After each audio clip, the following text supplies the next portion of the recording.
Feels to be needed. I can be needed.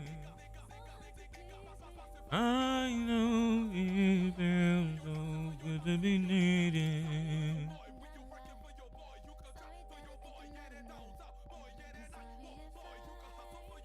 Seems I'll be way too much. Chat. What good?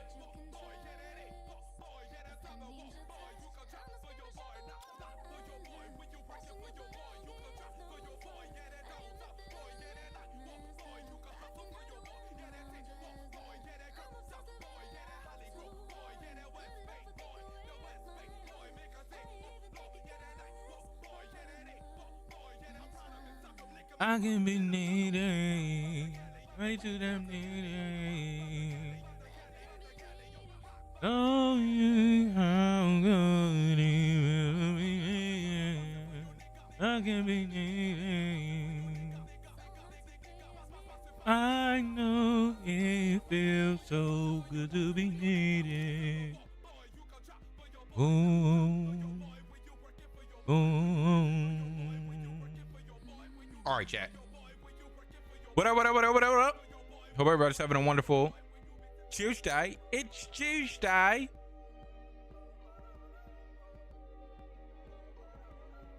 Chat, today we're going to be talking about Arknight infield.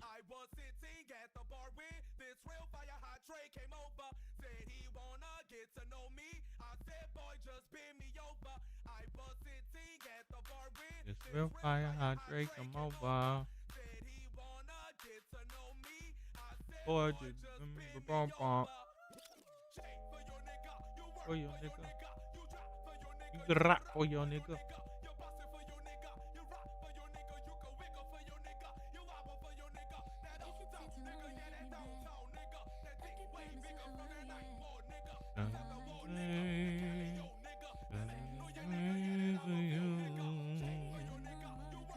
What am I doing, chat?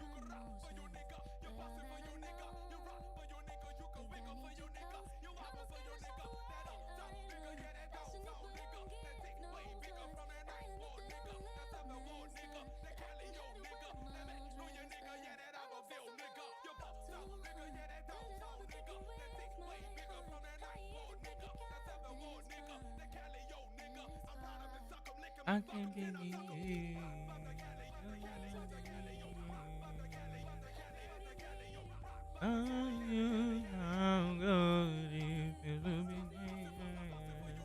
This video is sponsored. Okay. I know it feels so good to be needed. Chat. Thank you guys so much for being here. I really do appreciate you guys. You guys are absolutely awesome. Hit the like button if you haven't already. Subscribe to the channel if you're new. Great content is here. Chat, what we're going to be talking about today, the big subject, is we're going to be talking about the new gacha game coming out, Arknights infield. Look, I got to get this talk in before next week, because next week is going to be no rest for the Wicked Week. You might be wondering, oh, wow, no rest for the Wicked Week? Really? Yeah. Next week, chat, is the 22nd is this week coming. We're 2 days away. I'm going to be playing the damn out of No Rest for the Wicked so I can show you guys an absolutely amazing game. And I don't want to waste our time looking at shitty gotcha game number 55 that comes out that I don't even know what the gameplay looks like, because it looks like the most recent gotcha game that just came out, Woo rinsed 15 times over with a different color palette and swap on top. Okay, so yeah, no offense to the game, it probably is a great game for real, it's probably fun, but we got to talk about the gotcha system and why people placate. More of a continuation of what we talked about yesterday when it comes to critiques and improving the things that they enjoy in their game. Why do people placate these things? Why do they talk about them like it's not that big a deal? The devs will know what's best and do what's best for me, instead of me complaining about something that is clearly disgusting, wrong, and just weird. Like, why would you do this? Is a 100% question that no one seems to care about an answer for that will play the game. So the game will be successful. Uh, but let's talk about that. Gather your drinks, gather your snacks. It's time. Let me show you what time it is. I'm gonna start making some coffee. You guys are gonna get your stuff together. Let's do it. Let's do it. Let's hella do it. Let's do it to it. Do it.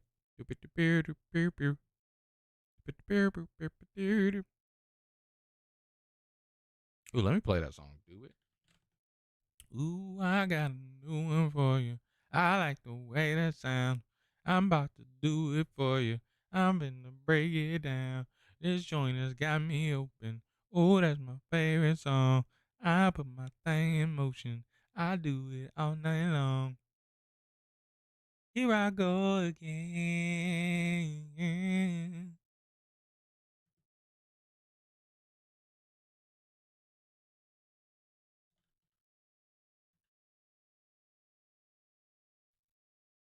Is it this one? What is that damn song? I know if I went to like one of my goddamn playlists that play uh that type of music, it would come up and play inside of that playlist. Hold on 1 second. 1 second, chat. With a headache, I think I might have slept late last night. Throw my face in to my pillow. Schedule tonight. I won't. I won't.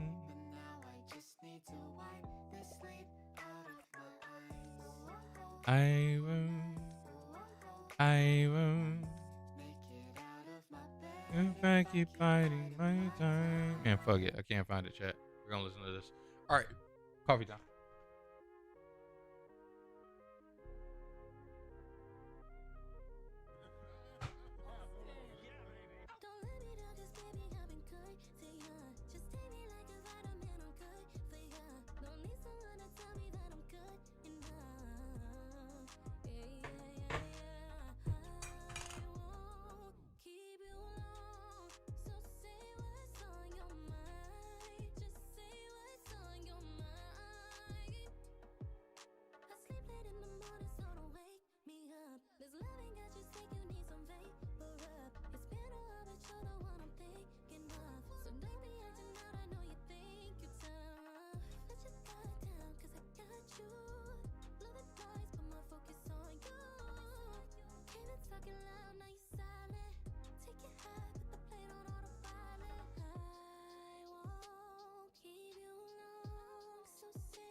All right, chat. It's time, chat. Let me show you what time it is. Welcome one, welcome all. I wonder if these beans are kind of oily, chat. I was watching some professionals talk about stuff, and the darker the roast, the oilier the bean.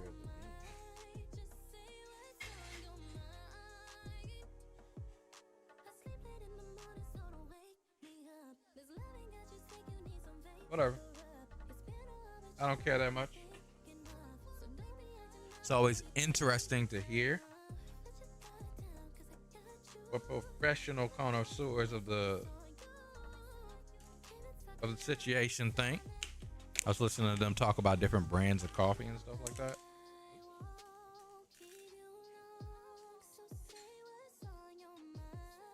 I need to clean my keyboard, chat. I was supposed to do that this weekend, and I ended up throwing my sleep schedule off track, so I had to fix that.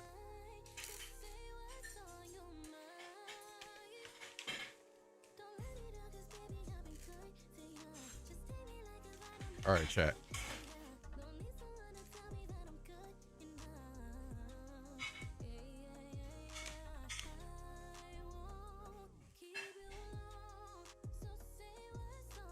Like, my hands get coffee bean dirty, but they don't feel oily after I'm done, like.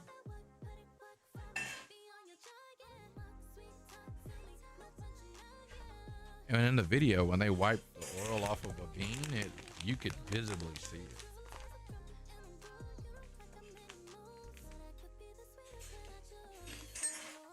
And I guess I could compare to like the other batch that's probably not that oily.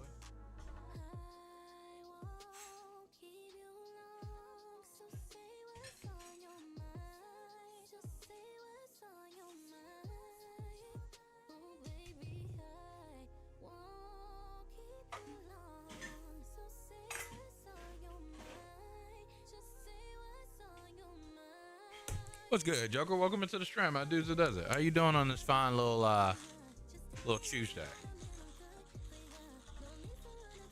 You already know. It's coffee time. Yeah.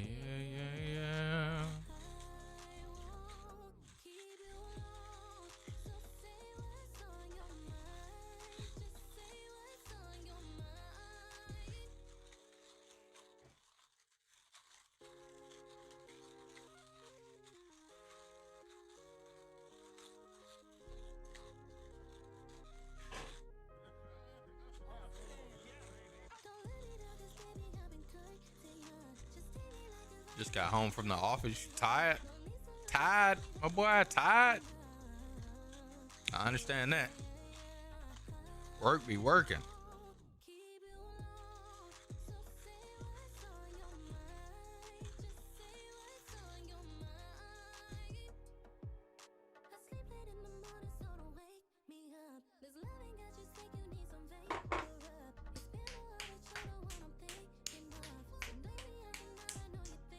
Work be working.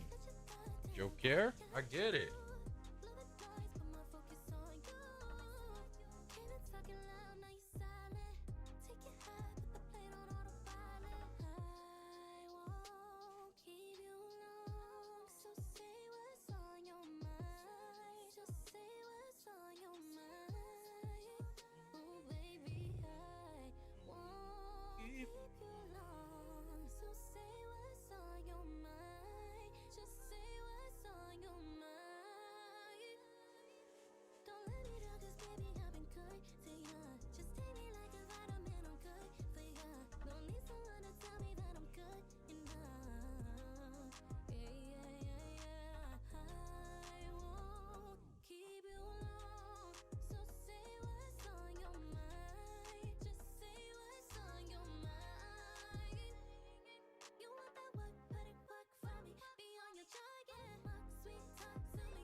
All right.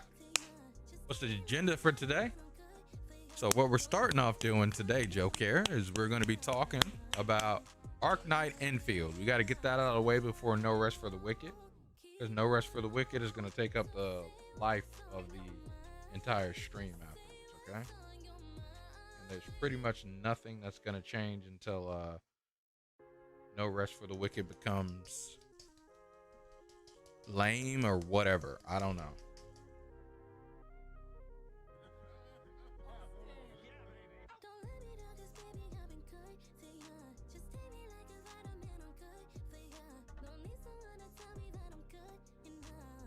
And then after we talk about Arknights Enfield for a bit and people placating Arknight Enfield to not have themselves a better gacha game experience, I guess, we will talk about, I believe Reina got buffed inside of Rivals of Aether, so we'll check out the patch notes, the changes.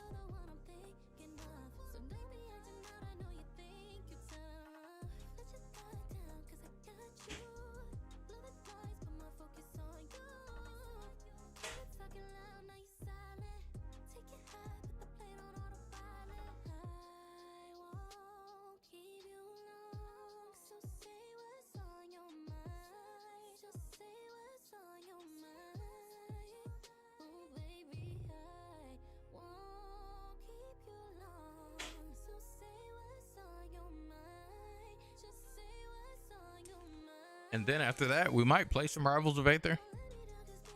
Yeah, we'll see what goes. Yes, smells good. Chat smells good. Letting that bad boy bloom. You stand up.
Chat, pour.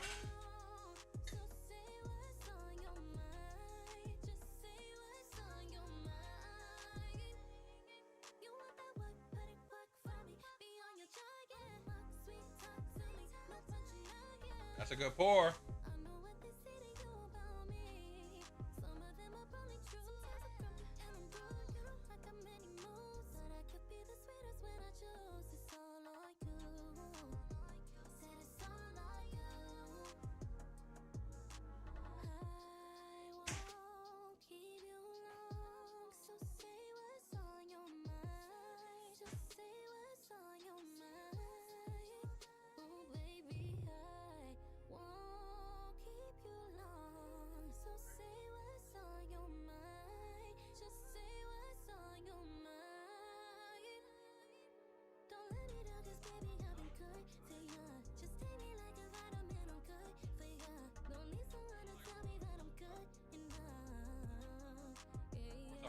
Right. Why the fuck would I send it to you saying this sounds good? Me.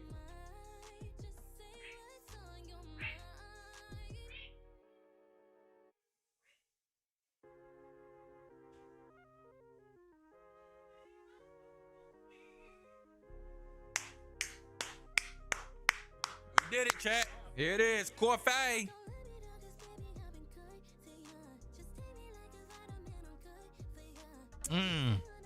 Yes, sir.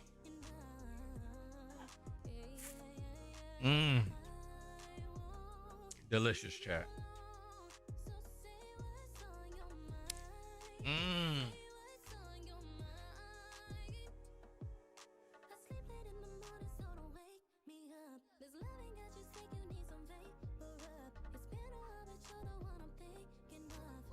All right, chat. Come on. It's time. Come on over. Let me talk to you guys, okay, chat?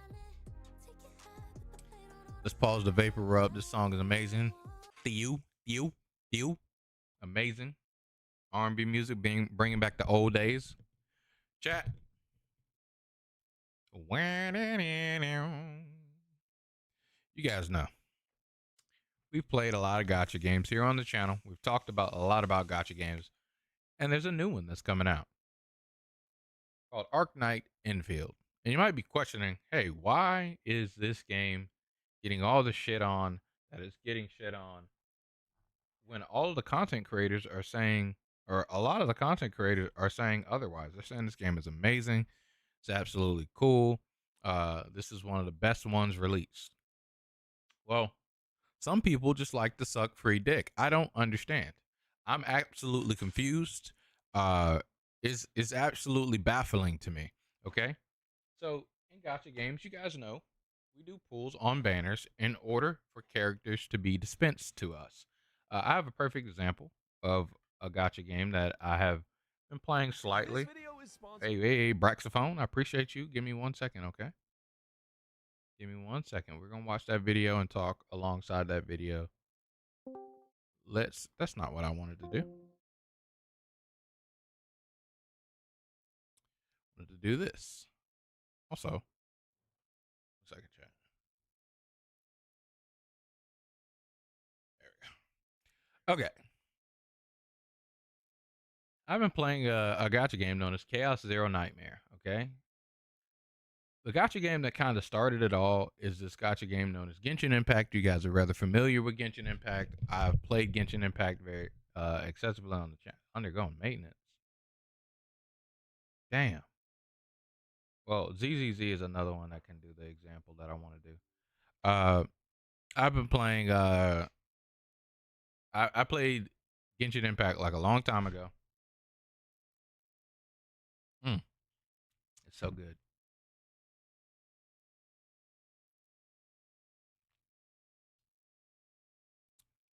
I played ZZZ, or not ZZZ, but Genshin Impact a long time ago on the channel.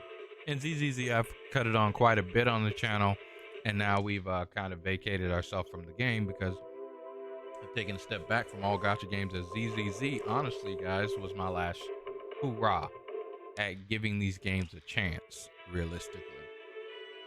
Because if one could actually be a game, the thing that I liked about gacha game was to have the convenience of having a game I could play here on my PC, and I could also play on my phone at times.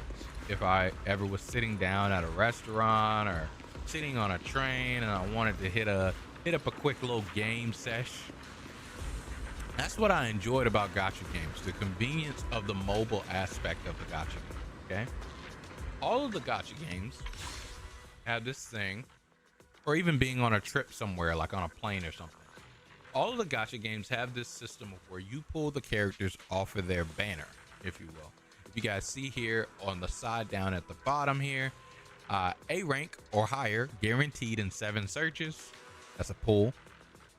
S rank, signal, guaranteed in 19 searches. So how these banners work is a banner, it takes for this specific game, okay, it takes 80 searches for you to see an S rank. Once you do 80 searches, you're guaranteed to see an S rank. But that first S rank you see is not guaranteed. Okay, it is a 50-50 in most gacha game cases. Not the weapon banner, but the character banner. Okay, I went over to the weapon banner because it shows the amount of searches, but it is a 50-50 between this girl and an S rank that you can obtain here from the standard banner. So you either get the limited banner unit, or you get one of these standard S rank 5-star units to pop off of this banner, or to pop off from that first 80 pulls you do. Okay, this is important, okay, chat, because it's already kind of complicated, but it's kind of simple at the same time. Okay, after you miss that 50-50, if you do 80 more pulls,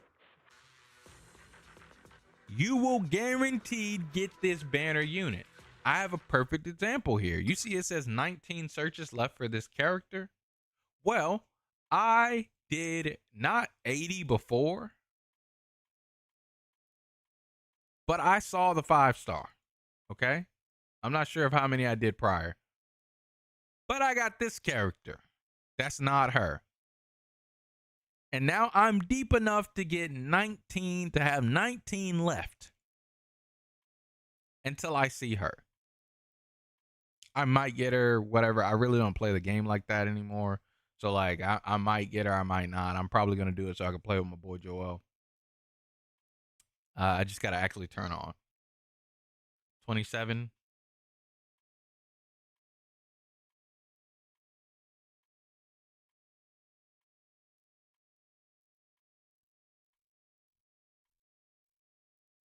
It was on like the 55th pull. So it wasn't even to the end. And now I'm all the way down from 80. I'm all the way. So I'm super deep. Okay. But I'll see her guaranteed when I see a 5-star. Okay. If this banner, notice how this number doesn't change when I click on a different banner. Priceless heart, same number. If I go to details, just like I did before, go to search history. Oh, would you looky there? It's the same exact search history. So the pools count for all limited banners. They just changed the character off of the limited banner, but the pools matter for all limited banners. Okay. What's up, good 7-star? Welcome into the stream. How dudes it does it. How dudes it does it. So the pools matter for all limited banners. Doesn't matter. If I pulled 50 on this banner, didn't see a 5-star, and then I go to this banner and pull the last 80, or excuse me, and I pull the last 30, I would see a 5-star. If I pulled 80 here, saw a 5-star, didn't hit the limited unit, I went over to this banner, pulled 80, saw the 5-star, it would be this limited unit guaranteed. Okay? The guarantee and the 5-star unit that you see are both separate. But when you see the 5-star, no matter where it may be, the next 5-star you see, if it was not this limited unit, will be guaranteed to be this limited unit. If you did 10 pulls, lost a 50-50, you could then do 80 more pulls and you will guarantee get this unit. Complicated. Those are the nuances of the situation, right? When it comes to banner pool. So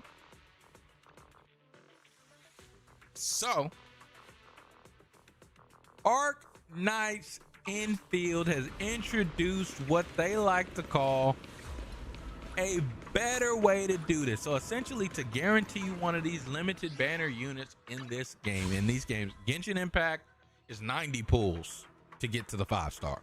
You don't ever really have to go there. Your pity gets way too high.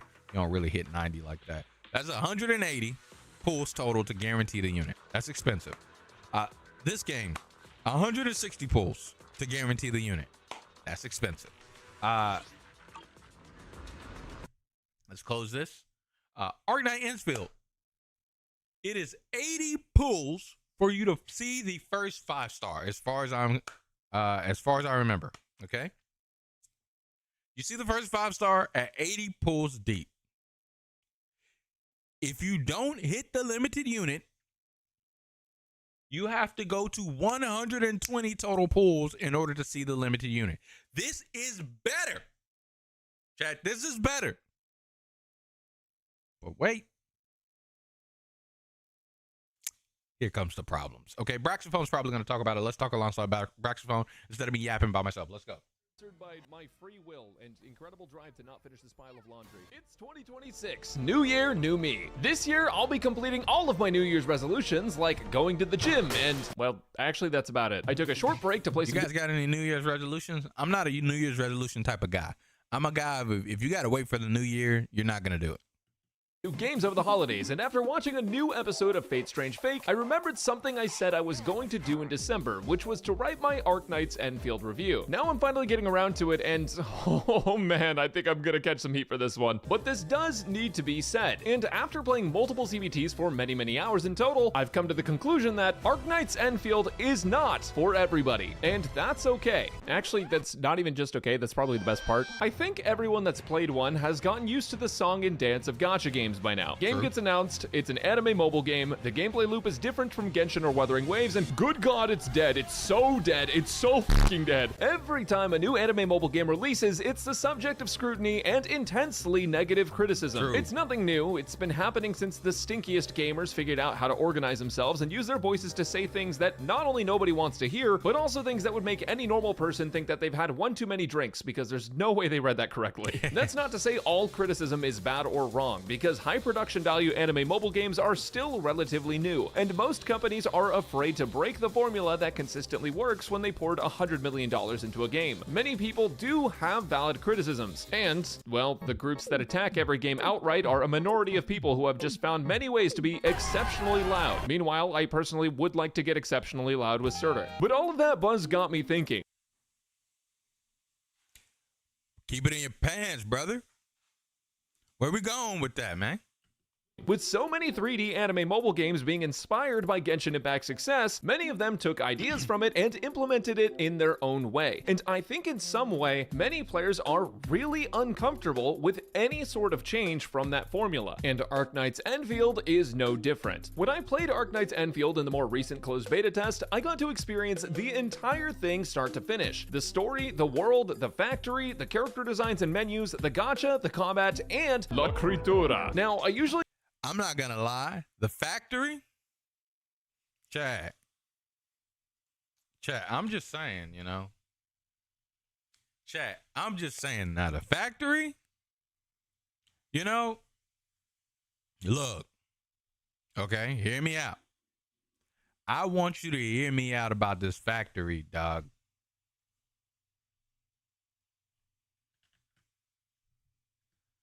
Hear me out. 74 hours, chat. Hear me out, chat. 96 hours, chat. If we build in factories with the purpose of building more factories, I might have a video game.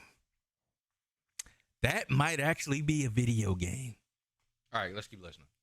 I don't cover stories in depth for gacha games, but as a YouTuber and self-proclaimed gamer, I'll insert my opinion that nobody asked for right here, and hope I don't get mauled by a pack of rabid dogs. I would argue that the opening story sequence for Enfield was interesting and grabbed my attention, but didn't really hold it the entire time. Maybe it's because I don't have the background of having played the whole Arknights main story beforehand, but I found the pacing in Enfield's story to be a bit slow in the early and mid-game, despite the presentation of the story being really good. There's a lot of movement from characters and cameras in the dialogue, and everything definitely feels alive. The boss fights also feel challenging and rewarding, so the payoff is decent, but this game is not winning 9 awards at TGA for it. It just felt to me like it took a bit for each plot point to move, so much that I ended up spending a lot of time doing other things around the world. But everything changes when you get to Arknights China Field. Not only does the story pick up in pace significantly, but the world is also much more interesting. Wuling is easily my favorite rendition of an Eastern-inspired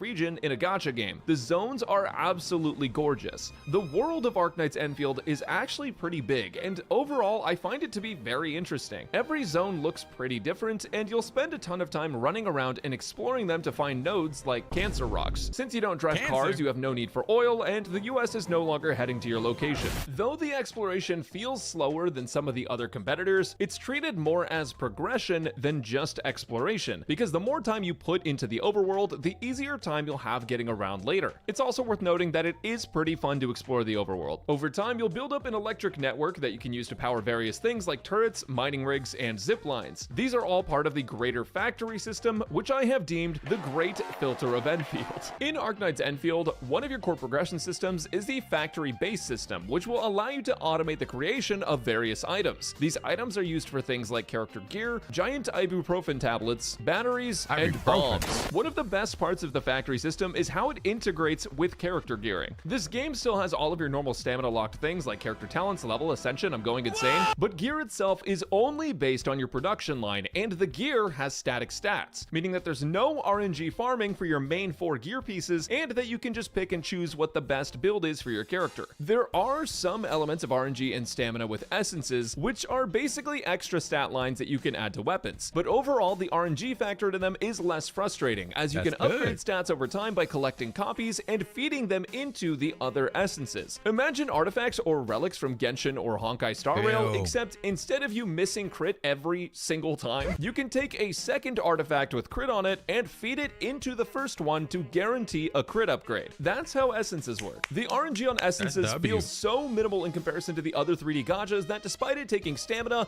I'm very relieved. After all, when you go to do essences, you can actually choose what stats you want to farm for. And combining that fact with the factory being able to produce static stat gear, yeah, I'll take the factory any day. There are many more uses for factories, but the main thing to know about them is that they are 100% necessary to progress in the game. And I have seen a lot of players unhappy with it. For me personally, I really like the factory system. I think the idea of being able to automate items by being efficient with input and output is really great. And it feels rewarding to see your items hit max stacks, and to be able to trade, sell, or use those items in your day-to-day. It's just my brand of autism. It can definitely get complex with some automation.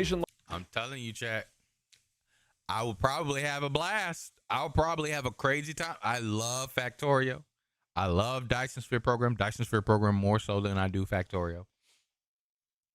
I love it. It's fun. I built a lot of buses and a lot of different lines and shit like that, chat.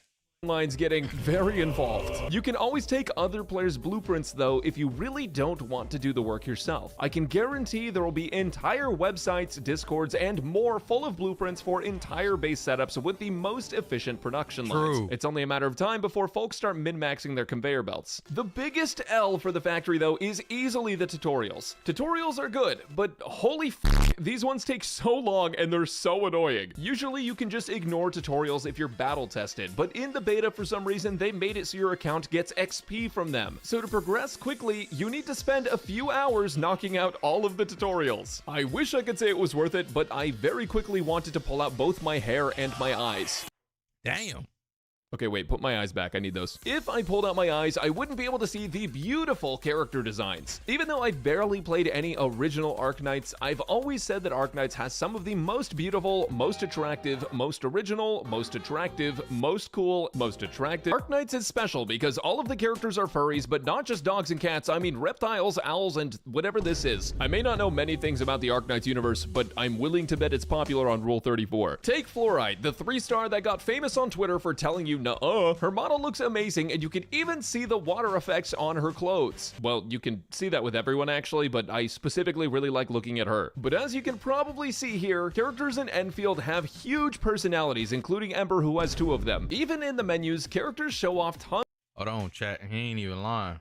He ain't even lying. He might actually be on to something.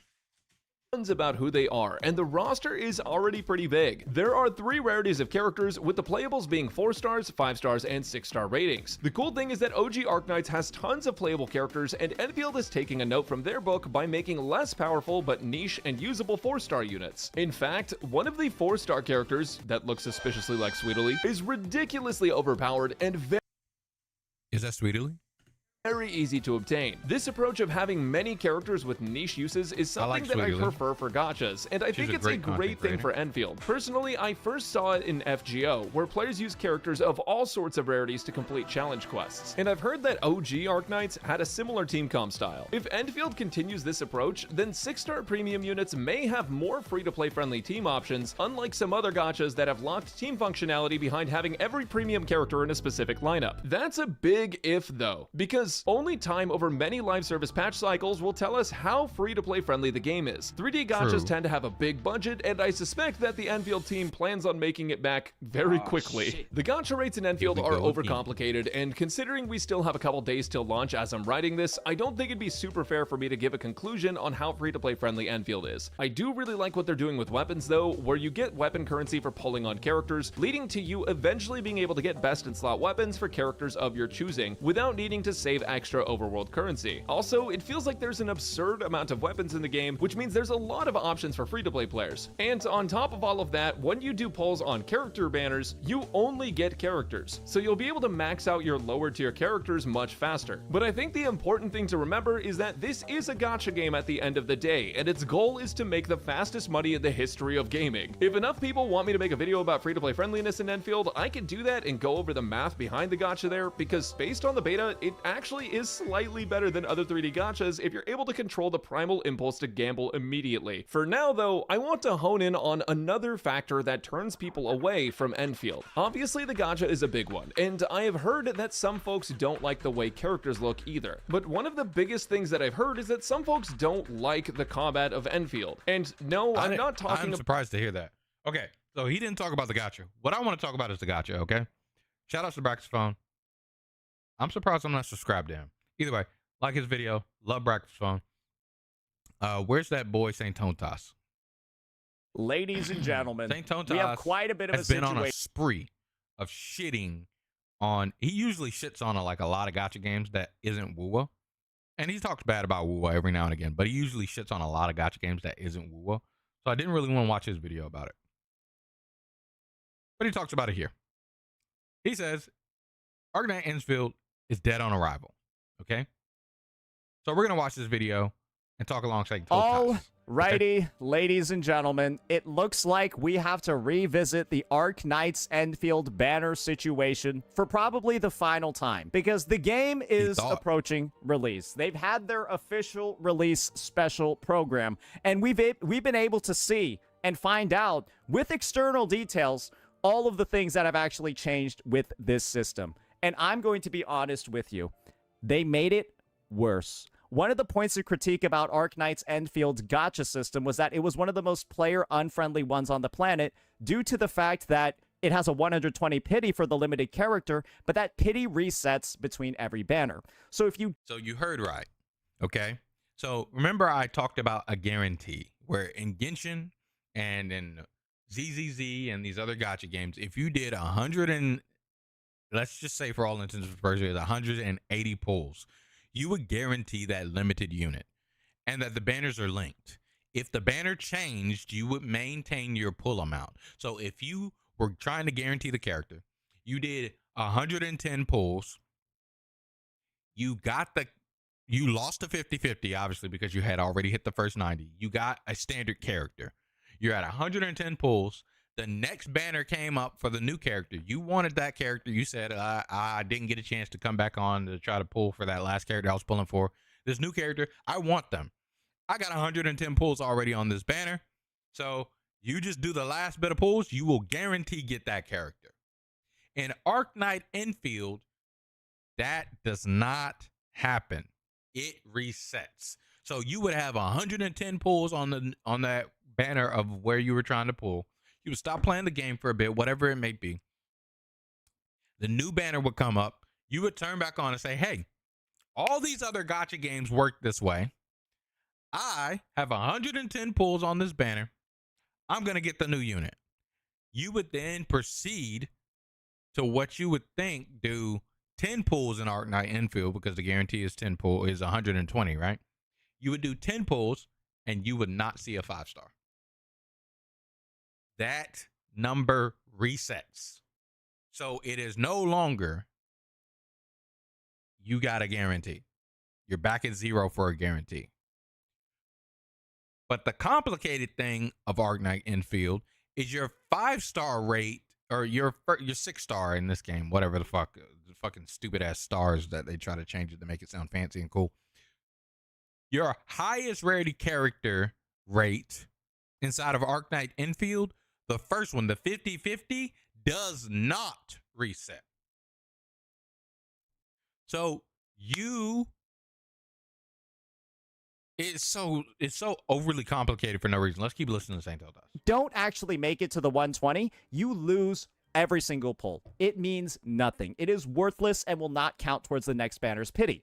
So there's a lot to lose as a player if you're not knowledgeable about the system. And so I told people, hey, any gacha system where it can make hundreds of dollars literally disappear into thin air is probably one that needs some fixing. And guess what, guys? Like I said before, that system sounded pretty bad.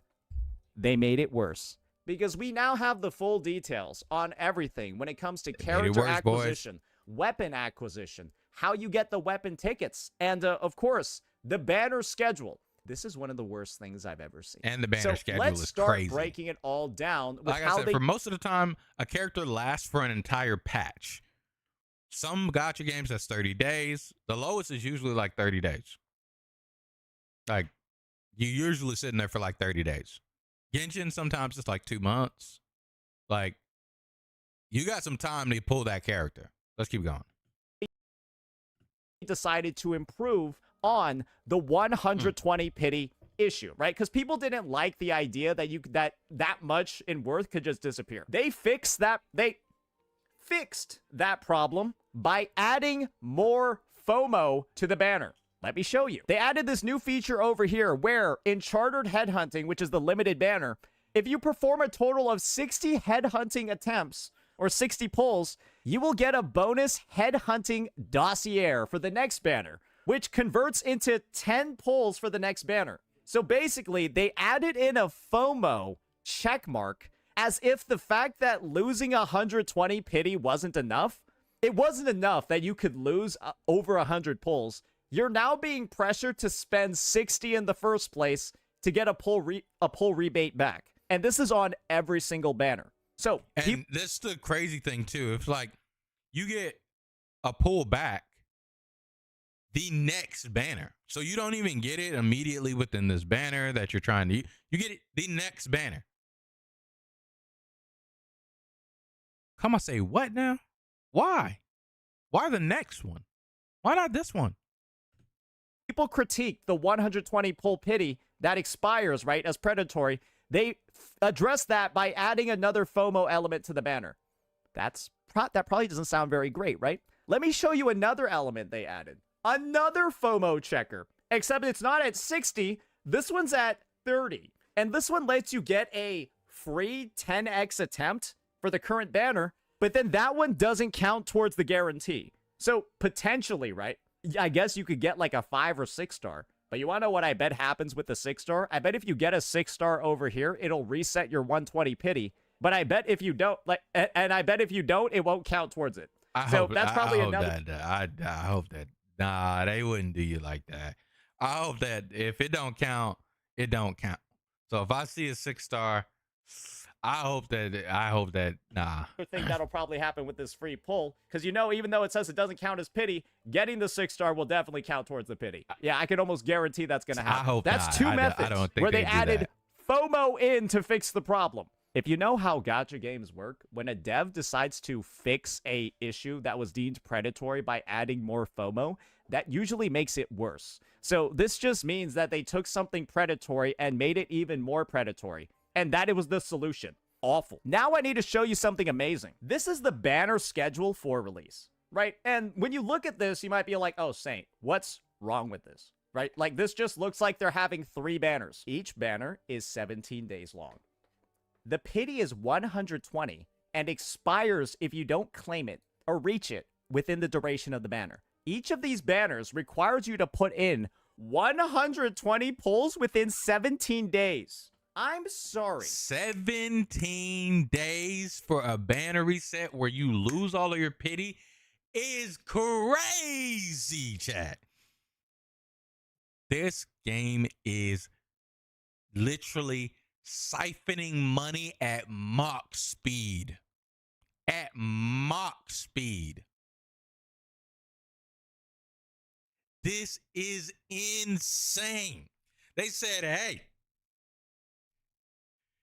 spend that money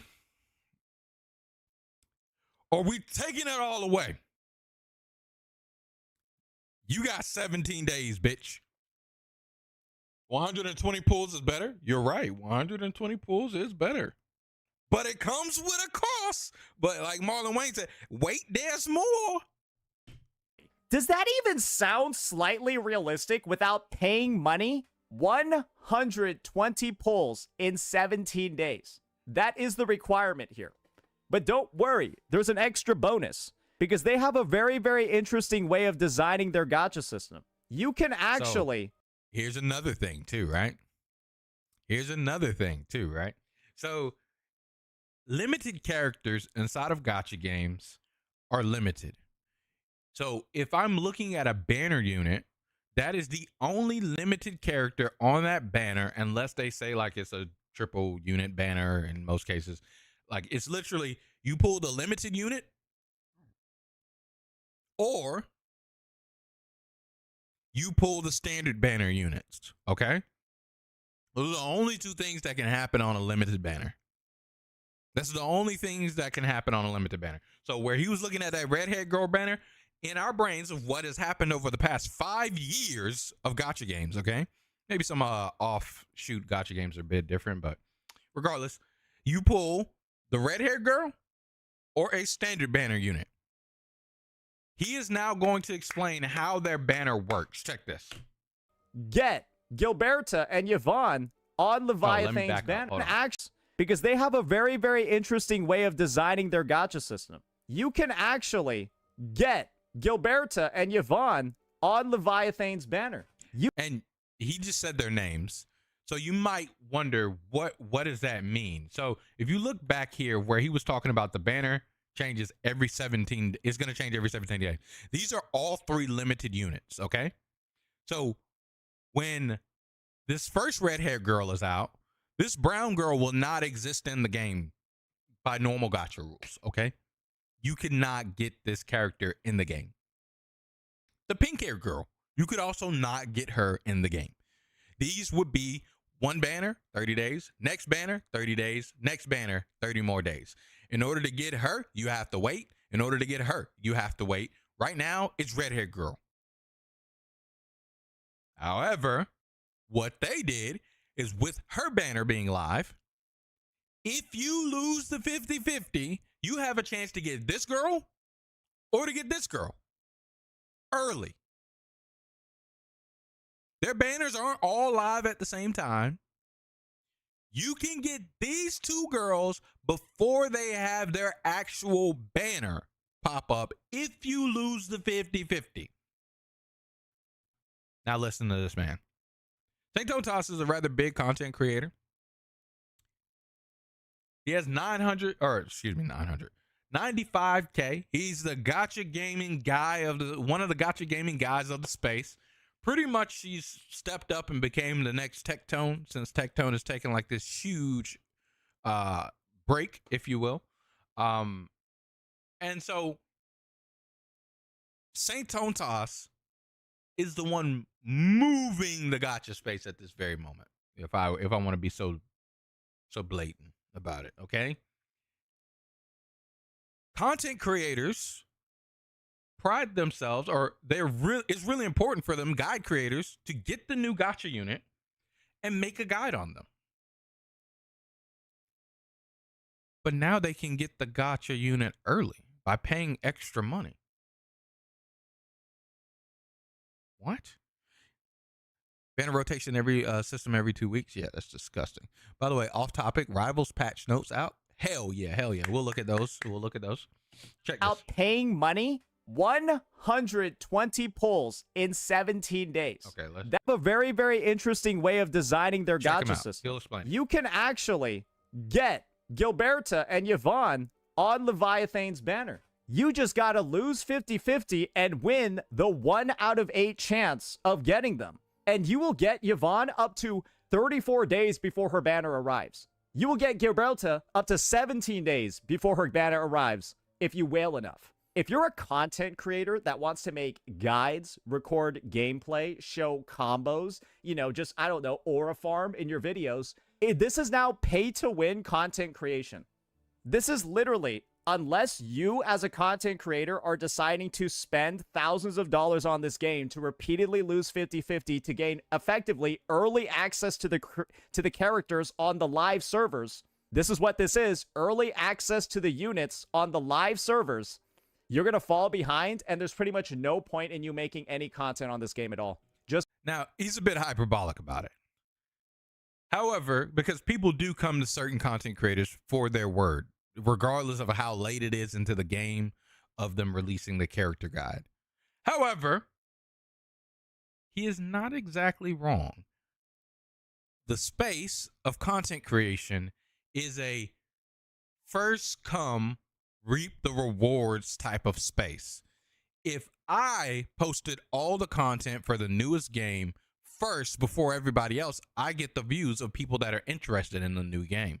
If I post the video of the new character first, I get all the views of those people that want to see the character, and then they'll go to see their favorite content creator once they finally get it.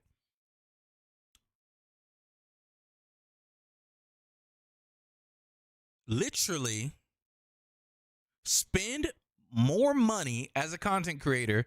If you want to create content for our game, give us money, or you will not get the unit until the banner comes up, and you will be behind on your content creation game. Fuck you. What? Just quit before it starts. I'm going to be honest with you. There will be other, bigger, more established CCs who will gain early access servers, and they'll probably drop multiple videos on all 3 of these units the second after the patch launches, while you're over here either waiting like a literal second-class citizen just for the opportunity to pull, or you're spending way more money than you're making creating content for this game to just be on the same playing field as everyone else. That is the future of content creation in this game. Get sponsored and be at the beck and whim of the company, because there's no other way to make guides for these units other than to have early access. If you do not have early access to like their creator servers to make guides for these units, don't even try. What's the point? And you want to know what this is also going to do? It guarantees this game will never create new content creators. The only content creators that will want to cover this game are already established ones that can get that direct route right to the partnership. Because how the fuck do you get started off here? How do you start creating content for this game when you're already behind?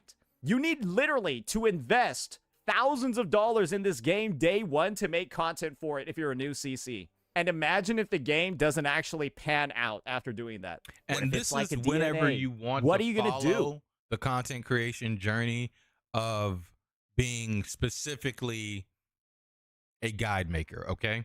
This is not something that I have a passion for. So like I'm not as I guess you could say like charged about it. But keep in mind, this is his space. This is what he does. He creates content and guides for the gacha space with almost all of the gacha games. And for them to do this is really crazy. And it's like you're supposed to love your content creators and show them that what they do is thanked. Not tell them, hey, what you do, we appreciate it. Give us more money and you can do it better. Give us more money and you can create content better than everybody else. Just more dollars, please. Hey, what's up, Patrice? Welcome into the stream. How does it does it? How does it does it? How you doing on this fine Tuesday? It's Tuesday. Whoops. Do you see how this has already destroyed the ecosystem for content in this game? This insane decision by the developers to put FOMO everywhere and even make it so that you can pull units whose banners are in 34 fucking days. Her banner will be a month away at launch, and you, if you whale enough, can get her early to play her, test her, and make videos on her. That is how they upgraded the system, guys. This is how they've changed the game since the beta. This is apparently an addition since the beta. So they upgraded the system in apology to say, sorry, guys. We messed up with the 120, but here is what we can give you instead of changing and fixing the problem. This is how they're improving things. And all you can see is that the game's future is literally getting fucking mortgaged for this disgusting new FOMO mechanic they've decided to put in every fucking place possible. But don't worry, guys. It gets worse. Because we've actually seen, right, 120 pulls in 17 days is already pretty dog shit. But what if I also told you that the only way to get weapons in this game was to pull characters? What if I told you the only way outside of spending real life money to get weapons on this game was to get the arsenal tickets as rebate from pulling characters? Oh, this is one of the dumbest things that I've ever seen ever. Okay, you're doing good. I'm doing good, Patrice. Just trying to stay warm. It's cold. It's gonna snow. Snow this weekend. Snow this weekend, guys. Watch out. People get crazy in the snow. Y'all already know what's up. If y'all stay in the South, I'm sorry. Do what you need to do. Stay off them streets, okay?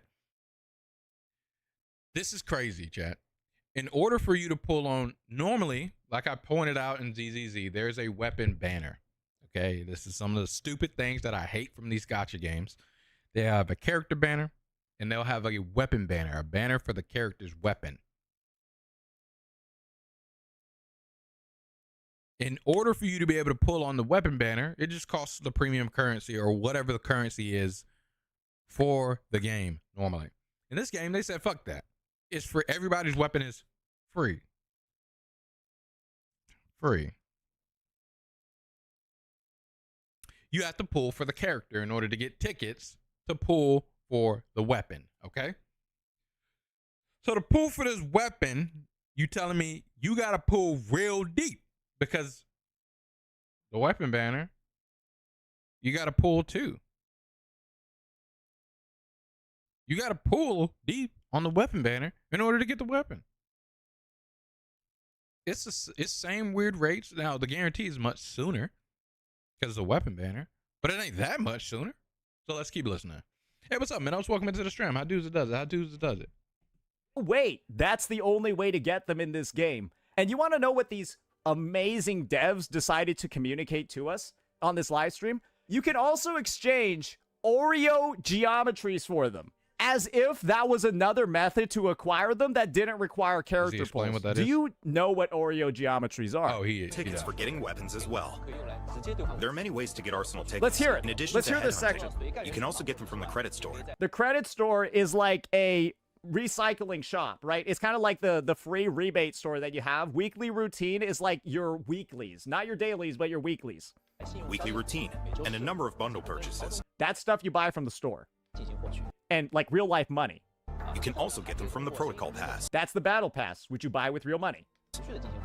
Unlike Beta Test 2, the official release also lets you convert Aura geometries into arsenal tickets. And you might be thinking, oh, that's good, right? Wait, that means with Oreo geometries, I've now got a way to get weapon pulls without pulling characters. This sounds great, right? Because a way to get weapon pulls without rebating on the characters would be awesome in this situation. Imagine you're pulling on this banner for Surtur, and you want her weapon. This is a perfect example.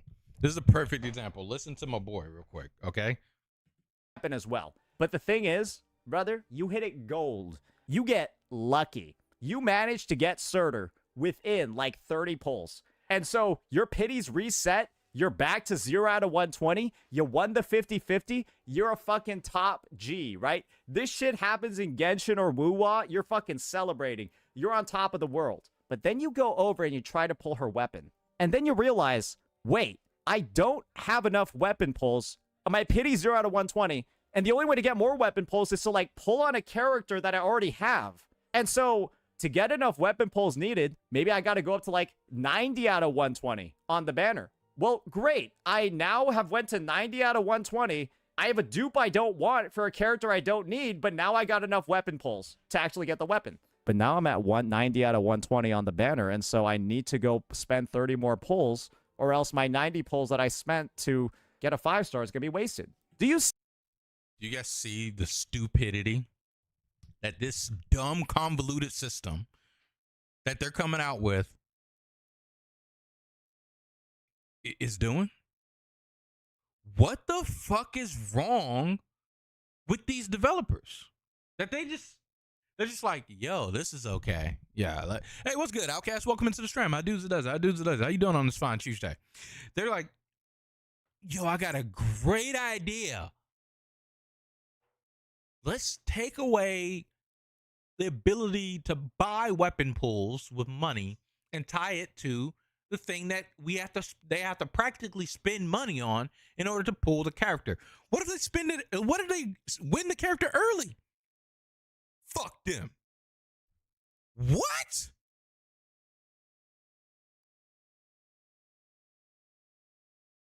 Like, what? What's good, Brian? Welcome into the stream. How dudes it does. How dudes it does. How you doing on this fine Tuesday, guys? Outcast, Brian. How you guys doing? How you guys doing? Outcast, how you like the patch, man? He says, gotcha system never felt okay to me. This is the extreme end of why. Dude.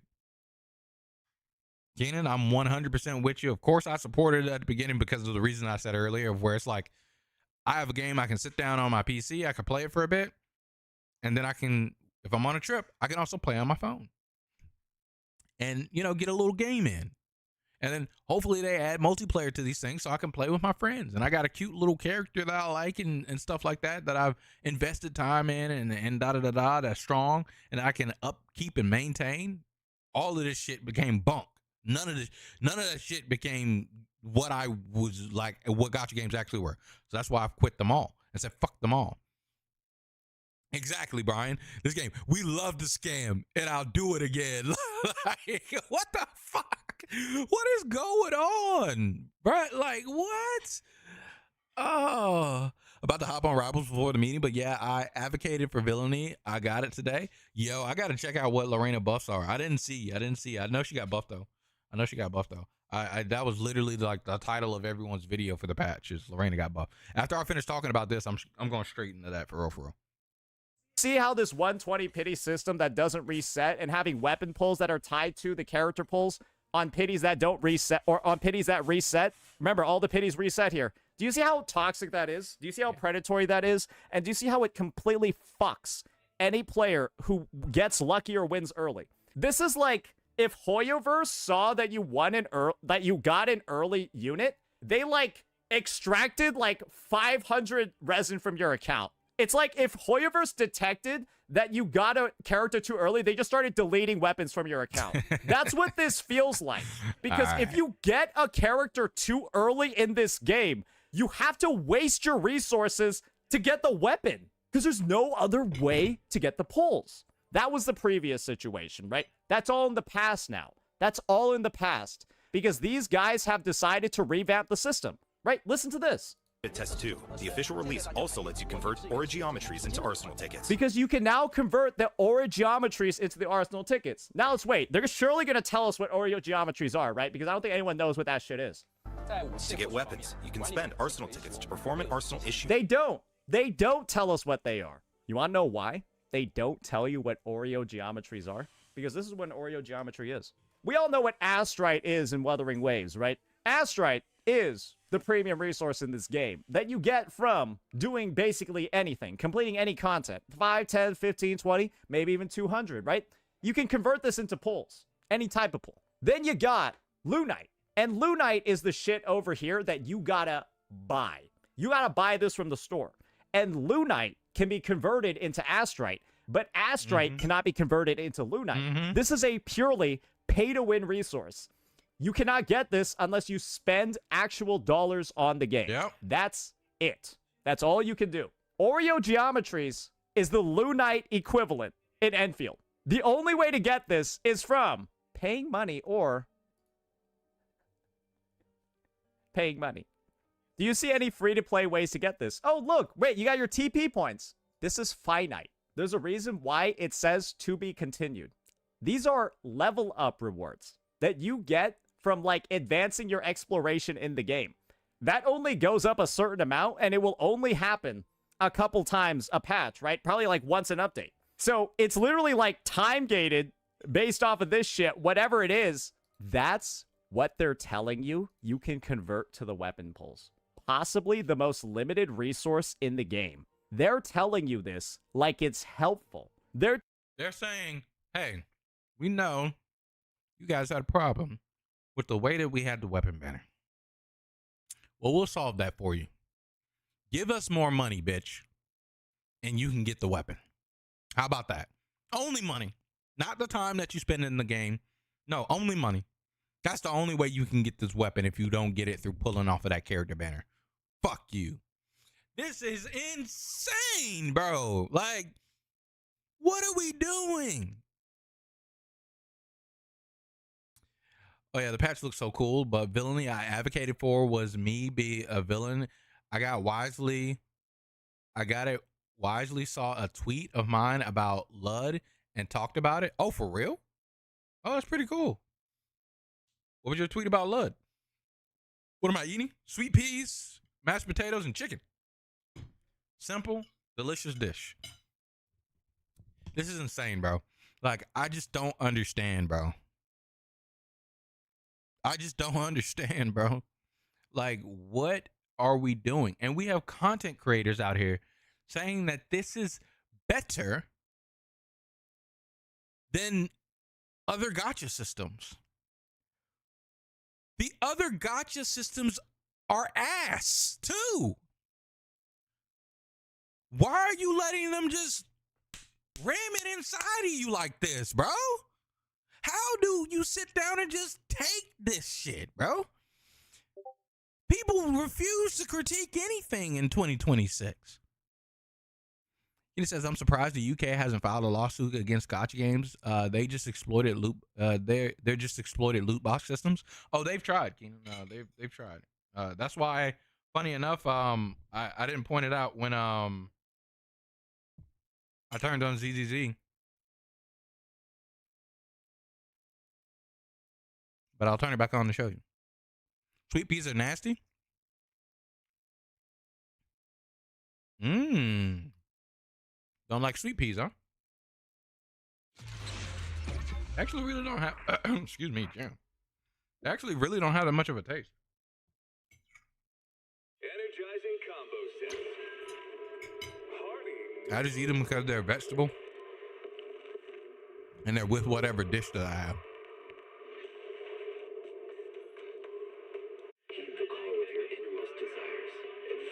Also, I've been here for 20 seconds and the system you're talking about it looks and sounds like a 2-pack of ass. 100%, bro. 100%. Have I had a smash burger? Yes, I love smash burgers. That's like my preferred way to have a burger. So they did. The UK did sue Hyoirei, funny enough, Keenan. And this affected all gacha games just about, of where the confusion of all of these different fucking currencies here. This is the premium one where you pay money. Yeah, I got a little bit of it, chat. I spent a little bit of money in the game long time ago. And then this is the one that you can convert to, but you can't convert back. That's what he was talking about there. This is in every gacha game. They'll have the premium one that's the money, and you can change it into the one that's the earned in-game one, which is the premium one of the in-game, but you can't turn it back. You can't go back this way. But you'll use it for stuff like outfits. You can only get this outfit by spending the money, right? So regardless, if you notice here on the screen, they now have the money amounts. 99 cents. That's about 38 cents per this, which, what is that? Oh yeah, that's a singular pull. This is a singular pull on the gacha banner.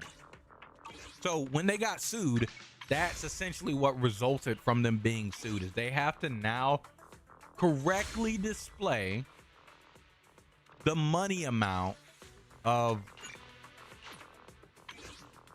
whatever it is that you get. So like here, you spend $100, you get, it's about $81, and that's like $1.24 per pull. So yeah,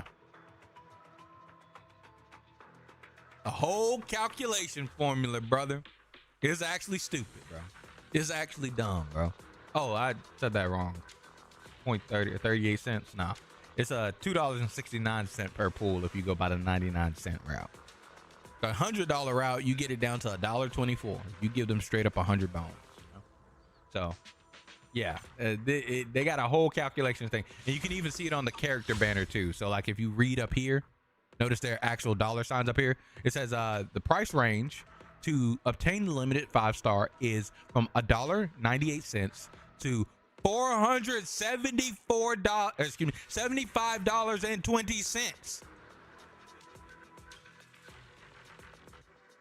$1.98 to $474.20. You're buying a Nintendo Switch 2 Plus game for a digital asset, brother.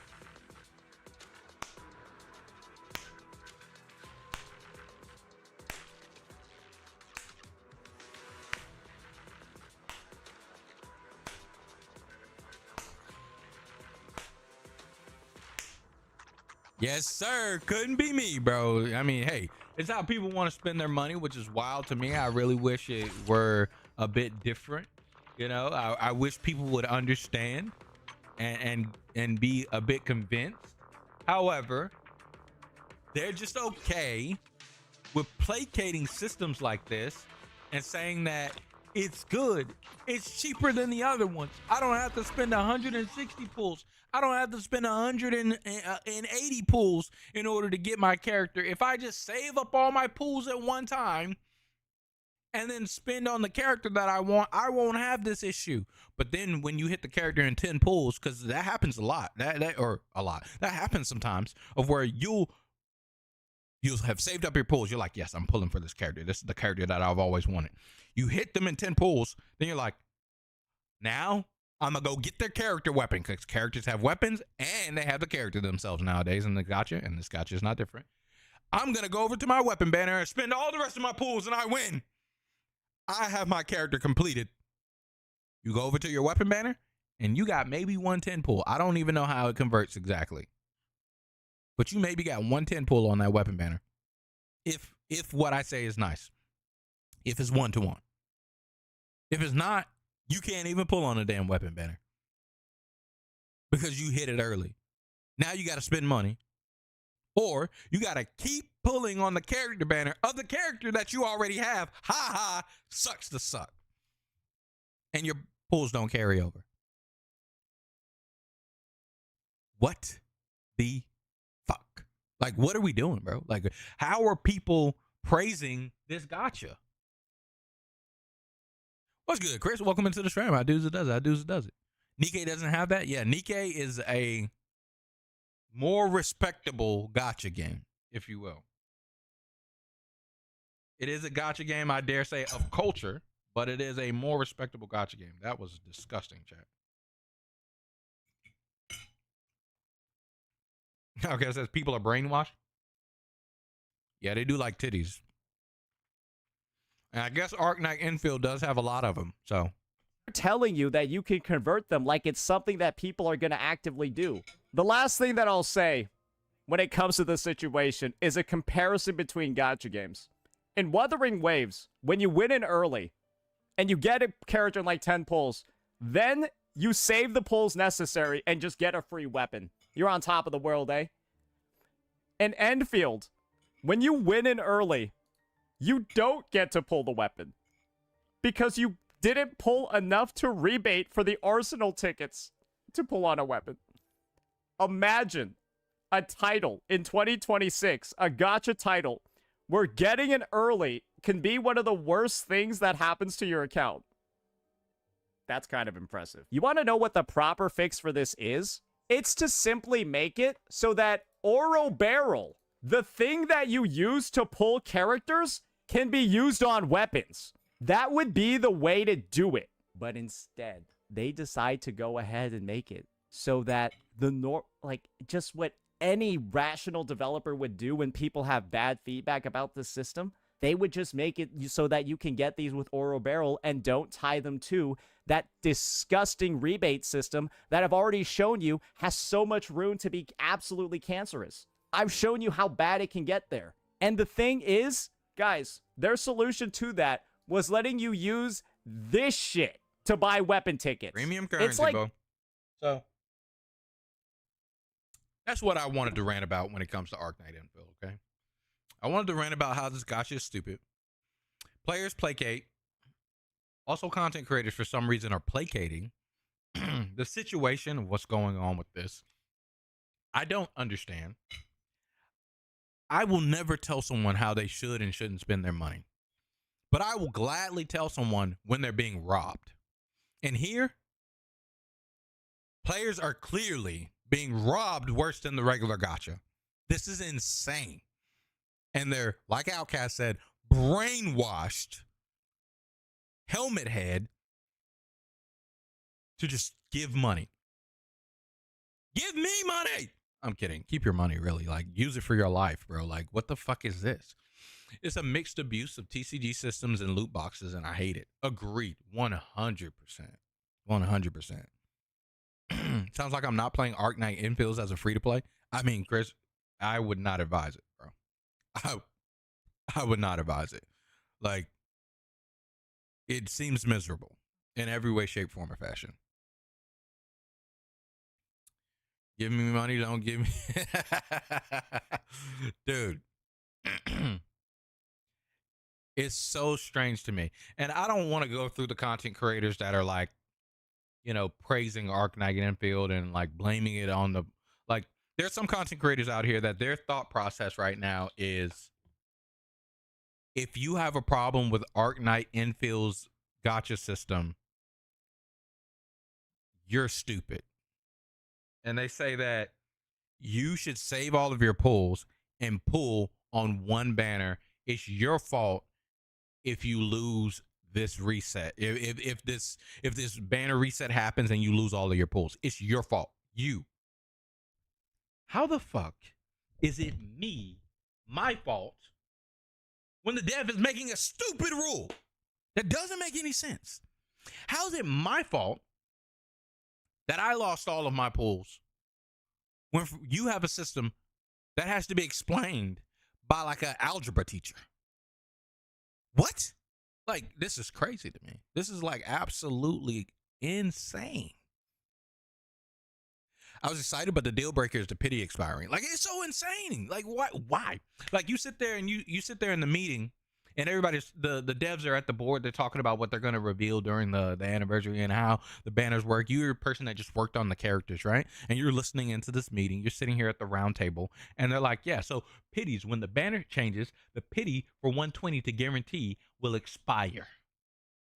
And you ask why, and you get thrown out the office. They take your badge and throw you the fuck out because you're stupid. You don't know how to siphon money from your player base, idiot. That's why you're not in charge of a $1 mega million corporation. Yep. Shout outs JustAnEntourage. Shout outs to Braxophone. We watched this video earlier as well. Thank you guys so much for being here. You guys have been here with me for a whole hour and a half, okay? Hit the like button if you haven't already. Subscribe to the channel if you're new. Great content is hither, chat. We, on the 22nd, when this game drops, might try it, but I will be streaming the 26th and the 27th, and we will be playing No Rest for the Wicked, an actual good game. If you haven't looked into No Rest for the Wicked, you absolutely should.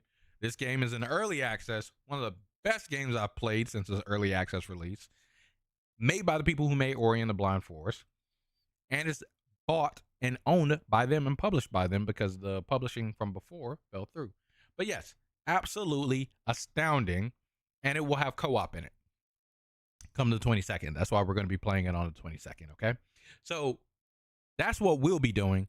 We may touch base and talk about this game on stream depending upon how the early access of No Rest for the Wicked goes. You guys know I don't do one thing on the stream in the entire time. Oh, thanks so much for the subscription, Chris. Welcome into the stream.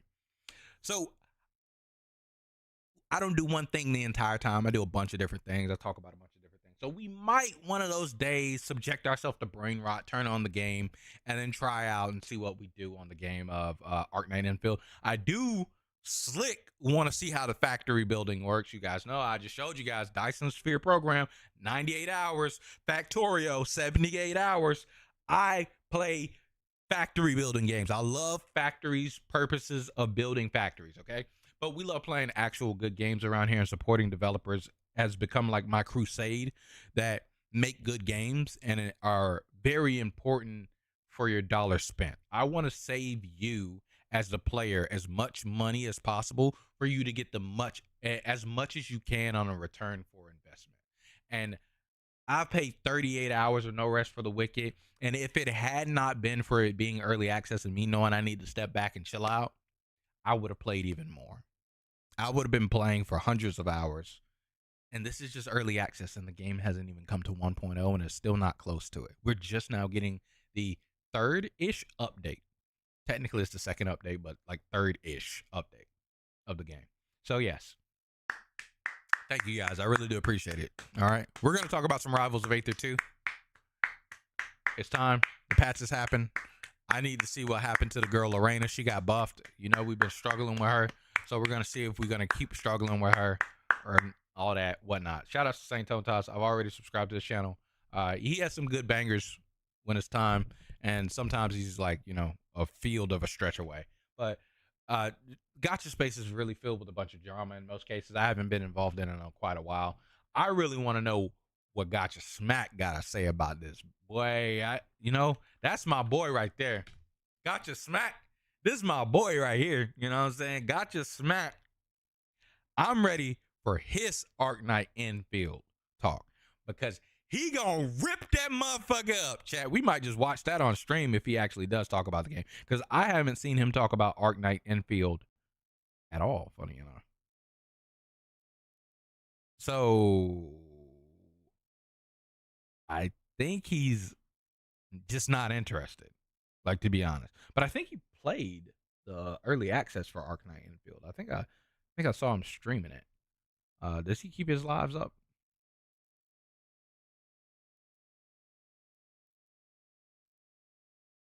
Yeah. Right here. Arknight's Enfield debut live stream watch. So I wonder what his video talking about the game is going to say. Okay. Regardless, here's to waiting for the boy Smack to lay down the smack, okay? Outside of that, let's get on over to this let's get on over to this Rivals of Aether chat. Get this up out of here. Get this up out of here. And now it is time for Rivals of Aether patch notes, chat. What we're going to do, we're going to read this, but we're going to play some good background music for you guys, chat. We're going to play Rivals of Aether 1 main menu music. I love this main menu OST, chat. It's so good. Listen to this.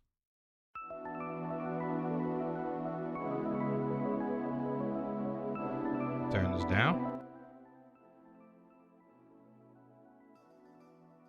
It's one of the greatest themes in video game history, chat. It's so good. It's so good, chat. It's so good. Oh, wow. They're so nice. They put an H-Box skin. Why did they give it to this bitch? Anyway. Elex skin is fire too. Well, cold. It is cold. It is real cold. I do like that skin. That skin is cold. I like this outfit. Oh, matter of fact, chat, 1 second.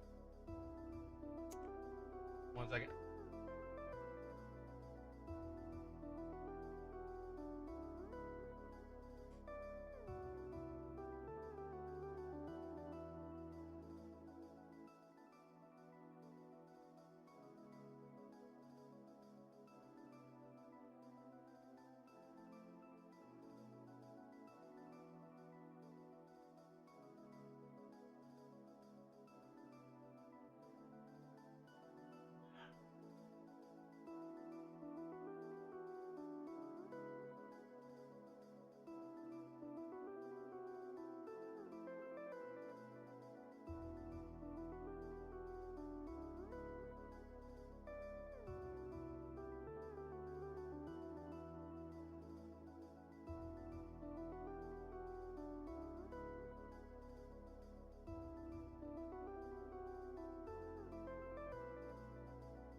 Sorry about that. Had to turn my laptop on. I mean, not my laptop, my tablet, my iPad. Had to turn that bad boy on Twitch so I could, you know, get this skin. You know what I'm saying? This thing clean. I might not ever use it, but it's clean.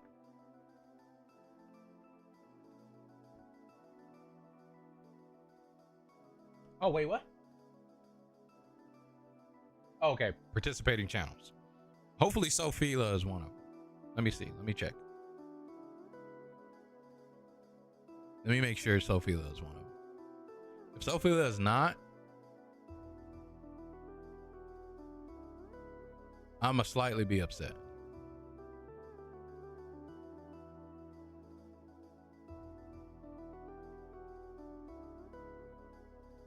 Zeke is here? I know Zeke is. Watch the earn drops on Zeke. Okay. Sophia. There's no drops on Sophie. Sophie, how you do this to yourself? Hold on 1 second. I gotta fix it. I gotta go to Zeke Sears channel. 1 second. I'm sorry. Just thinking about entering the coin box, but you may do the next one. I haven't been practicing much. Oh yeah, get some practice in, bro. I'll help you.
We got on the right channel, chat.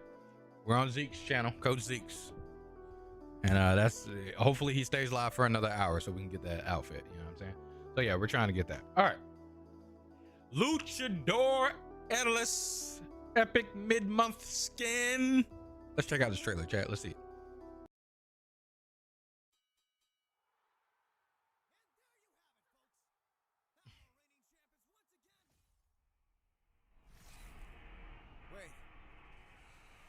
Wait, who's this? It's Elex! Hello, Sofrio! What's he doing here? That's so funny. They said his name in Spanish.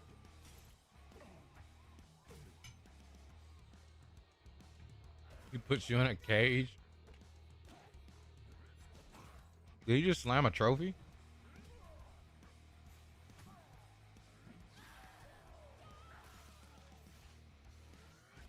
He does slam trophies. There's ice and...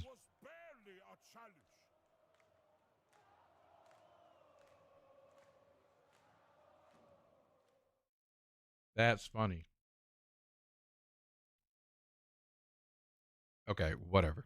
It won't let me backtrack it. But yeah, that's a pretty cool skin.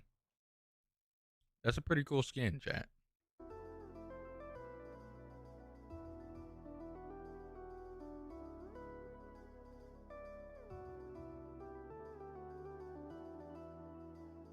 I like that skin. That's dope.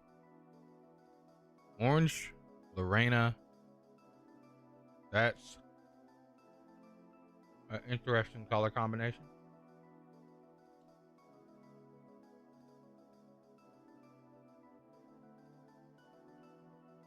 Interesting. That looks cold. You talking about cold fits? I like that one. I'll never have it. Never getting a level 100 abs, but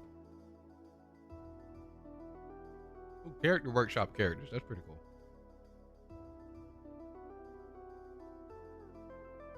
It's the drops. New color for locks for you.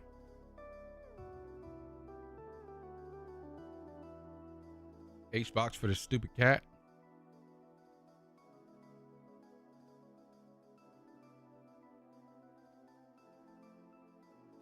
Bossy Falchions for Atlas. Hey, yo. Like, there are some characters that get skin love that I'm like, oh, okay, cool. That's fine. Yeah. You're getting some skin love. But then there's some characters that get skin love. And it's like a whole trilogy, the movie, the game. Daedalus has been eating for skins. We still haven't had a fleet arc. We haven't had a damn Olympia arc. We haven't had a, well, Opsa started an arc and then they interrupted it. Like, where are these other characters getting skins, bro? Like, it should be like a rotation. Like, why is it just same character, same character, same character, same character, same character, same character? Oh, skip, next. What's going on? Damn, Arcane Demigod, we got nerfed?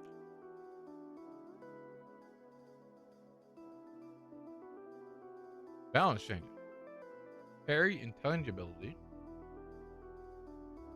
Intangibility duration felt a bit too long, leading to scenarios where intangible players will whiff a slow attack for their parry punish and still have enough intangibility to try again. This is good. Getting thrown will now restore a single double jump instead of all of them.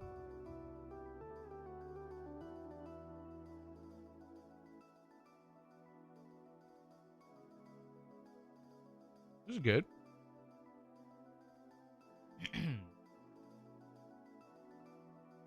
Well grabbed.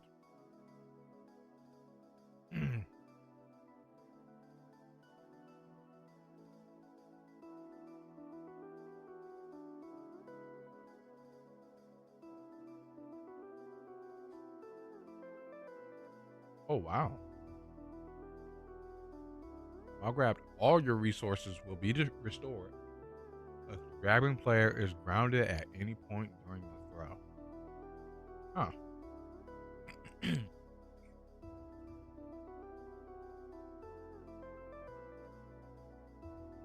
And it's just targeted at Reina? Or like lock side B. What else? There's Reina, lock side B, Daedalus up throw.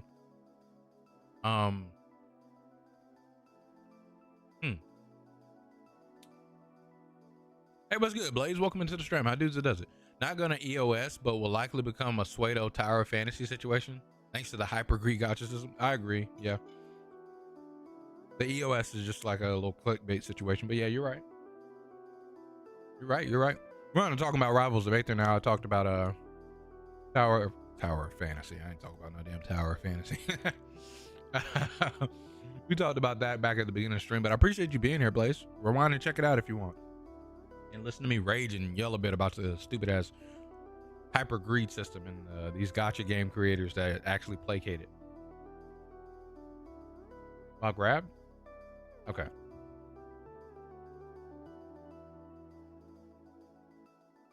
Suppress dash attack.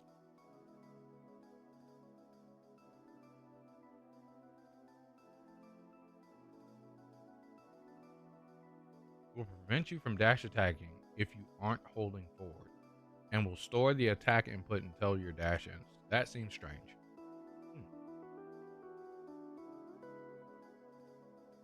Roll setting. You can choose between 4 options: default, left stick only, right stick only, double shield, lock. Holding 2 shield buttons prevents both sticks from rolling. This applies to roll, spot dodges, and jumping out of shield with the right stick. This one's pretty interesting.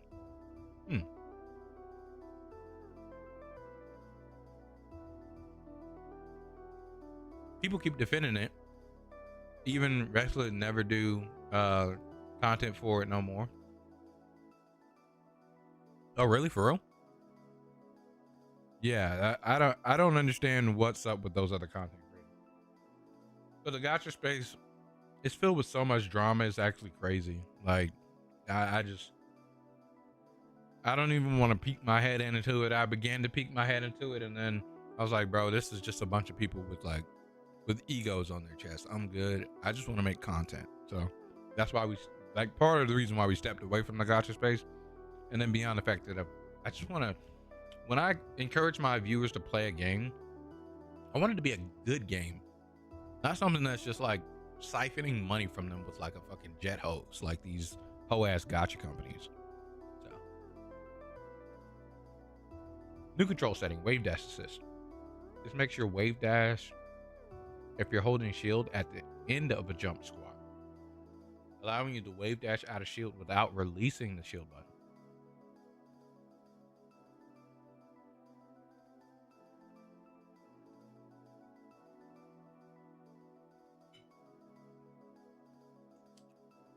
This might just need to be default. I might turn this on. It sounds good.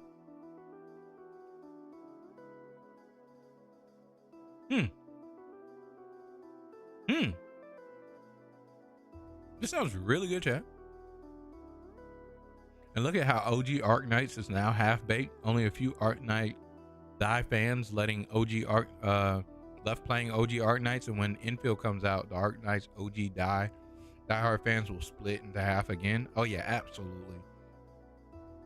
That's bound to happen when like a 2 of a game comes, right? So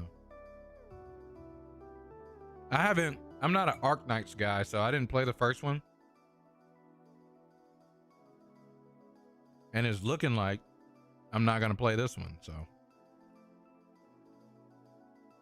I'll give it a try, probably, maybe, if I find the time, but that gacha system seems horrendous, bro.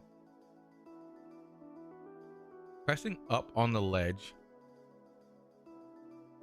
to ledge jump now uses a 3-frame buffer instead of the full 6 frames.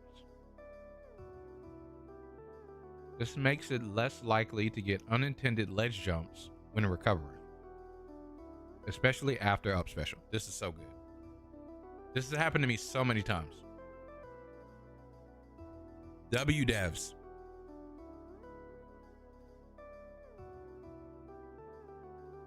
W devs. The first one is also rough. Tectone speaks how dark hyper greed gacha system is.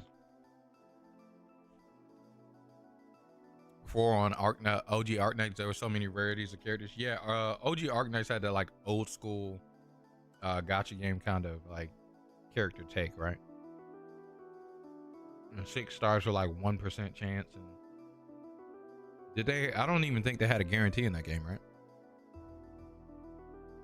They cooked on these controller settings. Yeah, seems like it. So hopefully they don't break the game though. Like I'm hoping that these are good and they don't break the game.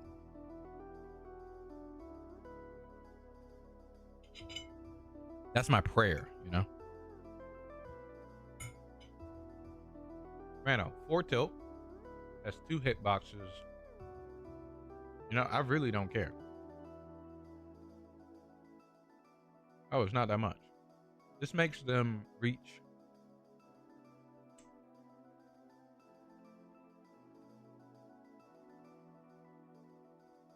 Hopefully he can't just start anti-airing with this, because fuck that.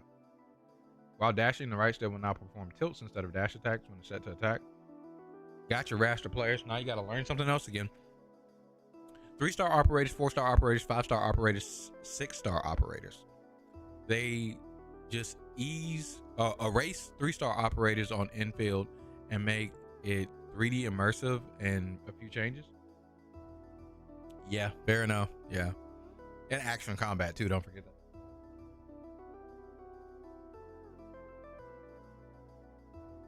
I would have bet money I dropped a P.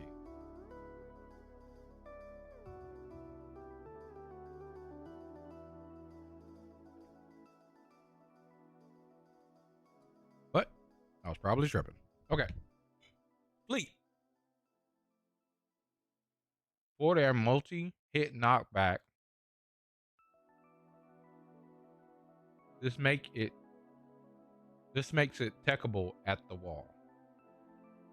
Huh, okay. I think that's fine. I think that completely makes sense. You should be able to tech a move that hits the wall. Hopefully you can't wall tech and kill her or nothing stupid. But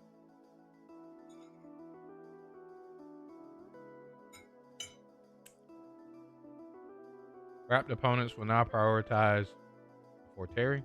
Okay. Get up special. Okay. Up special now have 3 distinct knockback angles and forced tumble. Okay. The inner hitbox now has the highest priority. It still sends at 70. Middle hitbox has the highest priority and now sends at 90. The outer hitbox sends at 105.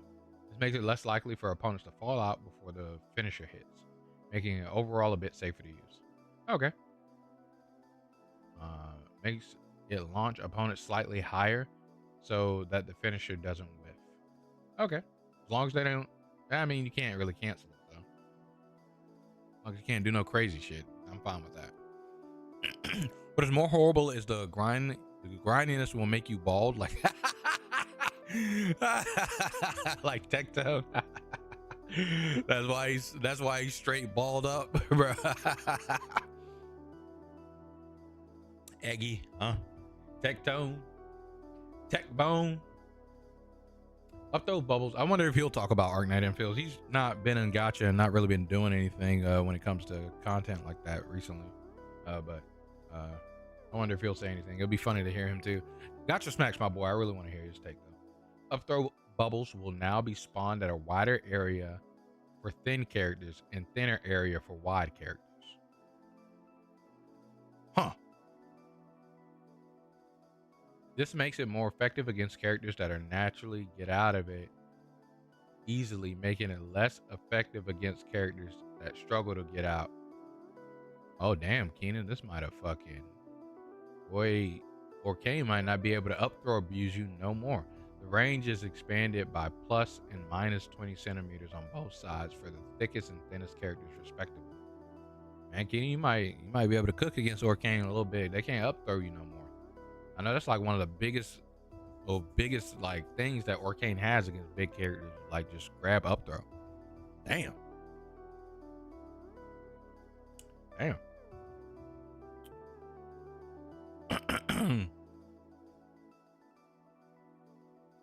And the free 10 pulls we get expire, which is why, oh, you're talking about the pity thingy. We're forced to hit 120 every banner because pity won't carry over, and a free 10 pull is unusable on the current banner, but on the next banner you might not want it, and the free 10 pull expires, which is wild. Yeah, that's so crazy that it's like, yeah, you get a free 10 pulls the next banner. I need it now, bro. I'm trying to pull for this character. I don't want that next fucker. That's a mail. I don't want a mail on my account. You know how you gooners be, right? Ain't that right, Blaze? We'll see how it goes. Hell yeah, hell yeah. Hopefully this is for real helpful though. Editless, dash attack, jump, cancel. Can now air dodge. Dash attacks, jump, cancel can now air dodge if it hits any object, not just a player. This does not include hitting shields. Okay. So he can wave dash, essentially, from hitting Cracked Rock. Or her chair. Lorena's chair. Ice armor will now be removed at the end of hit pause instead of immediately after he's hit. This makes him retain the armored weight for the hit that removes the armor. If he gets hit again during hit pause, it will immediately remove the armor. This is good. I think this is a good thing. I think that makes sense. I'm surprised it wasn't like that before. That's why people are mad. I don't know why some retards are defending it. I don't get people sometimes. Yeah, it's so weird that the content creators are going about it like that. I mean, again, it creates an interesting thing for you guys. I guess you guys have drama in the space again. I think it's been stale for quite some time, right? Except for like Saint Tontas and Genozad, but like I said, drama in the gacha space is literally the reason that the gacha space still exists, right? And I just ain't about it. I'm too old for all that stuff. Bofix, clouds no longer display a hitbox. First time they're kicked by APSA. Functionally, it's unchanged. Okay. We're increasing the damage on some of her attacks since the values ended up being a little low for their use cases. Chair will now climb walls faster when being recalled with neutral special. Okay. This lets her get her chair back much quicker when recalling it from off stage. Okay. Up tilt's arm is now intangible during the active frames, the first 5 recovery. This allows it to challenge other attacks from below more effectively. This is W, bro. This is W, bro. Hell motherfucking yeah. Up air, forward strong, up special, forward special will all have 40 armor when grabbing an opponent until releasing them.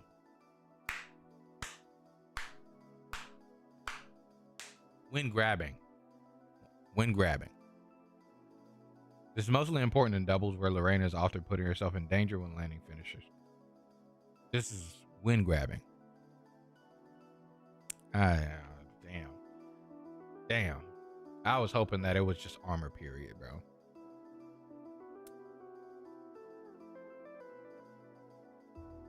Damn. I saw a majority was worried and minority are satisfied, which is weird. Yeah,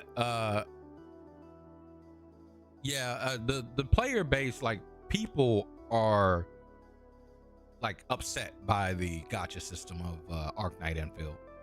However, some of the content creators are defending it, which is a bit weird, and calling the players stupid for being upset. Super strange. That's a goated change. Yeah, that's super good for doubles, bro. I'm pretty positive that's gonna go crazy on the doubles. If only Hypergrift put a safety net that is not hard to tweak and have a guarantee that carries over. I hate gacha systems, man. It's so stupid to say that, hey, if you did this slightly less predatory thing, it would be okay. But yeah, pretty much. If they just made it the other gacha system decided to not be so super fancy to grind to how to speed run, get your dollars out, even with the 17 days of a damn banner reset, it would be a bit better. But like, it's still super crazy to me that they even have it to where you can pull future characters on this first character's banner or the other characters' banners, which is insane. Like, you can get a character 30 days early if you miss a 50-50 and get lucky. It's so stupid, bro. Fort Strong got 2 damage. Okay. Up Strong got 2 damage. Okay. Back air got 1 damage. Okay. Up air got 4 damage. Oh, damn. 5 damage, actually. Huh. Up air knockback has been increased. Slight increase to the scaling, so it kills a bit earlier. This is good. Down air knockback angle change. This leaves the opponent slightly closer to the Reina on DIOA. I wonder if this actually matters. This DIOA, she be sending them. Okay. But I wish this change was for all of her moves. Force special damage is increased. Spike damage is increased.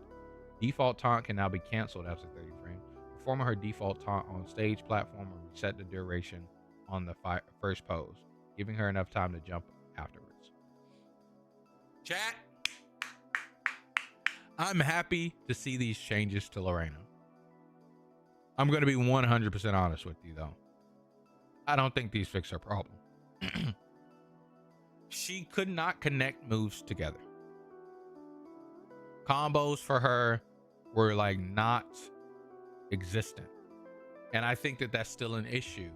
That she has, like, to be a character that's so stubby and have difficulty getting into like starting a hit, you have to be able to push that hit to its like fullest limit. Like, look at Arcane. If Arcane hits you, you're pretty much going to be juggled for quite some time, and you're going to be in this disadvantage like loophole that you have to really figure out a puzzle to get out of, because Arcane has difficulty getting in.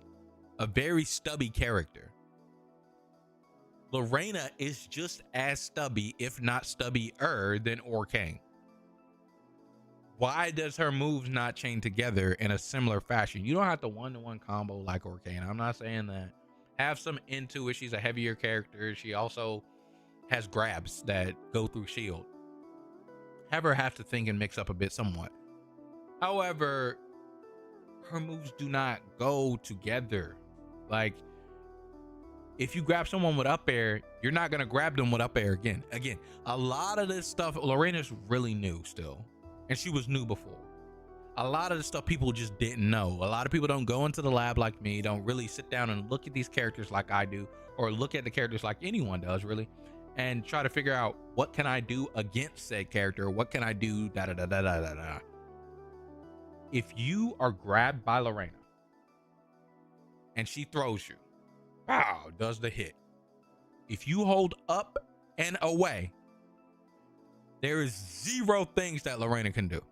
And it is very hard for it to get to the percent to just straight outright kill you in most cases. And in those cases where it would kill you, were from you holding up and away, if you held the other direction, you would die from the thing then as well. So there's nothing wrong with you ever holding up and away from Lorena, whatever direction she's about to send you with her move. Except for maybe back air. Maybe you don't want to hold it against back air when she grabs you and spins you around and tosses you. Maybe you don't want to hold it against that. But you don't want to hold up and in. But you don't want to hold, maybe. But I like the fact that I'm confused about what this picture is.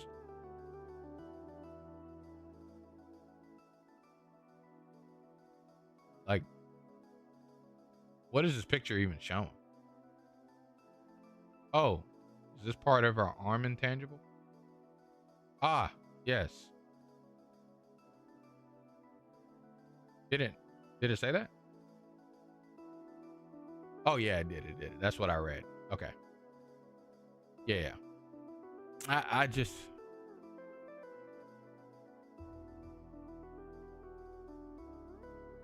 I wish there was a little bit more done. Just a little bit more. Let's play some, chat. Let's play some. Shout out to Rivals right there. Let's do it. Hypergriff is turning Hyoirei slowly. Oh, really? They weren't like this before? They're so generous before when Yostar still was their partner. I miss Yostar. Yeah, I hear that Yostar is one of the better ones in the space. What? When that greed hits you, when you get hungry, they love our characters. They love our stuff. Let's get the money. We can be rich. Because they fuck them now. They need us. Once that happens, chat, what can I do outside of give?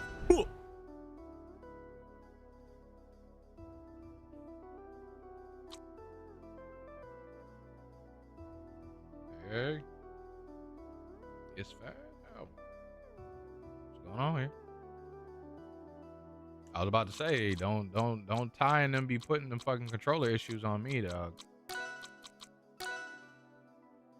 For the most part, I think we're still gonna be playing Fleet Chat.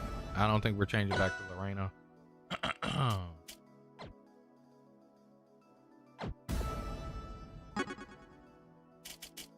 I should beat his ass.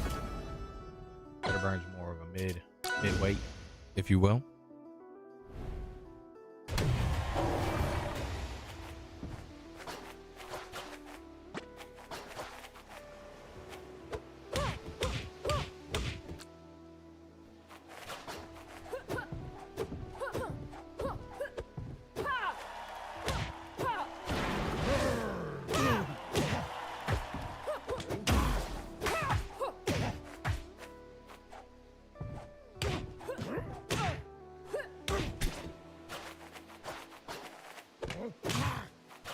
See, look at that dude. Look at that dude. You can just say, no, I'm not there, bro.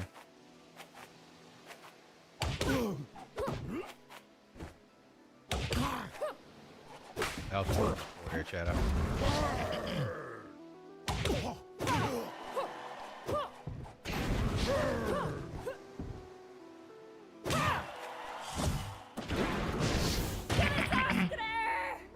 Fucking up.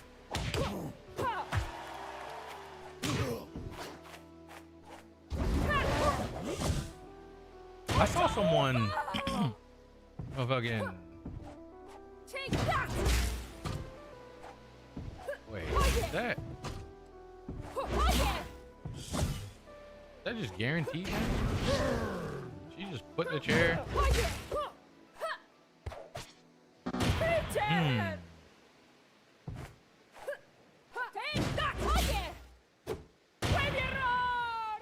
How do they do that, bro? Someone literally just hit the chair and guaranteed up aired the chair. Well, there it bounced off the wall. Take that. Hello?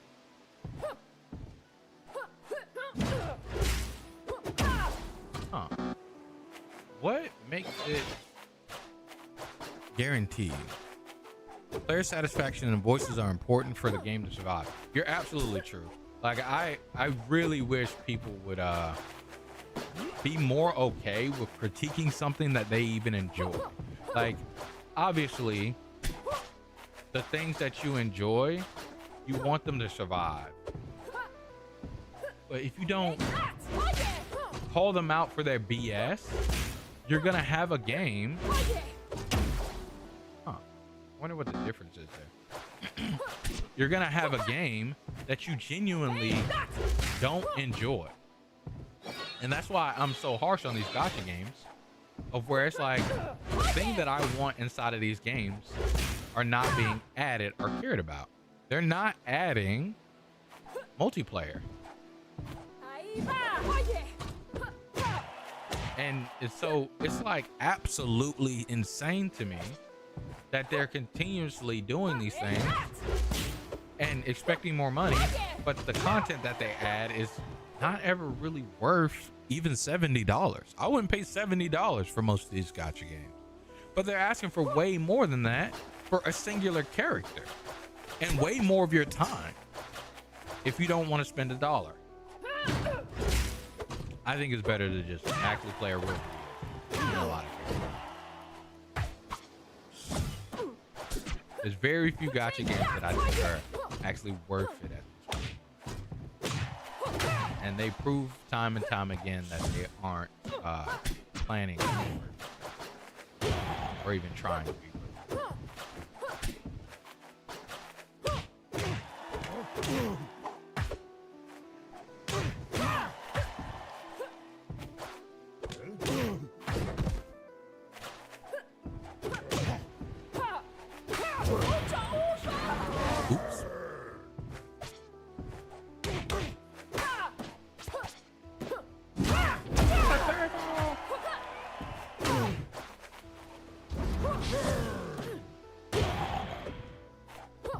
Oh, let's see this angle.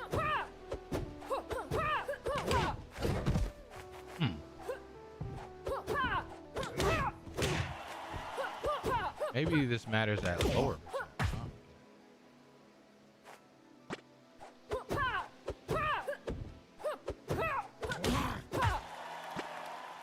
Now, I'm not a down air connoisseur, okay?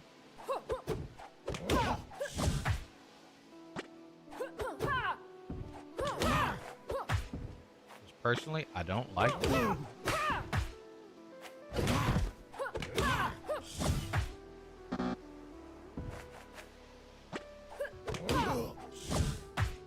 Let's do this. Not this.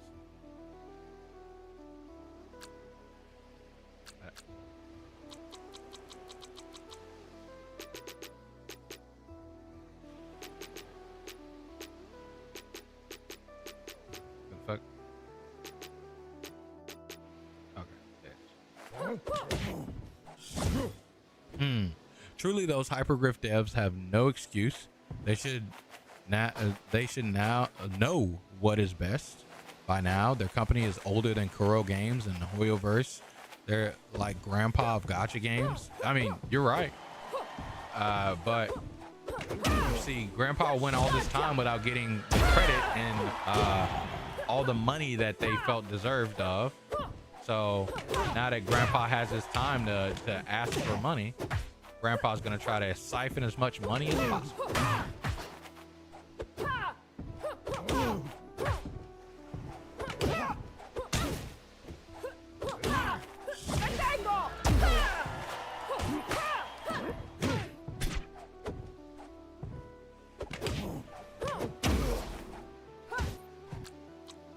So let's do this. Away.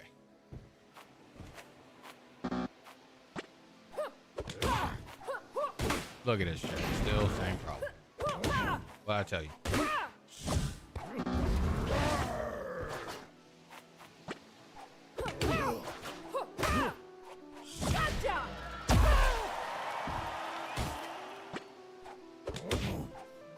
Genuinely, there's nothing you can do, especially around this percent, right?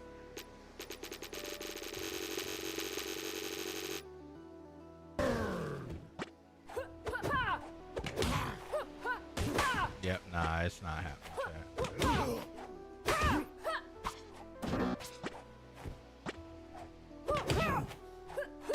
Either it's me or... At the, funny enough, at the 90%, I can see it a little bit, maybe getting there, but it's so tight. That's what he said, right? It's so tight, chat.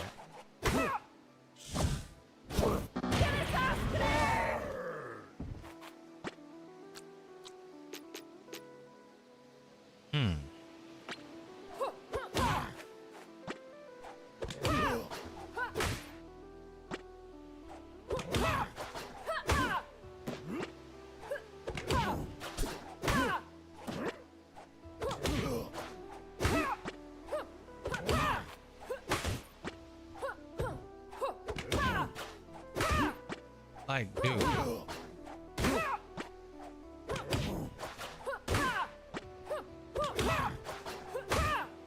Dude.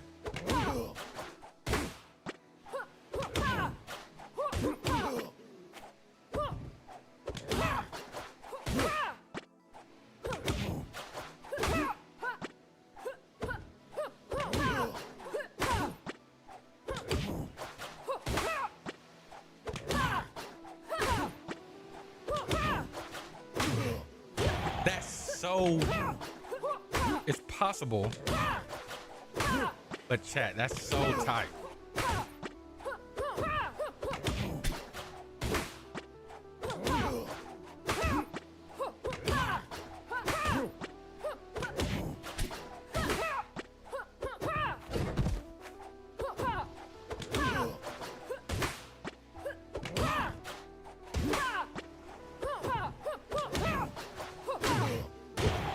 Skip a singular fucking beat, chat.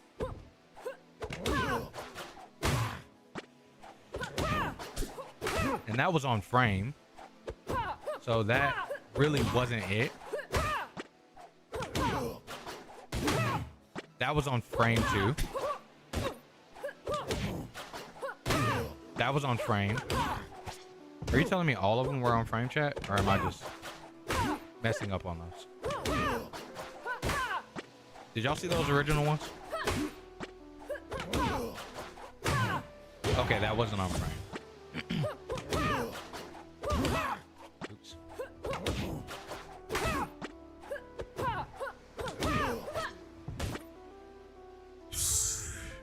Bruh.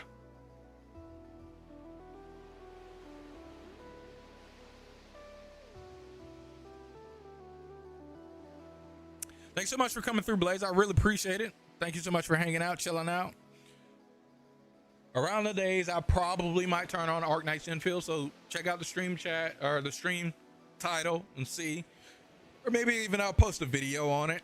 So keep your ear to the ground, keep the noti on. And thank you so much. I really do appreciate you coming through. I will catch you the next time you come through. No, dude. Okay, that one was clean, chat. That one was it. But I didn't do the double jump on that one, chat. What happened different? I think I hit it closer to the ground. You have to hit it closer to the ground, I think.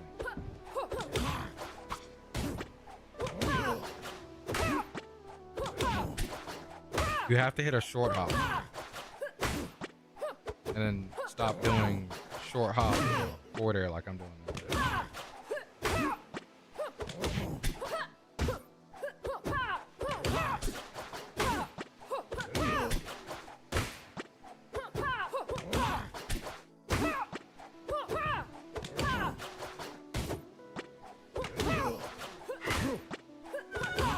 What's wrong with you? She hit her funny bone on the microwave chat.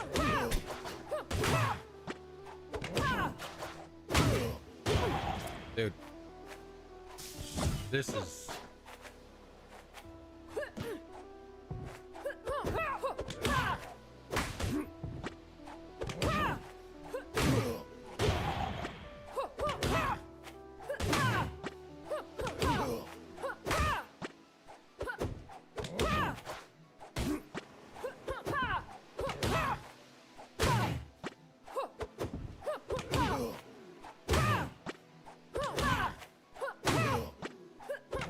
Dash this whole time. Was I just making it complicated? Oh my gosh, shit. I was literally just making it overly complicated.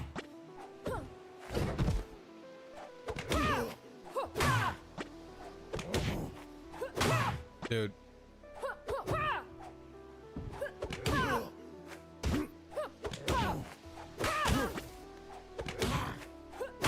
Okay, I just had to dash, chat. Sorry. I'm making it over complicated. It has to be the short hop one.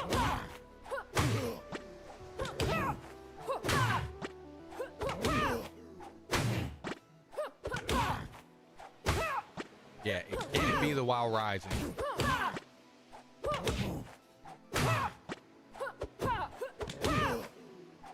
And you can't be going backwards. Dina said you have to have the forward momentum with it. You go backwards with it, you can't make it in time.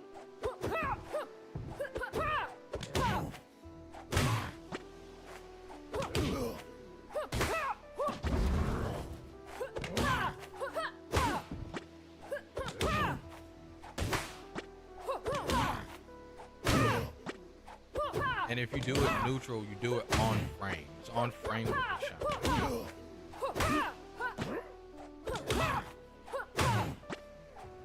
That one is the cleanest one. And I think air dodge comes out fast enough for the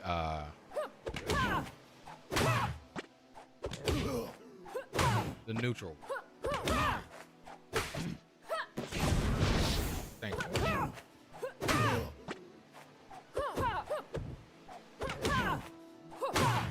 Oh, it doesn't. It's only people like Zetter that can. Oh. Oh, yeah.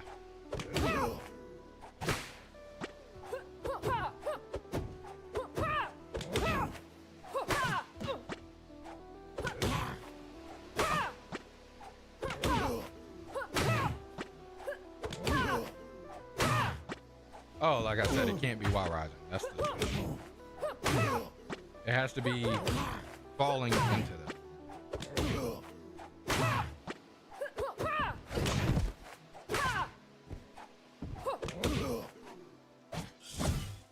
Which is extremely dangerous. Extremely dangerous. Dang, what's up? Fish? Welcome to the stream. How does it? What was what guy ranting about? Talking about Arknights Enfield?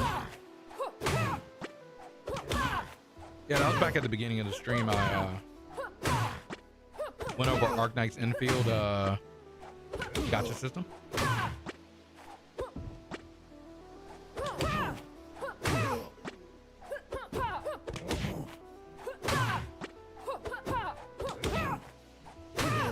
Okay. So if you're not Zetter or a character with a 2-frame, 3-frame nair, you can actually get out. But again, it is extremely dangerous to do this. And then also, you wouldn't DI away the clap. Like, let me see if I can do this. Oh, whoops.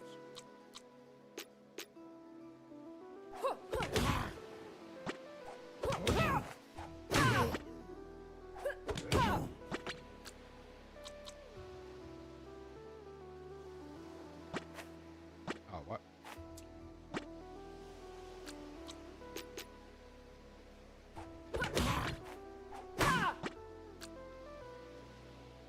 Okay. Now let's change it.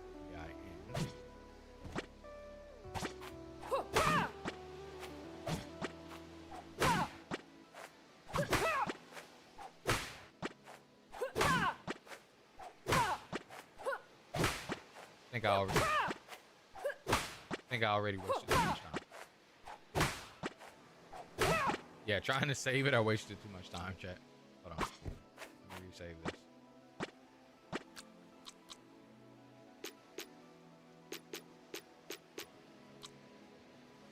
Yeah, if you check out the beginning of the screen, just scroll back. I think it was around the 30-minute mark I started talking about Arknights Enfield. I went over a Braxophone video and a St. Tontas video talking about the gotcha system. You can check it out. Thank you so much for coming through. I appreciate you pulling up. We're on Rivals of Aether now, my friend. We do a lot of stuff here, a lot of different games, a lot of different things like that. My opinion on St. Tontas. He's a content creator, man. The gotcha space has a lot of drama, content creators. And I mean, he's definitely a very polarizing one. I don't like a lot of his takes, but I think that's, bro, like, it's regular, man. Like, it's regular to not be in sync with a lot of people's takes online when people have opinions. I have best friends that I talk to every day or every other day, every week, and we don't agree.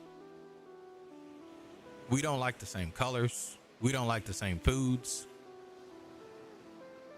We don't even agree on living situations, on how you should live, but we're still best friends. The only thing that we need to agree on is the care for each other's life.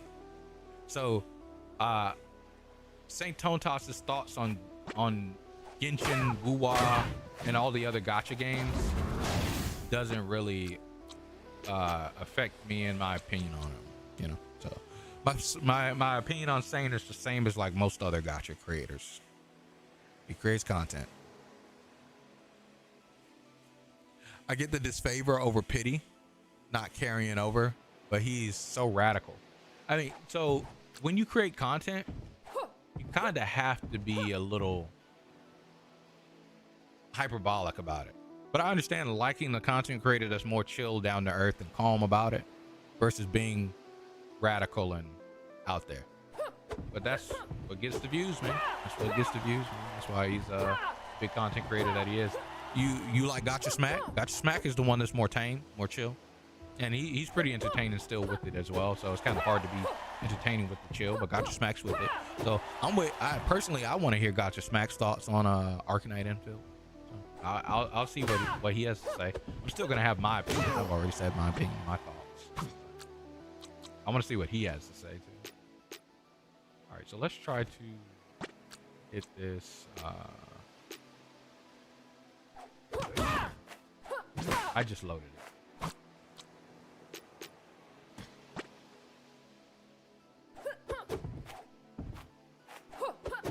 So I'm going to save as soon as I grab it.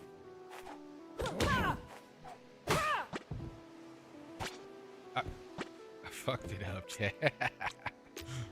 My brain is thinking of all the things that I want to do and not what I need to do. Okay, that's it. That's it right there. So what we want to now change it to is DIN. So the slap gets DI. Oh wait, what? It changes it that quick?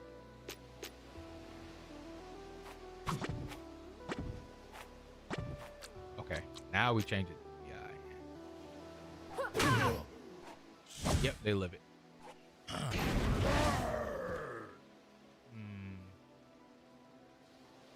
You hope Arknight Infield follow the model of being mainly balanced and gameplay free to play friendly. I mean, with the way the gotcha system is for real, I think it's already just free to play friendly. I think it's pretty bad. Like, of course, my title's hyperbolic, right? In itself, that's another thing where it's radical hyperbolic. Arknight Infield is not gonna EOS, okay? Not gonna EOS. It's gonna be super successful, bro. Like, the game is Arknights. People love Arknights, and it's 3D Arknights and another one of these competitors to Genshin Impact. So like, people are going to play the game. Now, will them playing the game lead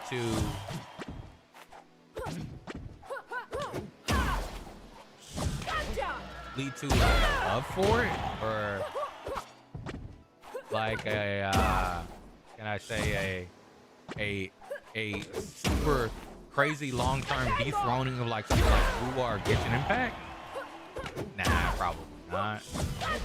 But people are gonna enjoy Arknights, and gameplay seems pretty cool and interesting. But I don't think it's gonna have any issues with success, genuinely, and especially with the creators out here placating for it, and the only one kind of talking about the badness of it being St. Tone's. I think it's pretty much set in stone that no one gives a fuck. Pretty much, like, it's like the Arknights in-game or infield content creators don't care. The player base is mad about it, but they're gonna still play the game. Because that's the thing about these gotcha games players, right? They'll complain up a high storm and still play the game. And that's like the traction and the amount of players playing the game is what makes these games successful.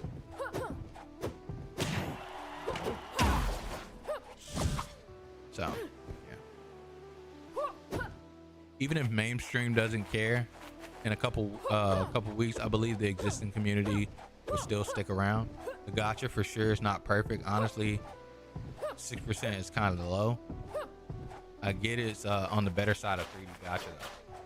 That I think the rates are on the better side of 3D gotcha. However, I don't think we got to stop looking at the gotcha system in rates. That gotcha system is not just the rates.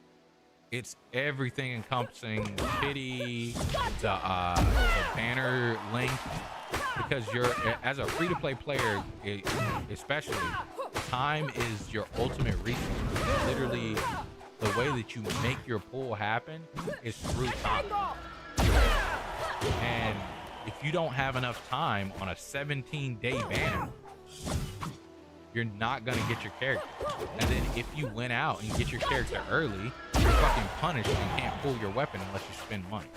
And majority of the gacha game players are free-to-play players. So it's a terrible system, bro. It's a terrible system, and they need to like fucking hire me so I can learn how to siphon money out of people, bro. Because robbing people blind is something that I've never been interested in, but I see how easy it is, and it's like it's piquing my interest, you know.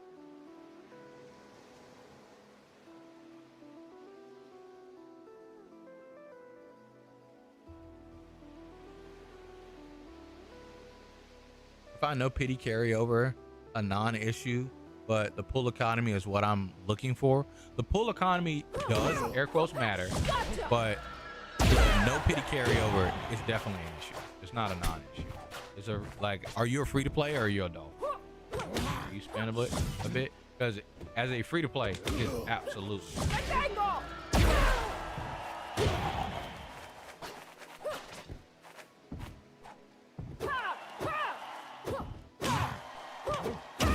Nah, 100% free to play. So check this, right? I want you to think about this. You're free to play. You are trying to get the banner unit. You don't care about the other units, future units. Say they're both male characters. They don't have titties, bro. You don't care about them. You don't want them on your account. You want the banner unit. And you want the banner unit's weapon. Because the banner unit's weapon is good. You hit the banner unit in one 10 pull. Let's say you do one 10 pull, bow, you hit the banner unit. You can't pull the weapon unless you spend money now. Did you think about that? I want you to be honest with me. What's up, Wrangler? Welcome into the stream. How does it does it? How does it does it? How you doing on this fine Tuesday? Wild how people are obsessing over gacha instead of gameplay. This probably isn't Hyoirei or Thru, where new units power creep the roster and old characters get benched in-game.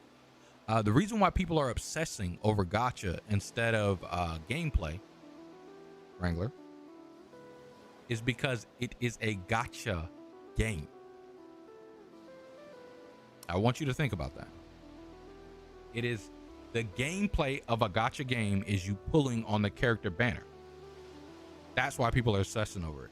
The way that the game makes its money, it monetizes, is through you pulling on this gacha system. That's why people are obsessing over it. When you spend your money, and your time is money, mind you. So if you're a free-to-play player like Fisha is here, you are spending your time in order to invest in this thing that is in the game. So of course you should obsess over it.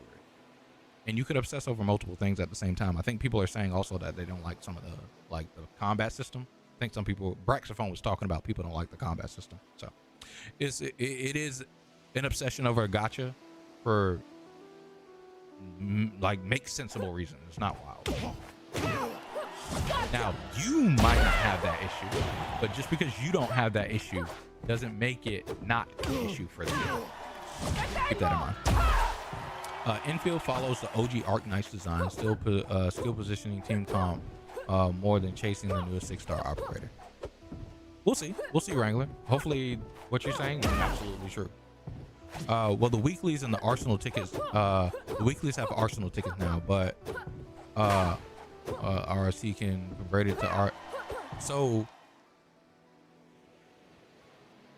the Ori barrel, as far as St. Tosat's video from a day ago, cannot.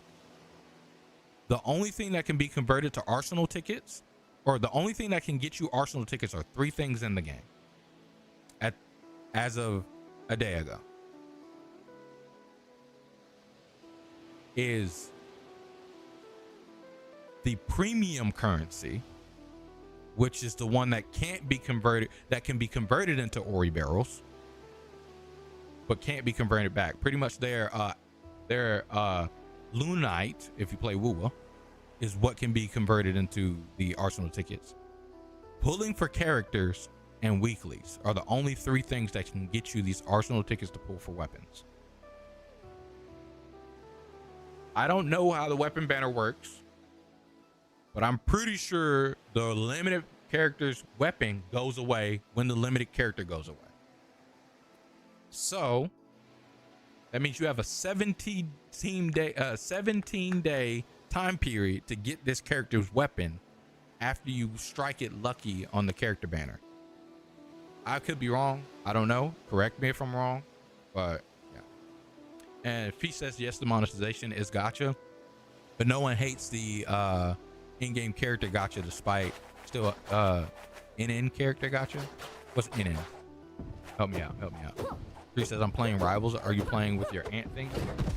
Yeah, I'm playing with I'm trying out these new changes on Reina to see if I like them, which I mean, it doesn't really do much. I don't know why I'm running around trying this stuff out. I actually should just be doing something else on the game, to be honest. It's like it doesn't really feel much different. What you talking about? You playing like normal Rivals shooting game, or you playing Rivals 2 for real?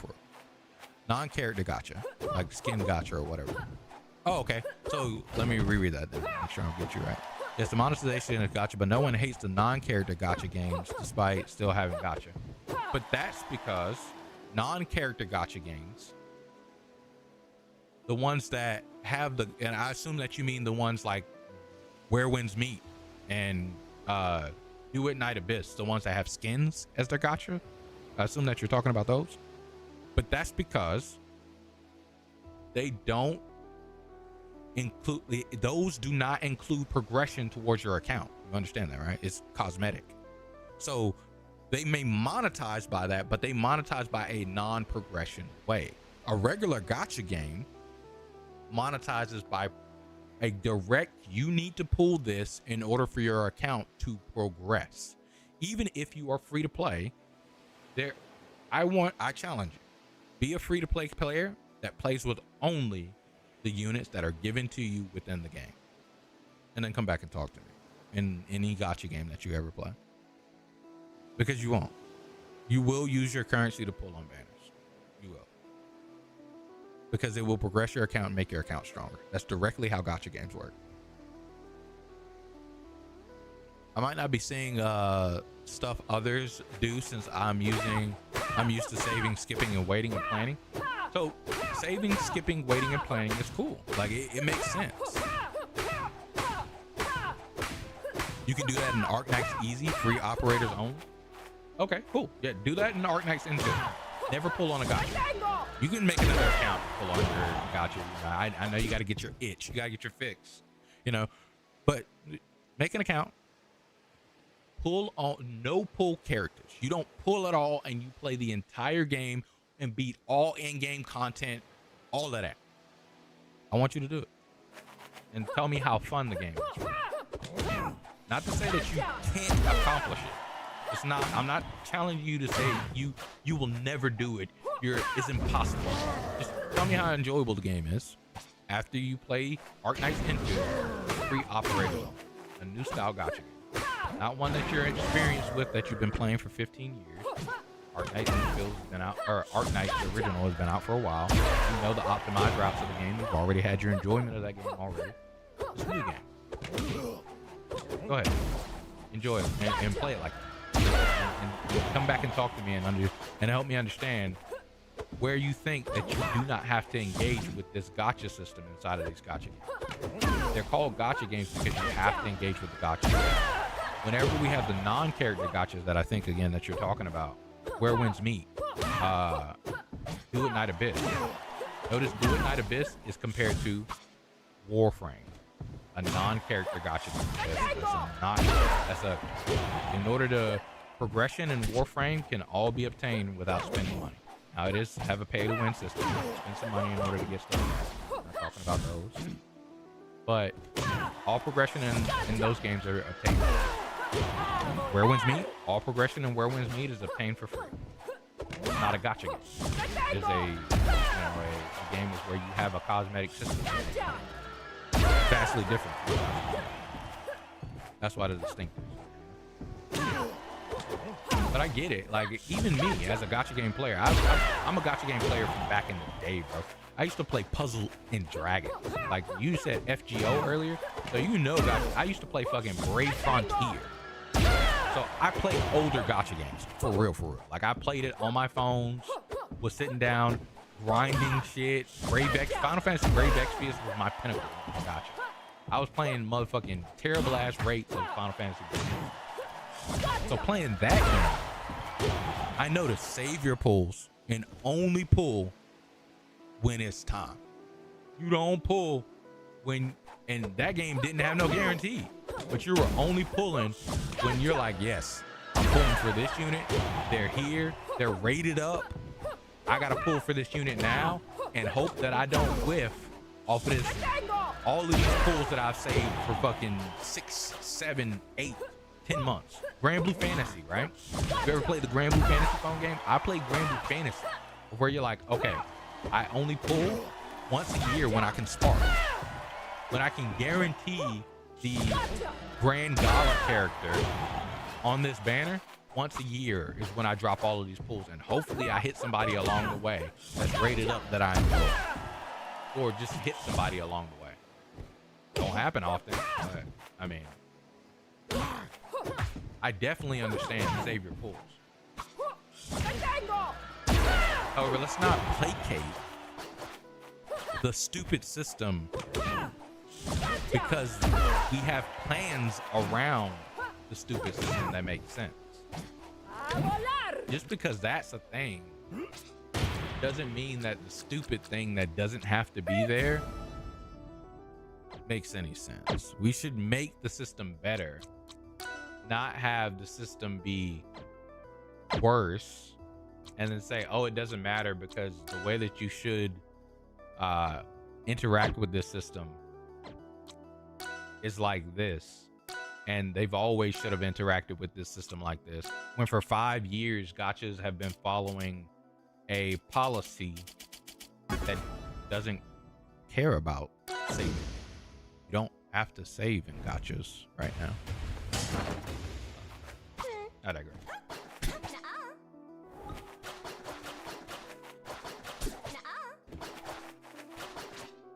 And it's not to call Arknights Infield a bad game. From everything that I've heard from like Sticks and who was I Win to Lose. The game is a good game. However,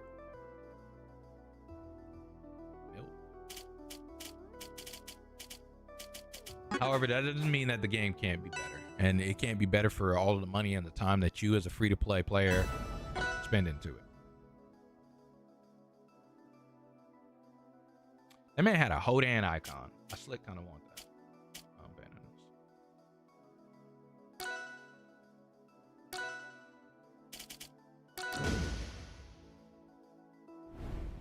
I slick kind of want that Hodan icon.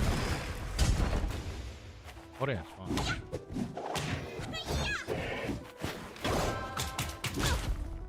Harry, give me a second, guys. I'll read. I fucked up, chat.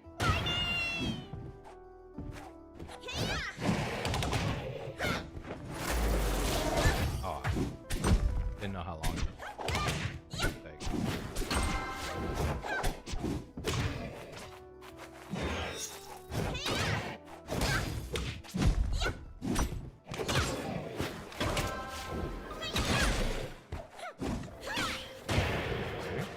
Excuse me.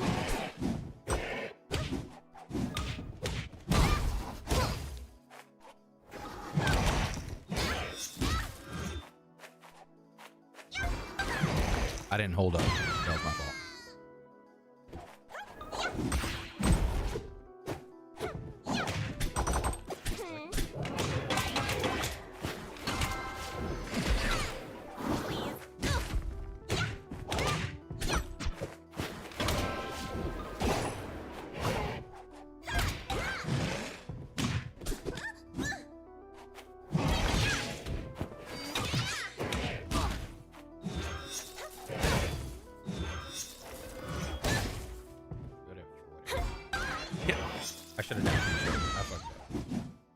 Okay, gotcha's bad for the most part. Tolerable for players who like to save. Real question is, how many pulls do we actually have per week? And that's what decides whether the system feels playable or miserable. True, Wrangler. Look, like if the pull economy is over generous and every 7 days you get 120 pulls, the reset doesn't really matter much. Cool. So you're right. Okay, back to the main discussion. I'm not seeing a major issue aside from 1 second. I'll get the pick now. I'm not seeing a major issue aside from no pity carryover, maybe the no guarantee on 80 pity, but it's already 120 and 8 compared to 80 for the second. Yeah, that again, there can be things that are better about the, I guess we could say, air quotes, worse system.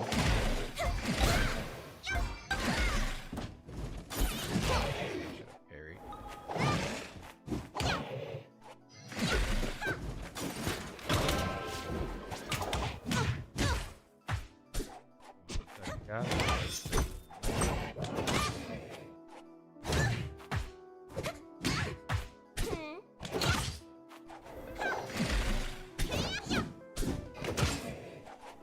I didn't mean to double jump. Did I die?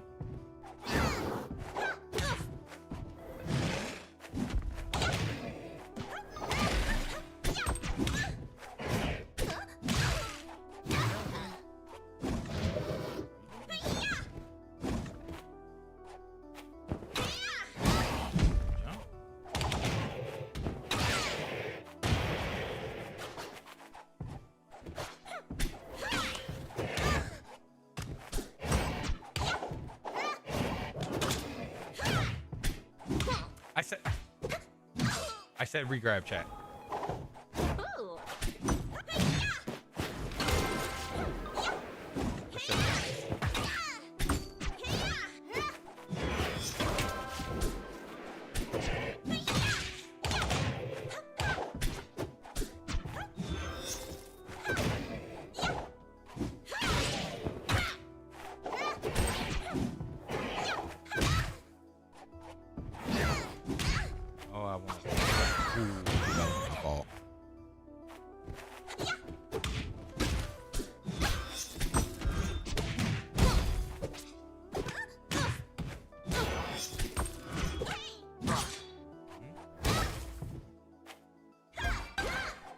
Should have asked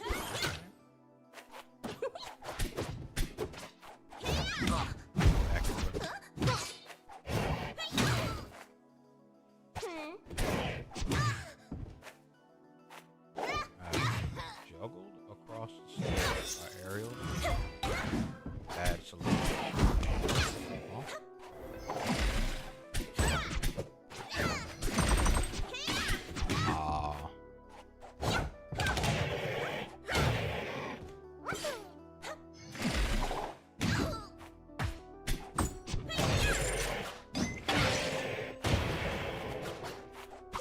Lucky, I think.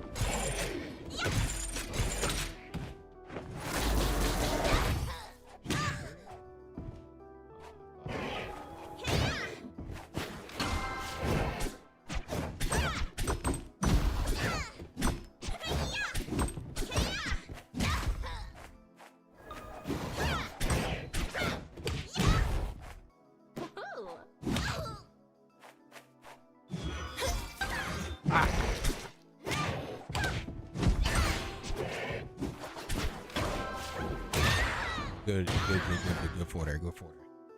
So chair change on Reina is actually change the chair.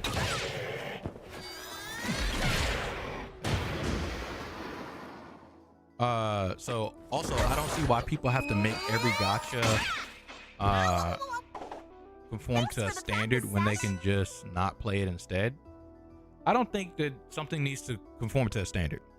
Okay, I think that they can make something different about the gacha system and make it good, right? I'm okay with them changing the gacha system. My argument to them is not ever, hey, why did you change the gacha system? Just change it back to Genshin Impact's gacha system. It makes more sense that way. My point, and I think what most content creators like Saint's point and whatnot should be, well, what Saints is, and I think what others are not, is I didn't down it.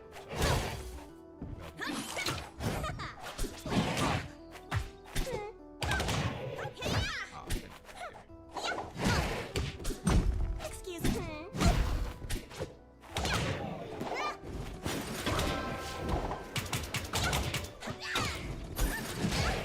How'd I grab it?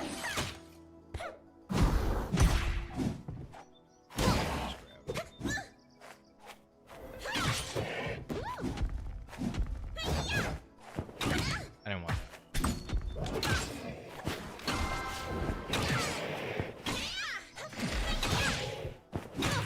I meant to dash.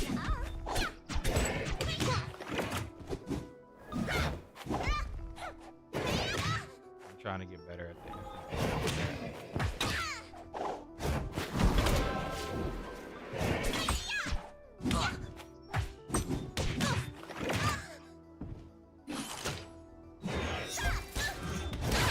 Ooh, that was good. That actually hit me.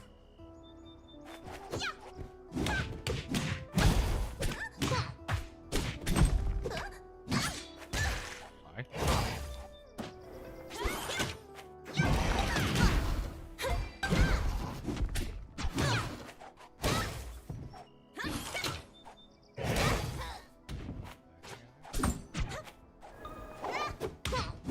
Alright, up tilt.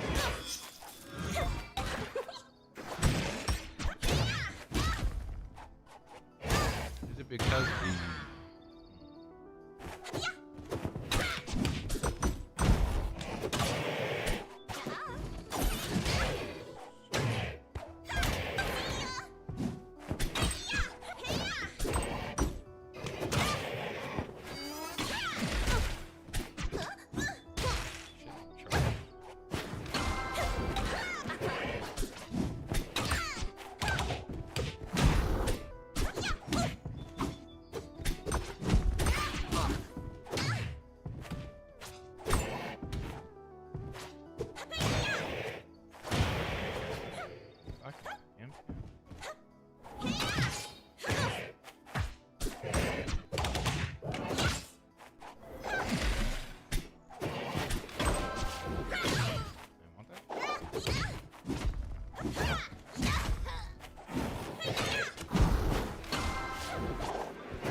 damn, that was bad.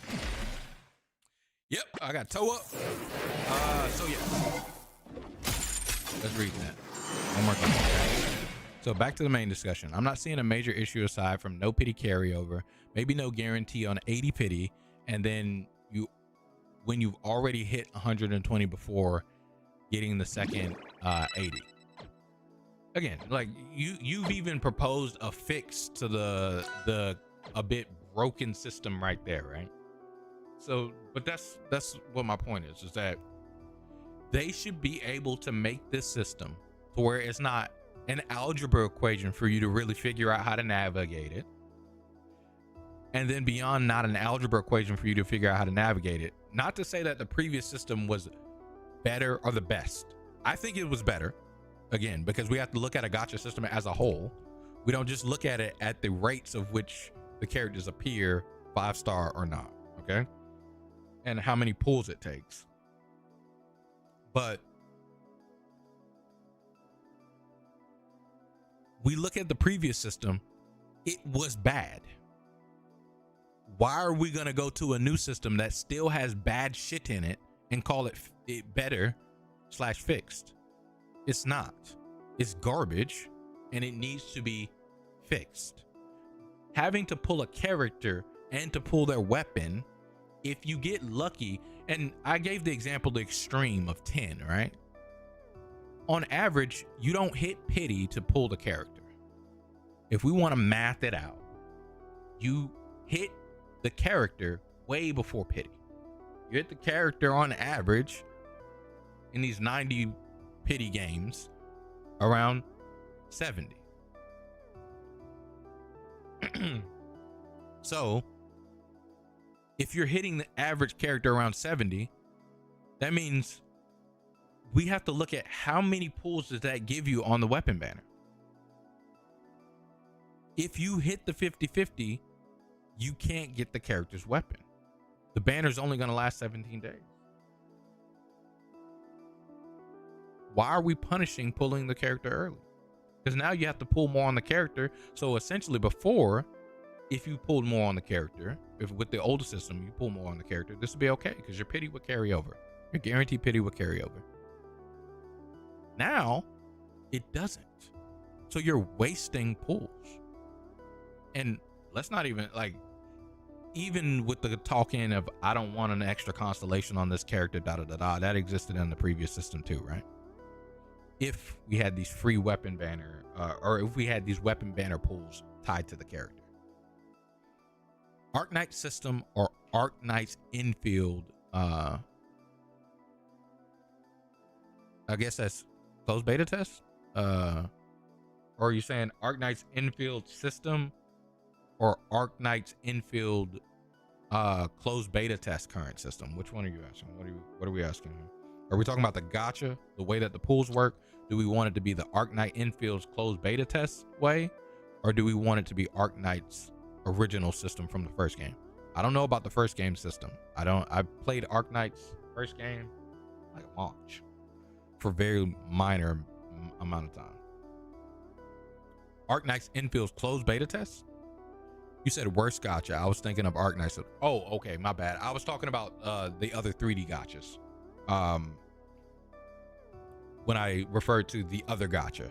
So the other gacha being like Wuwa, Genshin Impact.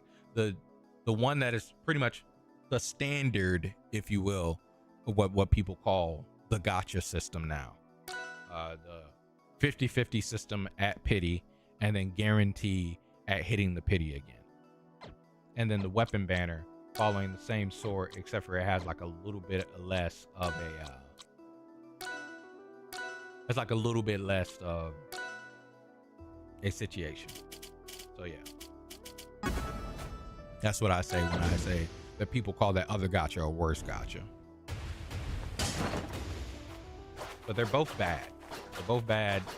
This one here is not better. And then let's not even talk about from the aspect of where it should be talked about from, a new player, right? A new player is just going to get fucked by this system. Imagine someone coming in and pulling on the gacha and don't know the arbitrary rules of the gacha player space of we should save, and they pull and they're just punished. They lose their pulls, bro. Arknight system was pretty average. 150 guarantee for the rate up, 300 for the other rate up. It's a 2% 6-star rate and a soft pity. It's so that you never really hit 300 without like 10 6 stars. That's really generous, I guess. Shout outs to them. Too bad it led them to getting greedy. They got real greedy on it. They said, ooh, we got them. We gave them all the free stuff in the first game. Now they want 3D. Time to siphon that money. They brought out the vacuum cleaner on that ass. Chat, you guys have been here with me for 3 whole hours. Hit the like button if you haven't already and subscribe to the channel. Great content.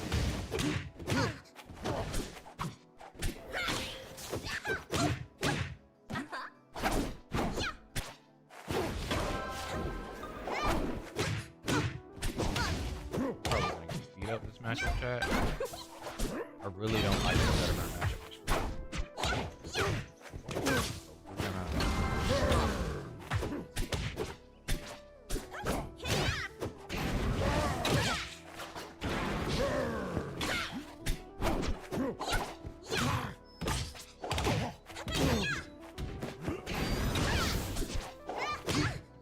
Should preemptively charge. Might.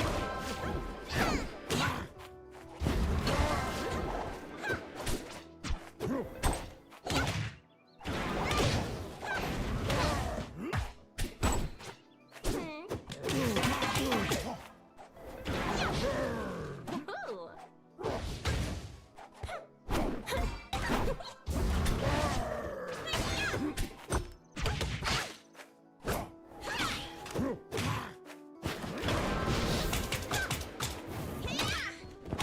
What? Y'all saw that rollback, bro?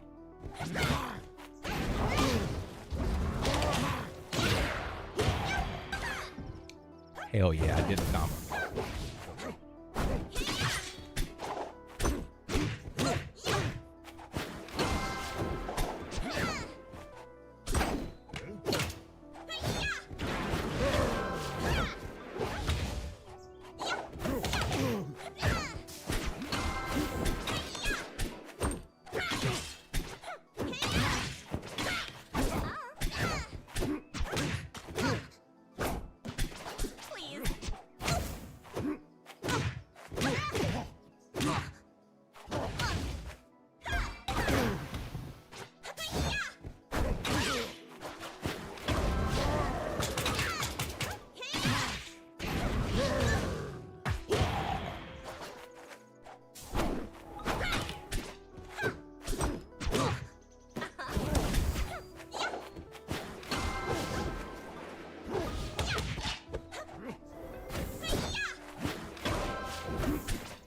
Don't want that.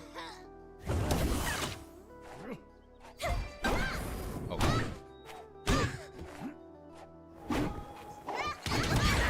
That was my fault.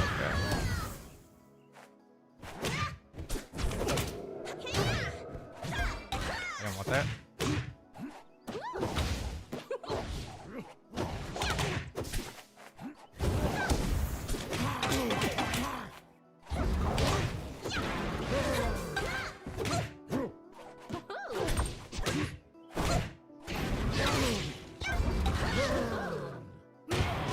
Right on. Right on. I don't miss. Okay. Now it's pretty bad actually. The 3D gotchas are just hella low rate, low top up units. I mean, yeah, you're right. I mean, but again, like it's good for the stupidity. Like again, all of the gotcha systems are bad. Like I'm not saying it in a retrospect of, oh, this gotcha system is good.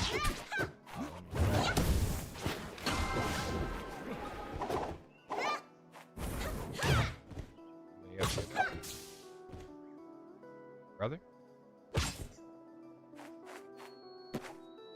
Back.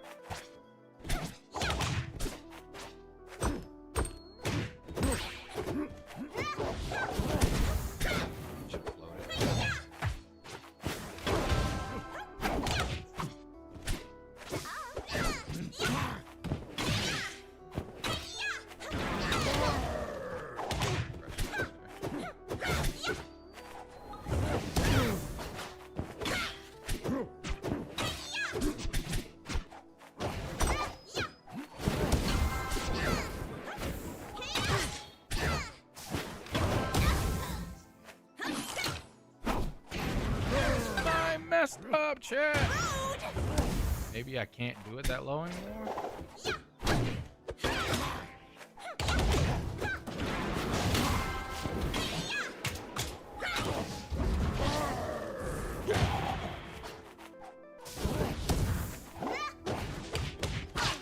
What's up, Rick? Ribbon, welcome into the stream. How do it does it? Give me 1 second. I'll read your comment.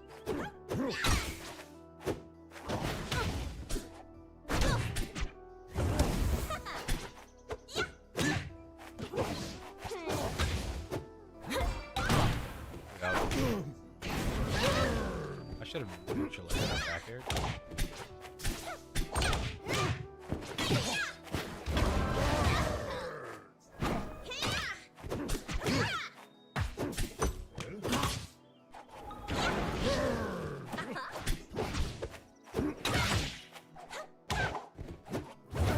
Man, accidentally fucking bombs it.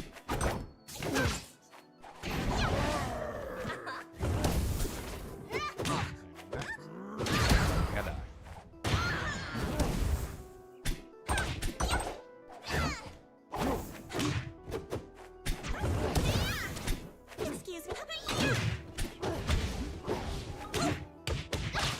Woohoo!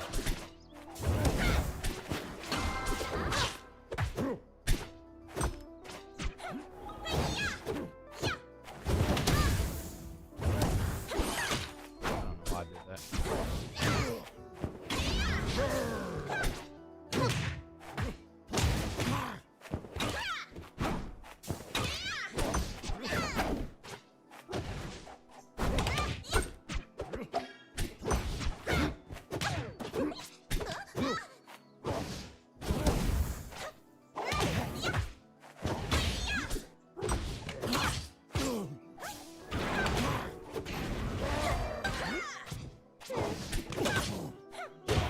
Damn.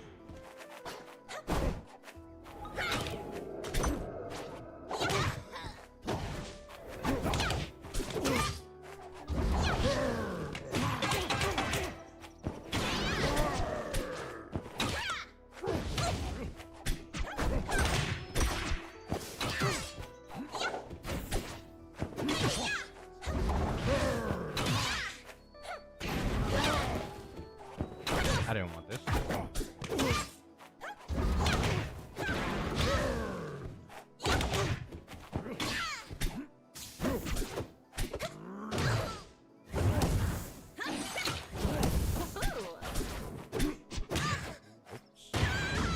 We died. We died. Okay.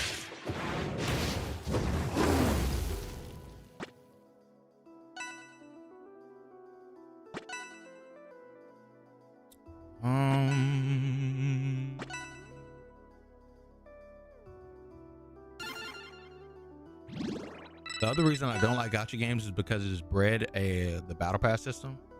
Fortnite technically like is the one that really pushed the battle pass system forward, yeah, if you will.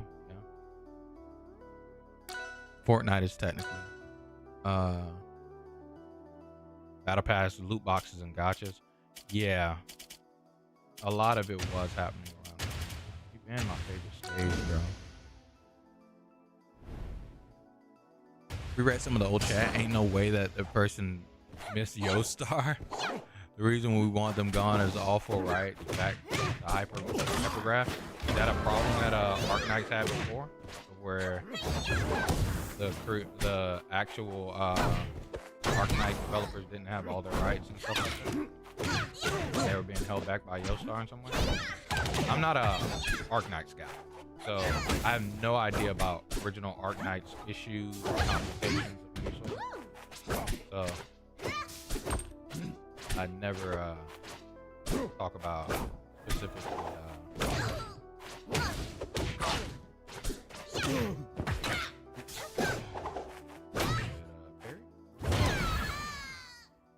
I never talk about previous Arknight complications or stuff. Because I don't know. Like I told the previous person, I played Arknights for literally launch patch, full to do a couple re-rolls of some accounts so I could see if I liked it. This is back when I was a heavy gacha gamer.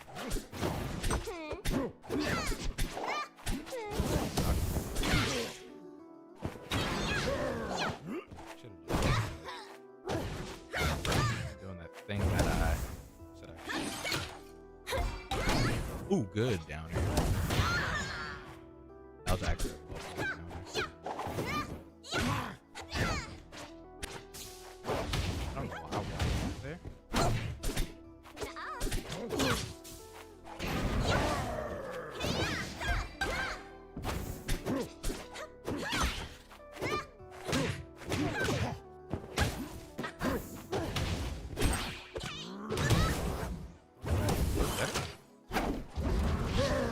Starting to do a little bit more of that stuff.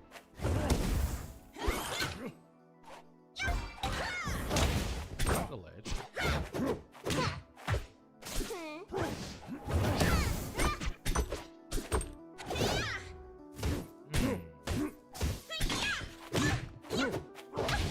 Please.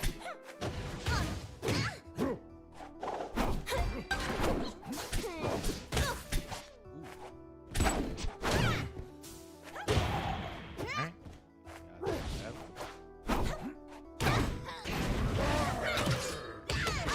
I want it down.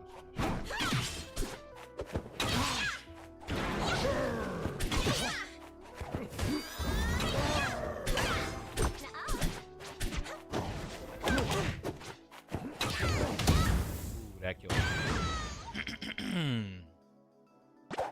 Okay. Honestly, I don't think people would be satisfied with anything if they just have a weird informant with a pity infatuation. Sorry, I'm reading too fast. Okay, if they have a weird infatuation with pity from Big Corpo, as if even if kept the 2% rate, it'd still be bad. You don't think people would be satisfied with anything? I mean, then it would just be the same complaint we've had for years, right? And it wouldn't be a topic, right? Because it's like, if the problem's the same problem you've had for 4 years, then you know what it is already, right? So it's different, I would say. Arknights is globally published by Yoastar, and Yoastar kind of sucks in PR. I think their event scheduling is weird sometimes. They delayed a banner for like by 2 months. Okay, so you guys have problems with some of their like planning and stuff like that. Every single Arknights player hates Yoastar the way for managing English Arknights.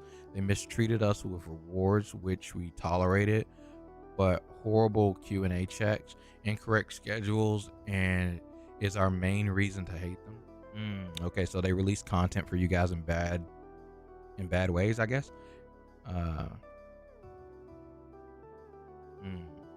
Okay. Cool history. How in God named us Taiwan server, which is slower than us, get it first. Meanwhile, we have a 2 month later.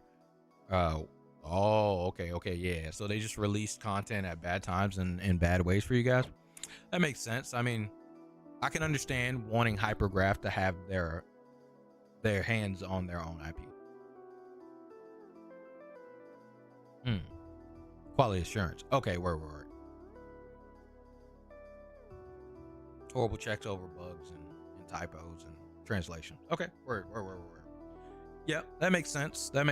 I could understand being mad at them for that stuff, without a doubt. And I think that you have every reason to be upset with them for mismanaging the release of content and stuff like that, especially when there's already a release line you can follow, because it wasn't Arknights out in like Korea first or something like that, so you guys can like kind of follow what was supposed to be released. I'm talking out my ass, by the way. I have no idea, and I think I slightly remember looking at tier lists of people talking about this is where Arknights has been so damn long. CN 6 months ahead of global. There we go. Okay, so yeah, chat. This is the type of thing of where I get where you're coming from, and I understand the complaints and the upsetness from that. And even though it doesn't directly affect me, and you know, because I'm not a Yo-Star Arknights person, that pool party free looks actually pretty dope. But I kind of want to save my money for this stage. But 4,000 won't be that much of a setback. Considering, chat, considering.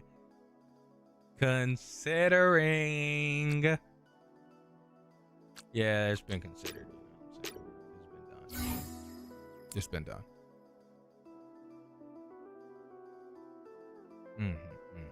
And Taiwan's a bit behind global. Yeah, I get that. Like, I can understand being upset that, hey, yo, you're releasing this content in a bad way.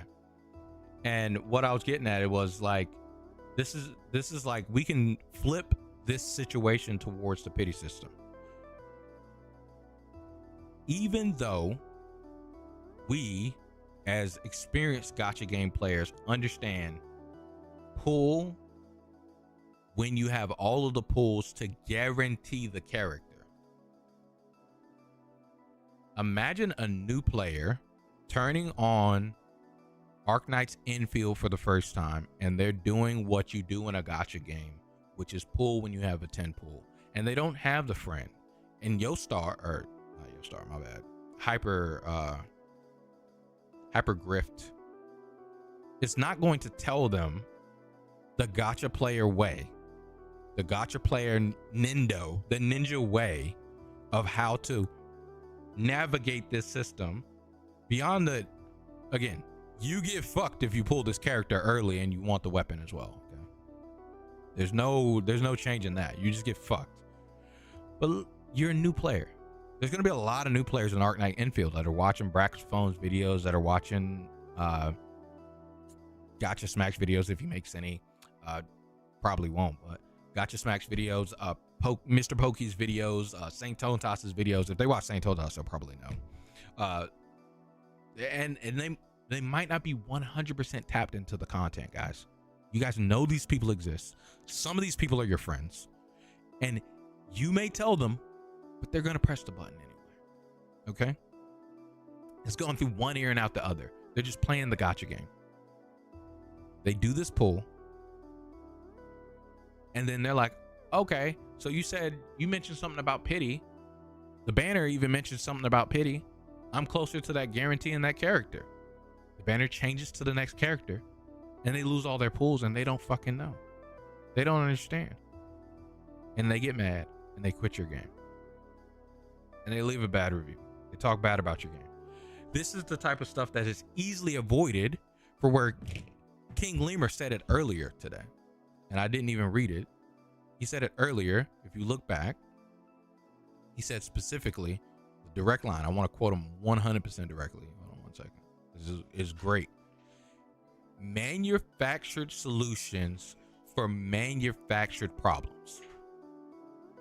Why do you even have these manufactured solutions that you have to make for your dumb problems? Why are we making a dumb problem? It's like where I talk about it in actual like games, of where in an actual game, a developer will make a problem, an MMO. This specifically happens in a lot of MMOs. They will make a stupid system and then give you a solution to that dumb system that doesn't make any sense to even be in the game. Like, why is this stupid system even in the game? One of the familiar ones that I can't remember the exact system that I'm talking about was in Ashes of Creation. I just talked about like a couple streams ago. I talked about Ashes of Creation and the dumb stuff in that game. Like, why are we making these problems that we have to solve and complain about as players? That's just stupid. This shouldn't be in the game. What are we doing? Fleet used to be my main back when I first started playing the game, like fucking a year ago now. And I'm coming back to Fleet after all of this time. It's been a long time. I've recently been playing characters like Reina and Zetterburn. Zetterburn more so has really been my main of recent time. So yeah, Fleet used to be my main, but I like my picture up there right now is Galvin. I don't even play that character. So I just like cool pictures, and that was a really nice profile picture. Might not even use it right now. But this has been for a long time. So we're praying that Hypergriff gets the full rights back, and probably never happening due to Yostar and Hypergriff having a long-term partnership issue. Fair enough. I hope that gets solved for you guys for real. I think Arknights players are just accustomed to knowing everything that will happen in 6 months ahead, so we can also somewhat accurately predict events and reruns and yeah, I think a lot of gacha games had that situation of where people were so used to being able to see what was happening in the future, and then we went to this system of where Genshin was a global launch for everything, and now we're pretty much on that constantly, right? Which I think that's just the future of gaming in general, which is, I think that's good. I don't think there should be a, you know what's happening and able to plan out perfectly. I think that just kind of sucks.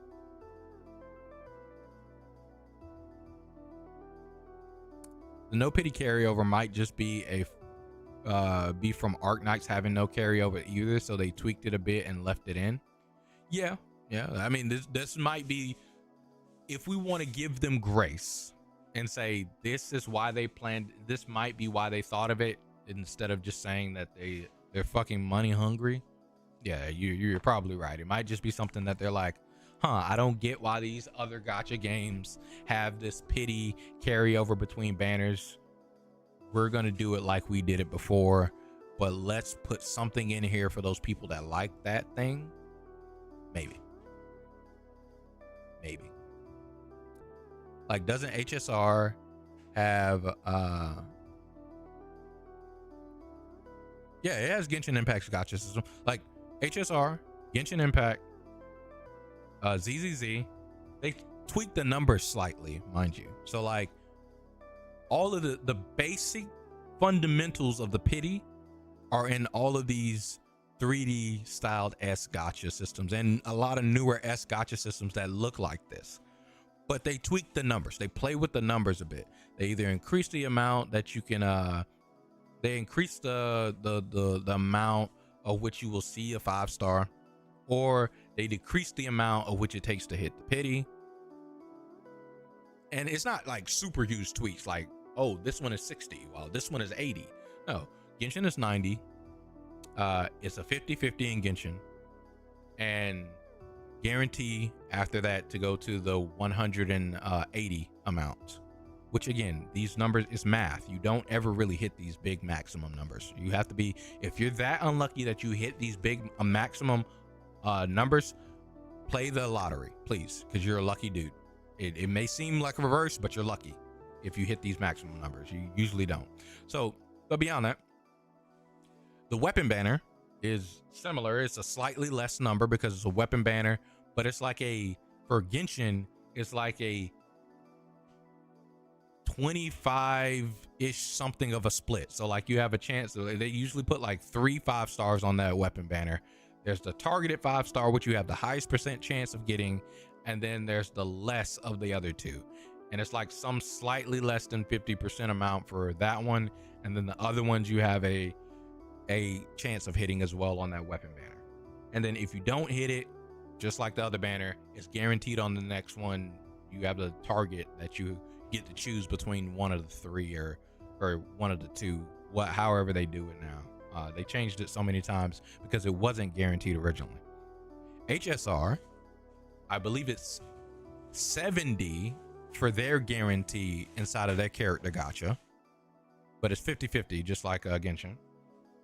Their weapon or their piece of paper banner, their whatever the hell they call it. I don't play HSR, so I don't know.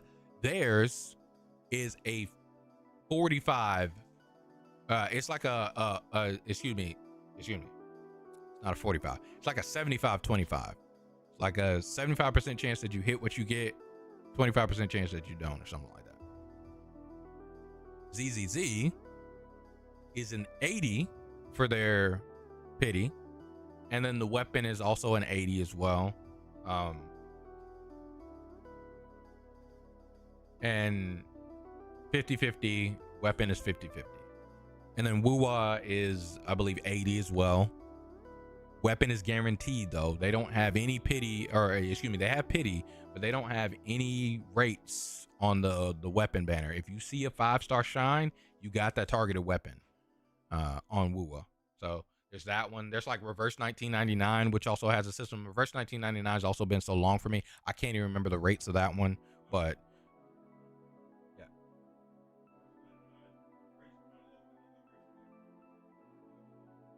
Okay.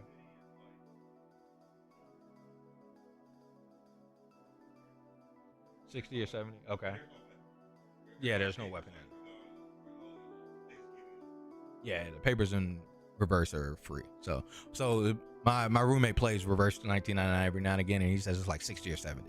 So it's one of those for pity, for you to pull the character. Right? And what's up, Brian? Sorry, I was talking to these guys about that new Arknight Infield's shit.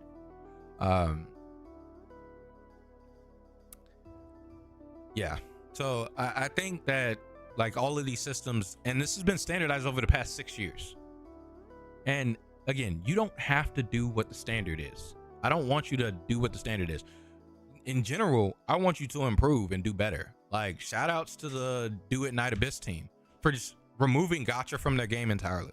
You just have a cosmetic gacha system if you would like to give them money. You can outright buy characters. You can outright buy weapons. And you can buy cosmetics. And then you can roll on the gacha for their super fancy cosmetics. But what are we doing to where we're making the system inherently worse? That's weird to me, you know?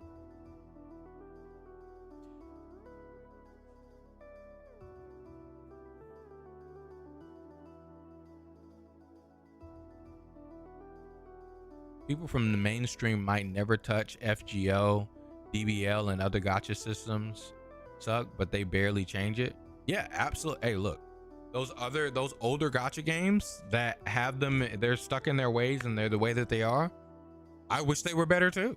Like there is at this very moment, the best gacha system I have ever interacted with is a game that I think majority people will never play. And it's Destiny Rising.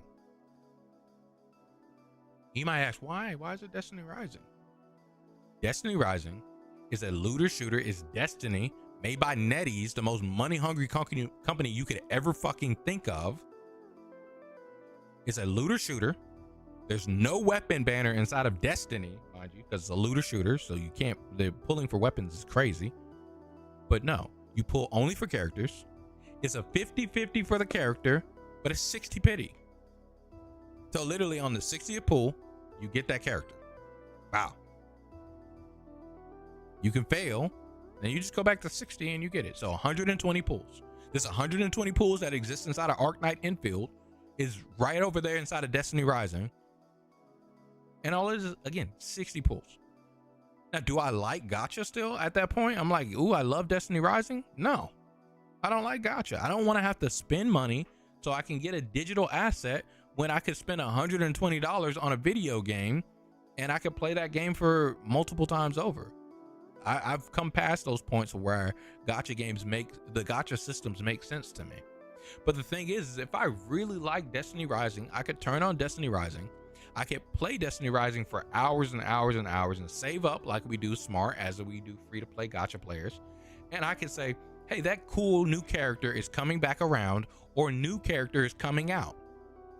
I'm going to pull on this banner and I can get the character, walk away from that, and continue to play the game. Now, of course, there's the intricacies of the system of does Destiny Rising have power creep like all the other gacha games? There's so much stuff. Like live service games have power creep and all of these things that you have to deal with, right? Like there are a bunch of more nuances and weeds that go alongside of this stuff, right?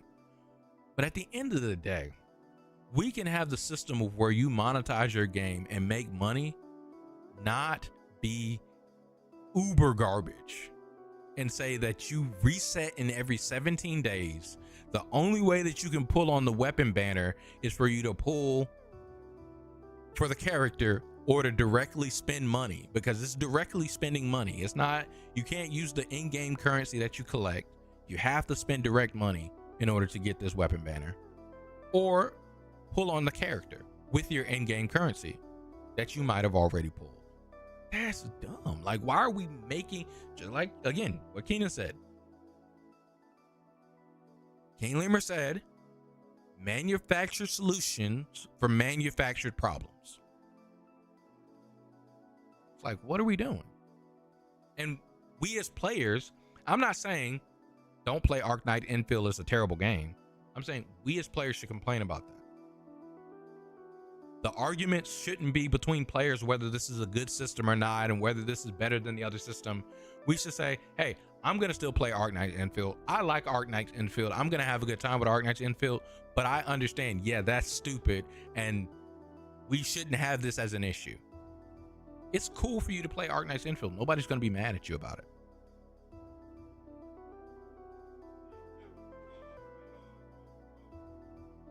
It's like, why are we doing this to where we're arguing and bickering amongst ourselves, and content creators are making videos saying that this content creator is dumb because they think that they're misinforming the public about how the rates work, when if you look at that person's video, they're actually not misinforming the person. They're actually talking about like how it actually works. And Brian, I don't blame you. Yeah, get up out of there, bro. Like,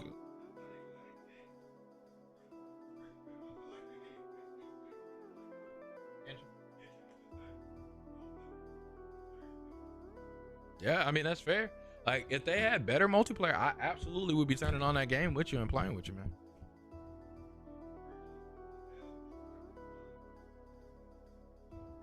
Yeah.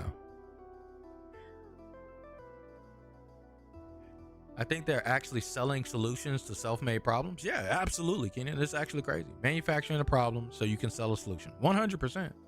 I mean, that's every corporation. Nah, every corporation doesn't do that, man. Nah, every corporation doesn't do that. When I buy a Nintendo Switch and I buy my Mario game, or I don't even like Nintendo like that, and I buy my Dragon Quest 3, I don't have to buy anything else. Yeah, I saw that. I saw Power World's getting a goddamn card game. But yeah, I got my Dragon Quest. Another thing, another one, the game that we're going to be playing on the 22nd, more than likely, that I've been pitching to everybody, that if you got a Steam and Steam Deck or whatever it may be, I don't know why I just typed in Steam because it was coming out of my mouth, and then Rivals because Rivals music is playing. No Rest for the Wicked. No Rest for the Wicked is getting a co-op update that's coming out on the 22nd. This is an early access game that costs $40. You spend $40 and you too could be just like me and have over 40 hours of in-game playtime. I have 40 because I stopped myself because I wanted to play co-op with friends and I didn't want to be burnt out. But you as well could have more hours in this game than I ever have. It's a action RPG that's similar to Diablo 2, but it actually cares about like a lot of different things and has a lot of different directions compared to Diablo, and it's like more like Souls-like ish. If you don't like that, there are plenty of games on Steam that could hit your fantasy of where you spend that money or that time and get it, you know. And even some free games out here, like where another one that exists, right, where you're like, man, I don't want to really spend money on games. Where Winds Meet is in a complete entire game that is free that you don't have to spend $1 on.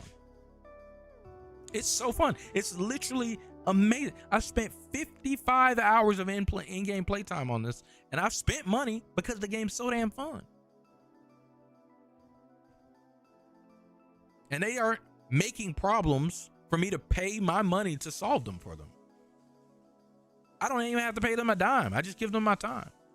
And they've been successful in China for over a year before they released here in America. So it's not like it's a not successful business strategy. It's very successful. Making a good game is a super successful business strategy. We found this out time and time again. Expedition 33 just won game of the year. Their first game they've ever made was $50 in a $70 marketplace where Nintendo's trying to increase it to $80. It's crazy, right? How will they make billions of dollars? The McDonald's ice cream machine. Yeah. I mean, a lot of stuff is planned, so they can sell newer shiny product. Yeah, absolutely. Right. Like sometimes companies will set themselves up to sell the new version because the old version will go obsolete. Right. And those are greedy corporations. I wouldn't defend those corporations in any way, shape, form, or fashion. I like it when a company's like, I'm trying to sell you a product that you will get your enjoyment of. And like I said a lot of times with games, I don't care for a number 2 of your game anymore. We're in 2025, 2026. My bad. We're in 2026. You can make a game that you can constantly update. You don't have to make a 2 for your game anymore. I don't need a Kingdom Hearts 2 anymore because the disc can be altered now. Just give me a good game. And if it's not good, fix it. No Man's Sky is one of the greatest gaming improvements in history, and every update since its failure has been free.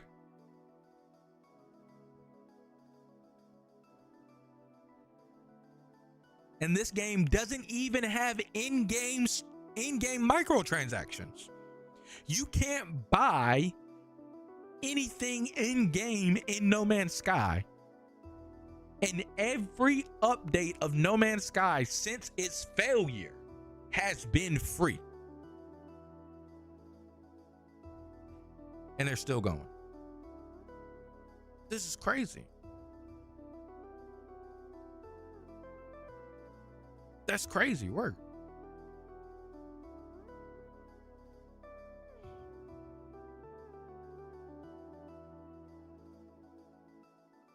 So what would I change in a gacha to make it balanced?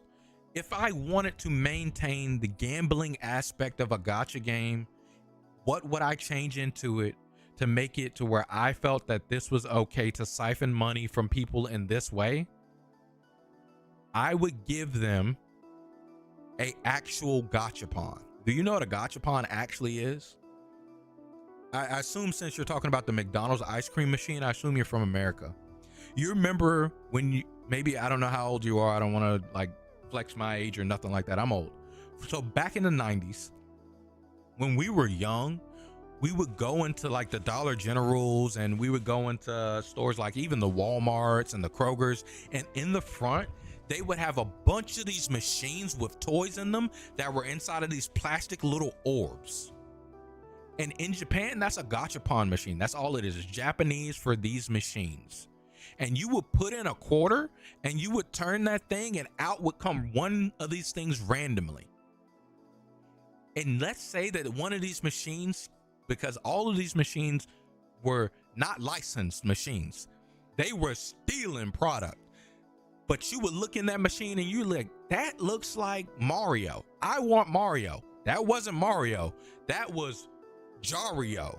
But you were going to try to get Jario out of that machine because he looked like Mario. You love motherfucking Mario. You're a little kid, eyes dazzling. You ask dad, you ask mom, can I have a quarter, please?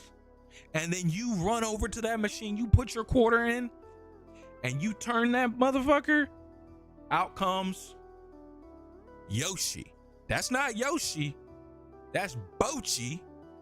But you got your Yoshi out of that machine and you're pissed because you wanted Jario. If you put in a certain amount of quarters, you would have your Jario.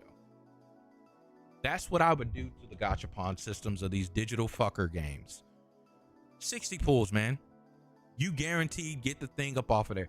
60 pulls. Let's do this, okay? Let's turn on one of these ASO gacha games, okay? No pity breakers whatsoever. No 50-50. You pull on this character and no weapons. What the fuck is a weapon banner? Weapon banners are stupid. That is dumb. So ZZZ is the last one I updated so I could play with a friend because they added in multiplayer. I haven't even played, mind you, but this is the easiest one to go to really quick. Okay, let's pause this. Rivals of 8th, a great soundtrack, great menu music that's been keeping it mellow as I've talked this whole time. Shout outs to Rivals 1. Rivals 2 is okay. But yes. So we go in here. We go to the signal search. $1.98 through 4. It takes $1.98 on average through $475.20. Brother. $475.20. How many players play?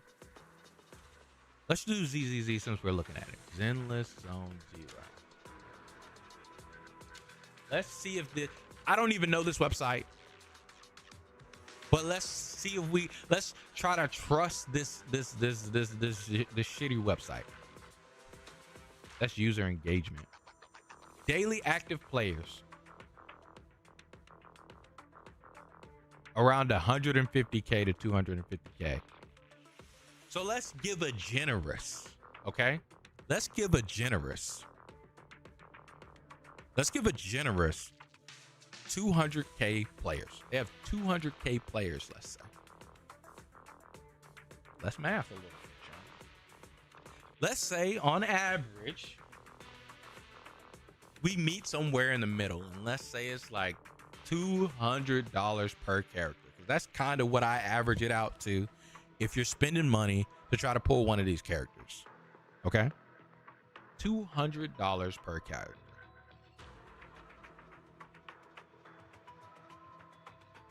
With $200 times 200,000, that's 2 million. That's $40 million. Now that's not company cost and things that like that calculated in. You know, the thing that these gacha game players are so fascinated with, and I'm not sure if you're really fascinated with it. I don't mean to talk down on it like that, but the gacha revenue charts.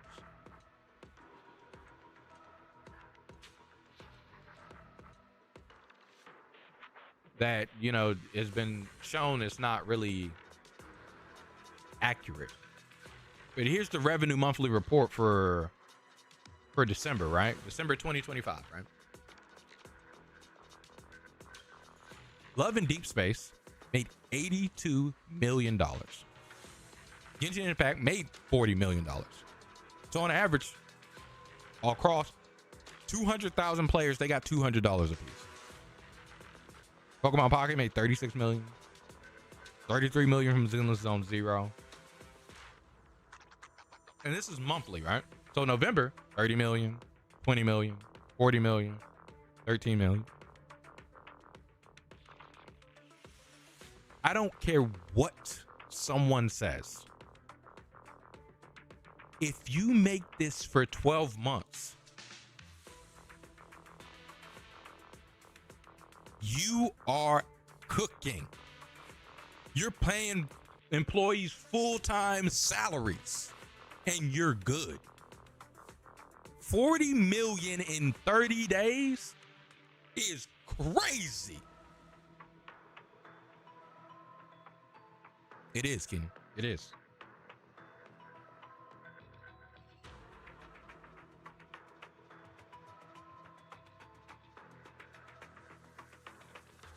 Also, didn't they shove those in front of the restaurant lobbies and grocery stores for at least a rip-off version of Gachapon? Yeah, exactly. Yeah, you're right. Weapon banner, I will say, is dumb. I don't care if they leave in weapon essence and weapon upgrading. Just the gacha for it sucks. It's a manufactured problem for them to just say, hey, pay me the money to solve it. When this is a perfect game to talk about it. Okay, look at this. This is a perfect game to talk about. This is another reason why I've grown to hate these gacha games so much. I can't wait to hear the sound of the sea. This character, Only the okay, brave will win. I don't need to explain the nuance of it, but they have this they have this stat in the game called impact. They have this stat called impact in the game. Her weapon. We fighting? Take Weapons, we all know weapons do certain things. I think I have to go to that actual spot.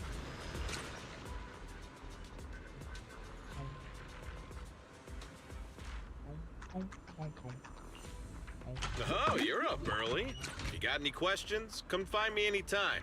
I'll be here. No, not that one. Give me 1 second on day chat. I gotta figure out how to get where I want to go.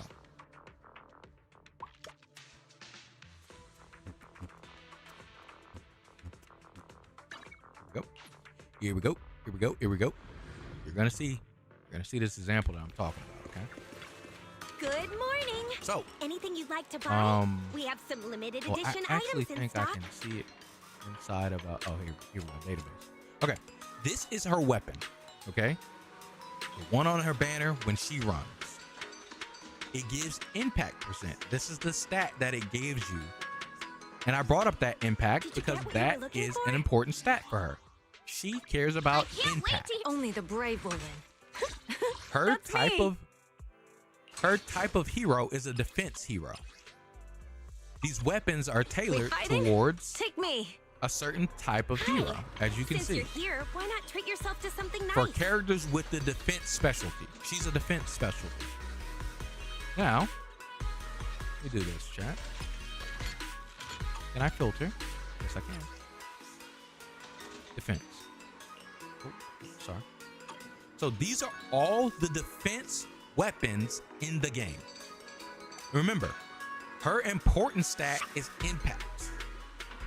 I am now going to click through the rest of these. Chat. Having trouble deciding what to buy? HP. I can always give you some tips. HP, defense, attack, impact. This is newly added. I'm surprised this exists. When she was released, the rest of these, you see I have them, right? They're attack, attack, defense, defense.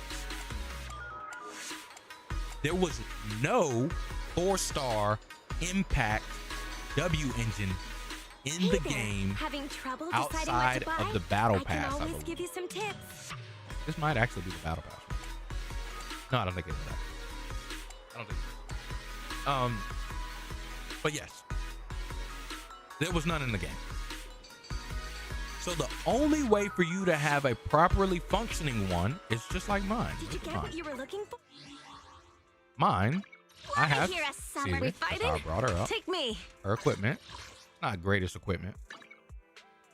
Impact. It is a stunner's engine. She's not even gaining the effect. I don't have the full potential of my Caesar unlocked because I'm using an engine that is not of her character type. This is a manufactured problem by the developer, and the way you solve it is by paying them money. This is stupid. You make plenty of, we just calculated, you make plenty enough money off of just the character banner alone. Why do we have to spend money on the weapon banner? I don't care how we math it out with this 40 million, even if we go back, right? To this monthly, you're making it once a month. Like, you make this once in a year.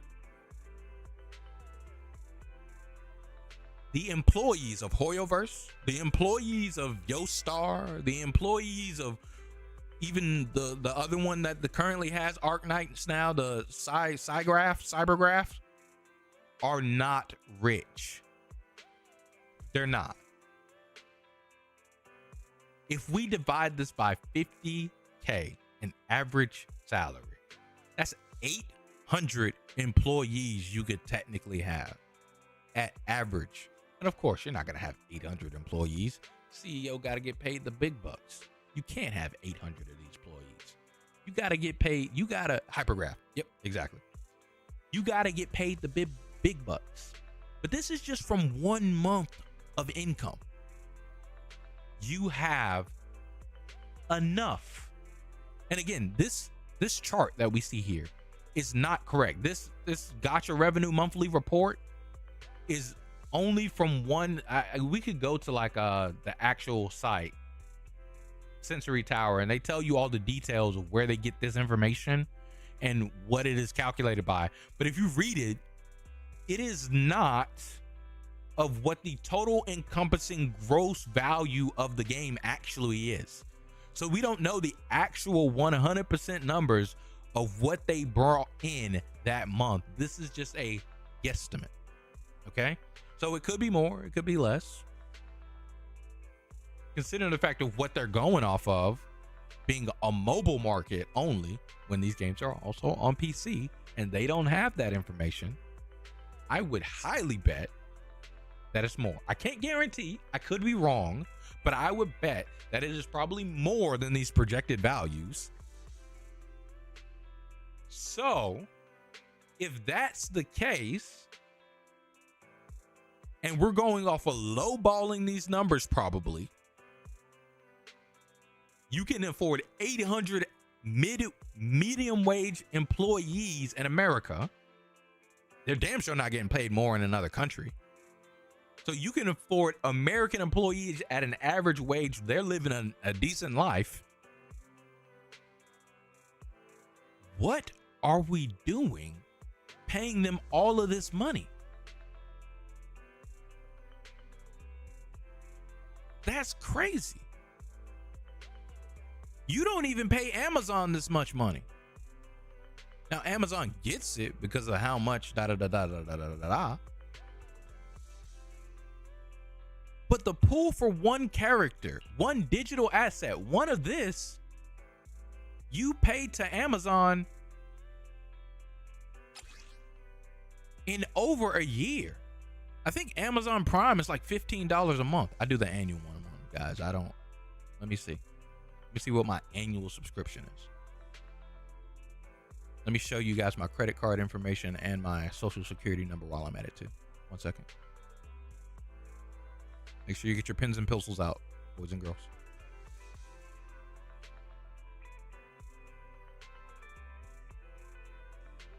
You're about to write all this information down and be in debt. Let's go. It's $14.99 a month to pay Amazon. So if you're paying monthly, you are spending $150 to Amazon in a year. In one sitting of a banner, you're spending straight $200 on this. At average, guys. And that's average. I can't wait to hear the sound of the sea. Why the hell does it cost so much, bro? It's no excuse. It's no excuse. We're giving these companies so much money, and it's because they said so. And the gameplay isn't even anything spectacular, bro. Like, I could understand if this was the best riveting gameplay most riveting gameplay that we've seen in life. Like, the only thing that they've gotten better than other fucking goonin games is that they got fucking titty physics and jiggle physics on fleek, and ZZZ is the one that's stepped it up to the next level, honestly. The other ones, ooh, it's a lucky day. Ooh, we got 20 coins off the floor. Shout outs to you, Hal. And shout outs to you guys for getting me to turn this game on. But the jiggle physics, we're paying $200 for. You might get more value going to the strip club, bro. At least the woman will have her ass on you, and you get the hint of sweat, must, and oomph, and money sweat too. At least you get that. Here, you're just getting virtually tore the fuck up. Like, at least with the e-girls on Twitch, you get the interaction of her and the rest of the chat, bro. Like, if we go to Twitch and you send her 200 doubloons, I don't have any e-girls on my Twitch. Hold on. Where's categories on Twitch? Browse. Where is the hot tub and pool section? Fuck. Maybe it's under just chatting now. We can find a e-girl quick. Vanilla Mace is technically one.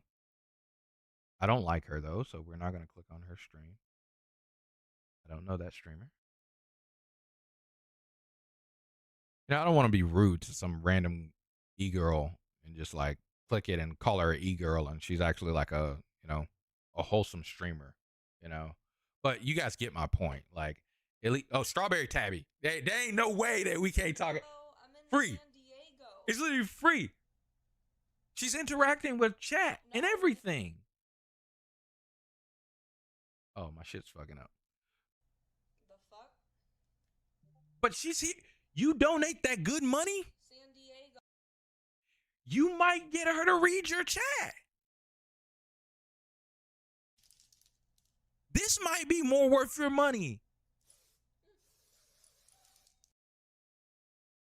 People get banned for less than, oh yeah, let's don't look. Twitch is insane. Twitch is insane. Okay, brother. Like, look, critiquing Twitch.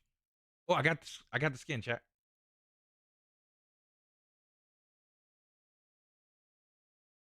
Wait, what? Did it break?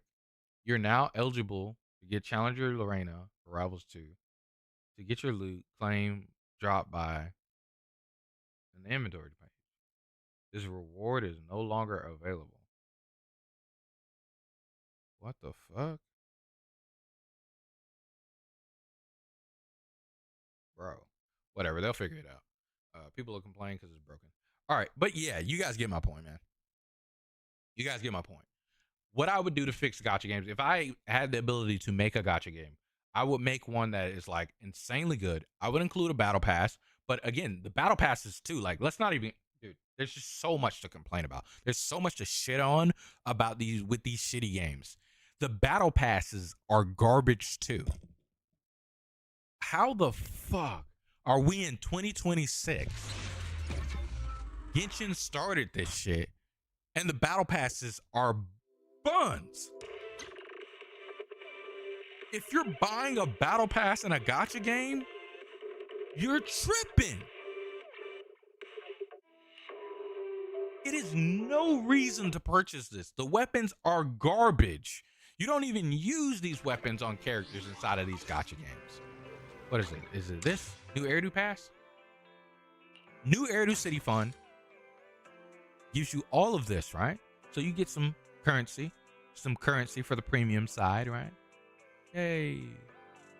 The max. To choose from 1 to 6. It says limited W engines. These are just off of the. These are just literally just part of the damn. The gacha pass or whatever thingy. Nah, they were using this on her. But regardless, you get to choose these weapons. Oh, they're so amazing. No, they're not. They're not good. They're not good weapons. You don't want these weapons. They don't change. These are the same weapons since ZZZ launched. Genshin just added not just, but like they added 4 more weapons on their battle pass. So there's now 8. You get to choose from 8 weapons. Ooh, oh my gosh. I remember the battle pass when it had 4 weapons, guys. Genshin used to have 4 weapons on their battle pass that you could choose from that you didn't want anyway. And Genshin's were arguably better than all these other gacha games. The battle passes are garbage. I would make an actual real battle pass that's worth your time. And then I would give you pull this character in 60 pulls or something like that. And then I would have sure packs like this. But the thing is it wouldn't be, also, there would be no currency conversion mojo jojo. I wouldn't have all of this bullshit. It would be in-game currency because you earn it in-game. And then if you don't have in-game currency, or if you would like, you could press the button with your money, with swipe your card. Maybe have a pool be like $1.50, $2.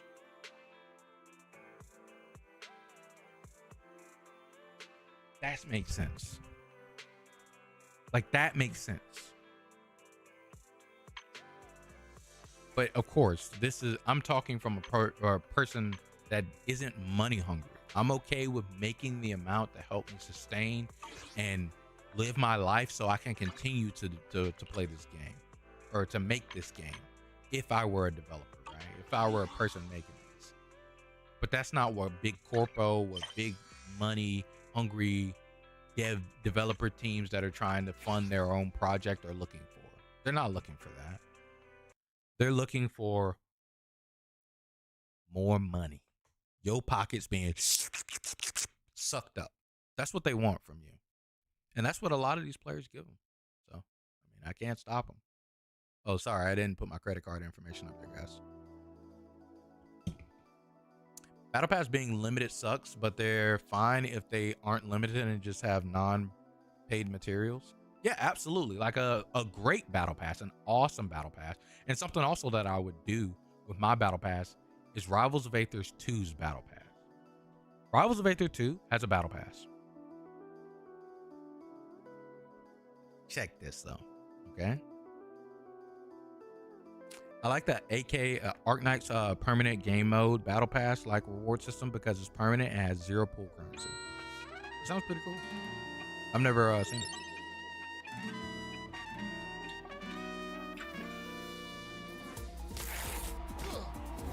For one character and one weapon, 0 dupes and is months of work in some countries. It's dystopian, but reality. For real.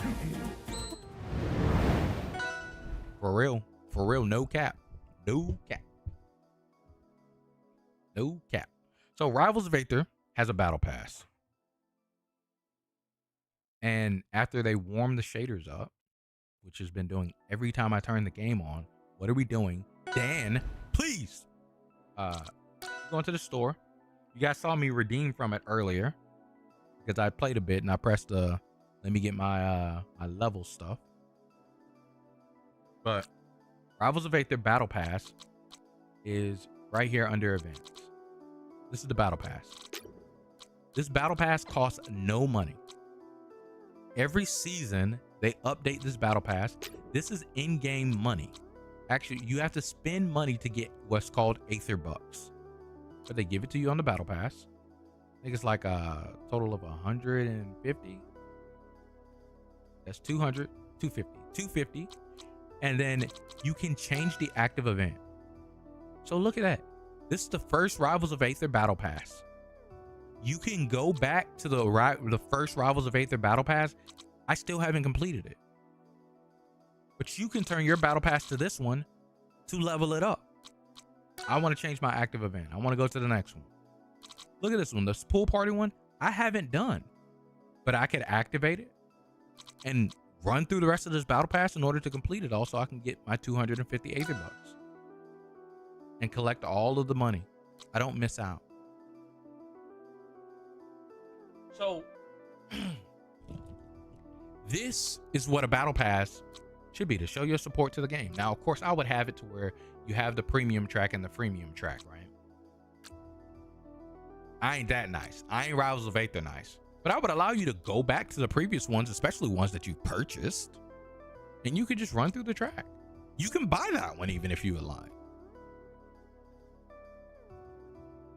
Or technically, let me just count it as a subscription. You bought it. You bought the premium for the month. You have extra levels that you level up, and then also you can go back to anyone and you can gain the premium for that month of that premium one. All non-collab events are permanent. I think that they should be like that, right? I can understand licensing and stuff like that for collab events, so I get it, okay? I get those will be finicky and cause you to be like, ooh, we can't, ooh, we got complications here, However, regular stuff, these solutions are easily talked about, but don't make as much money as the other things. They build something stronger than money, which is rapport and love. But a gacha game that is really great, chat, that if you guys ever cared about gacha games, and I think they do a really good job, Limbus Company. Limbus Company is awesome. Is it perfect? No. I think Destiny Rising has the best gacha system. Limbus Company's gacha system is a little hungry on the money too. However, they don't incentivize you to go crazy on the gacha system at all. I haven't turned on Limbus Company in a long time. You guys saw that. It was like August 11th. But Limbus Company, we're going to turn it on. We're going to look at it here. And in general, Patrice, you're pretty much right. Battle passes are useless, but what they're supposed to be used for is a monthly or a seasonal subscription to the content that the gacha system, or excuse me, that the game is releasing for this cycle. Now let's cut this off. That is coming, making it probably sound gross, but the system is supposed to be, hey, you've given us $15, $20 to say that you are supporting us for this season. Thank you for supporting us. It's like checking out me at the coffee link down below. You can support me as much as you want with your $5. You can, I think I have it turned on to where you can do it every month, automatically come out if you'd like. However, to support my content, this game is loud, dude. To support my content, you don't have to continuously give me money. You can go to my Patreon if you want, support my Patreon. But my content is going to keep coming out without you giving me money, and I'm not going to incentivize and talk to you about money constantly.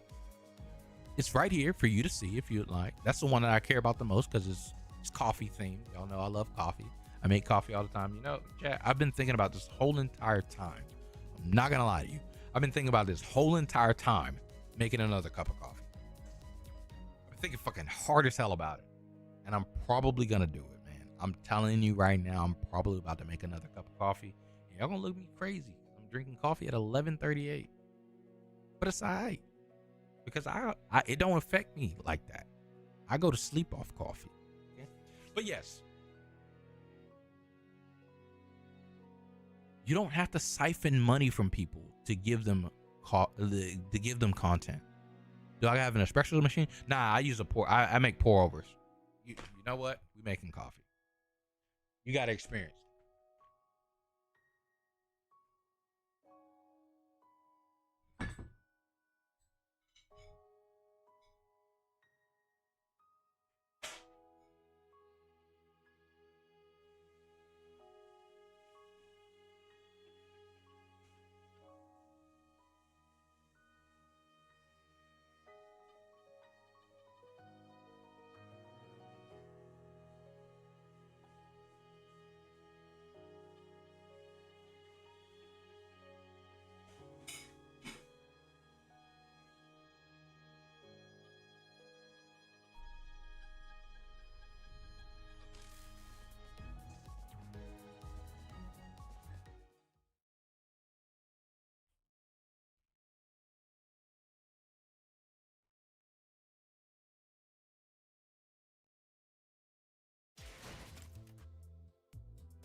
To my pillow.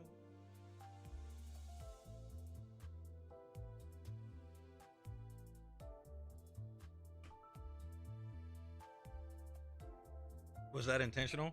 Yeah. Absolutely.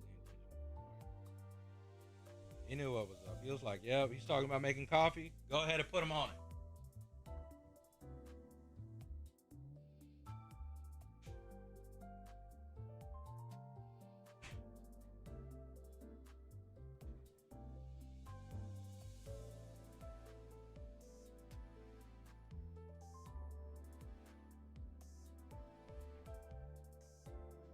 Coffee time.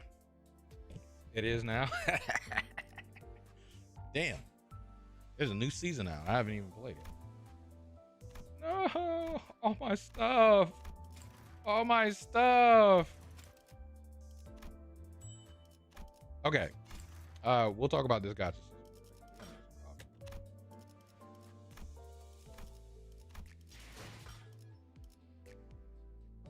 Dope. Coffee time. Let me find my coffee song too. That would be perfect. Right? I just need some coffee in the morning. Sugar or tea. If I can feel my eyelids falling, trying to sleep. Yeah. I might have slept late.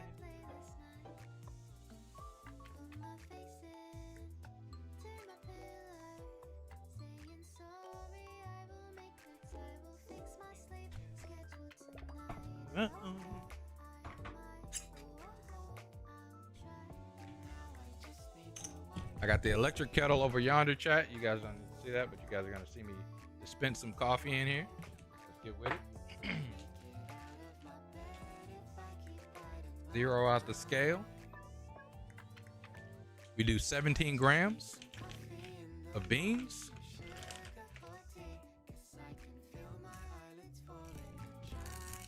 Delicious. This coffee's pretty nice brand. It's not the best of coffee, but it's good. Gives you like a roasty flavor, and it's like a little chocolate. I don't drink straight black. I slap in some creamer. That's about it. You don't need more than that. I'm not the most stick my finger up of a coffee connoisseur, but I do enjoy even some espresso. I used to work for Starbucks back in like 2015, and that really put me on the coffee.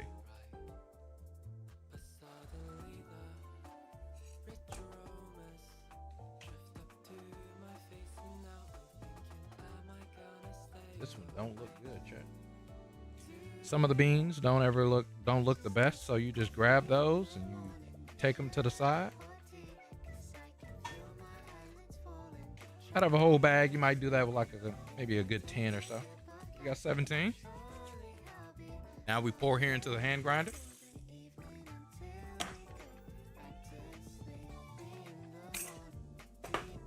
That's done. And now we hand grind the coffee.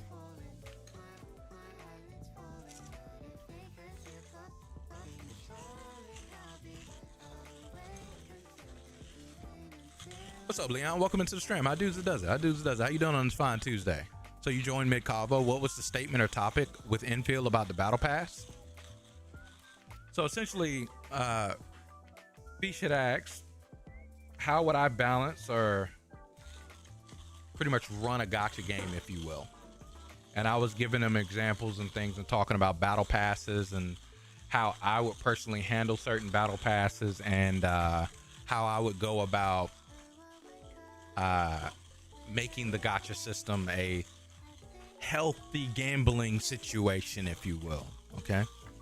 But the thing about infield, I talked about infield, Arknights infield back at the beginning of stream and talking about the predatoriness of that gotcha system they have going, and where a lot of content creators are talking about the solution should be obvious, because they say that we should just save all of our pools, right? That's the solution. But I think we're being a bit reductive of looking at the gotcha system in the rates versus looking at the gotcha system in its entirety. So there's more to that gotcha system than just its rates. Its rates are definitely, and anyone that is with just looking at rates will tell you it is the best of the 3D gotchas right now at the moment. 120 pulls to guarantee your favorite character, great. However, this doesn't mean that the gotcha system as a whole is great, because we still have the issue with, what if you pull your character early and you're not able to get your character's weapon? You now have to spend money. Let's say for the newer players that just now experienced a gotcha game for the first time, they do their pulls and then the banner changes and now they lose their pulls for the guarantee. A lot of things are just created, as King Lemur said earlier, manufactured problems where you provide the solution as the developer of, give me money and I'll solve that for you. And I don't think we as players, even if we enjoy the game, and I think especially if we enjoy the game, I don't think we should placate silly decisions like that. And we should let them know that this is terrible. And you can still like Arknights and, you know, play the game and do your thing. It's not saying you're a terrible person for playing the game or doing what you enjoy with your money. Let's be honest, right? And criticize where criticism is due.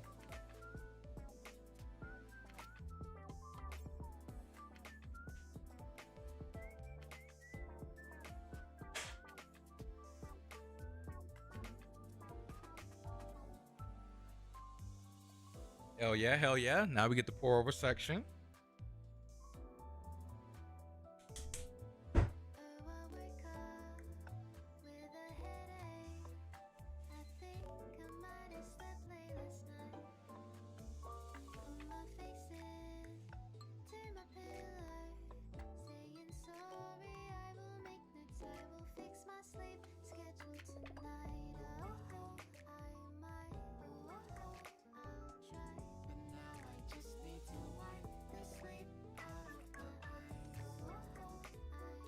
We're gonna prep our paper chat, get our vessel ready for this hot heat.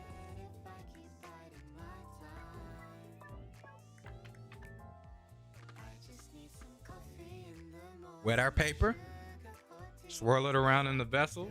See that fogging up? Pour out.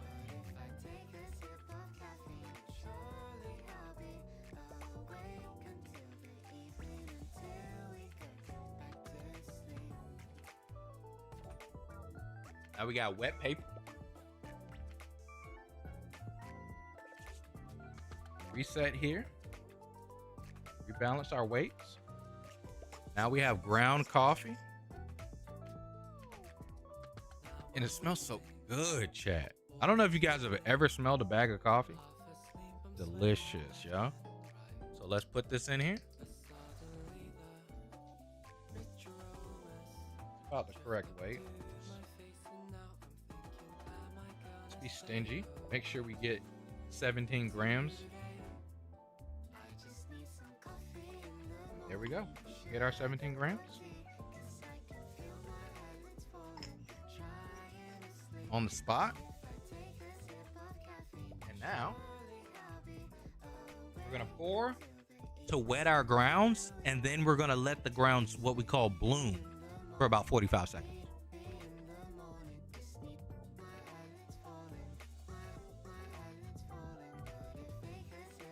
Wait.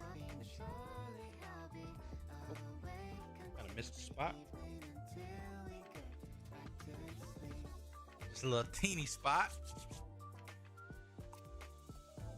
We're gonna let that go down.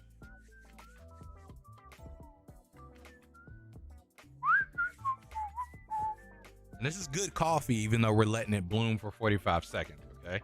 Because the coffee, in a lot of cases, is you want to let some of the CO2 get out.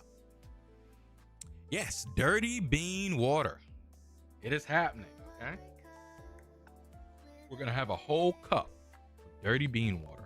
Just wait. And it's going to be delicious, trust me. And here, we're at the 45 seconds, so we begin another pour.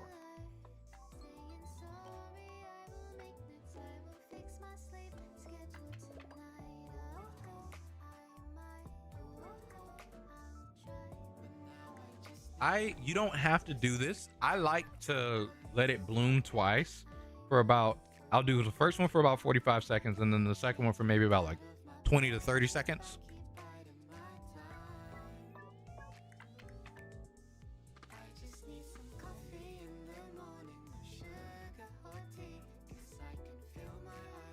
I'm also a guy of, like, when I'm making something like cooking, I like to clean up as I go, okay?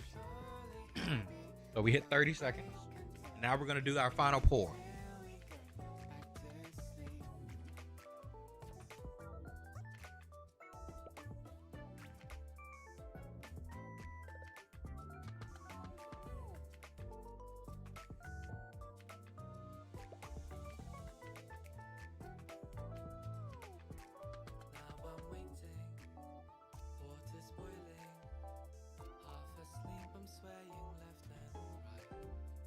Swirl it to settle the bed a bit. Now we're gonna wait for the drawdown.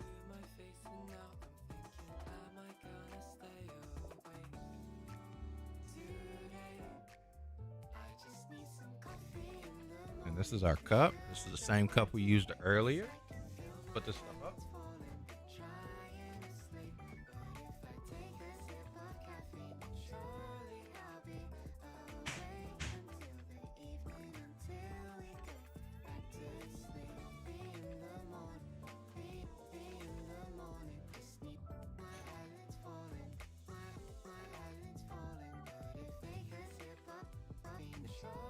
There we go. About 2 minutes and 45 seconds.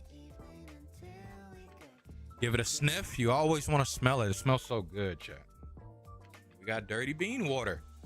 Good dirty bean water here.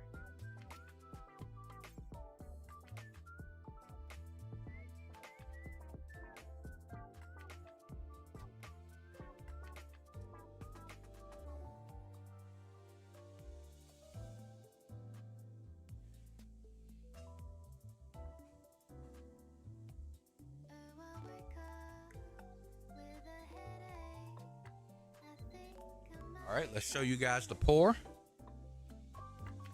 Oh, yeah, that's a good smell right there, chat.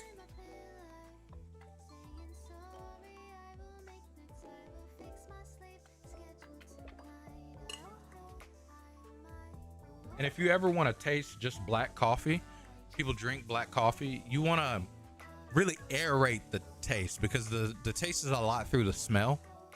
I'm not a black coffee drinker, but for you guys, all intents and purposes, we'll hit one. It's going to be very slurpy. Prepare yourself.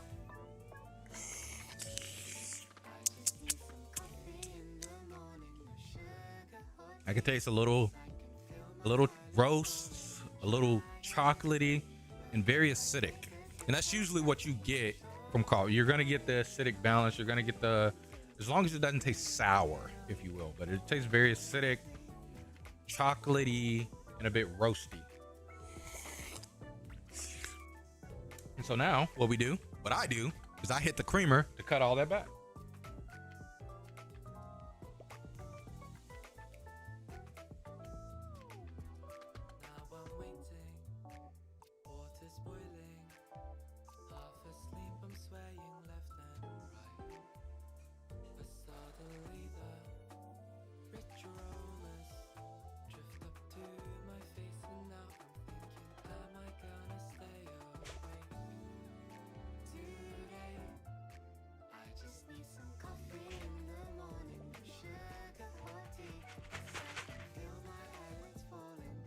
Sponsor me, Natural Bliss. I love you. You're really good. Sweet cream. It's not as sweet as you think.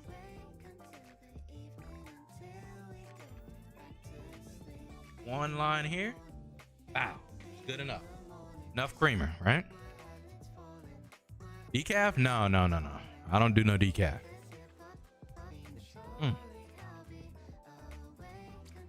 So good. It's chocolatey. You can really taste the roast of it. Some people might call that burnt, but delicious, chat.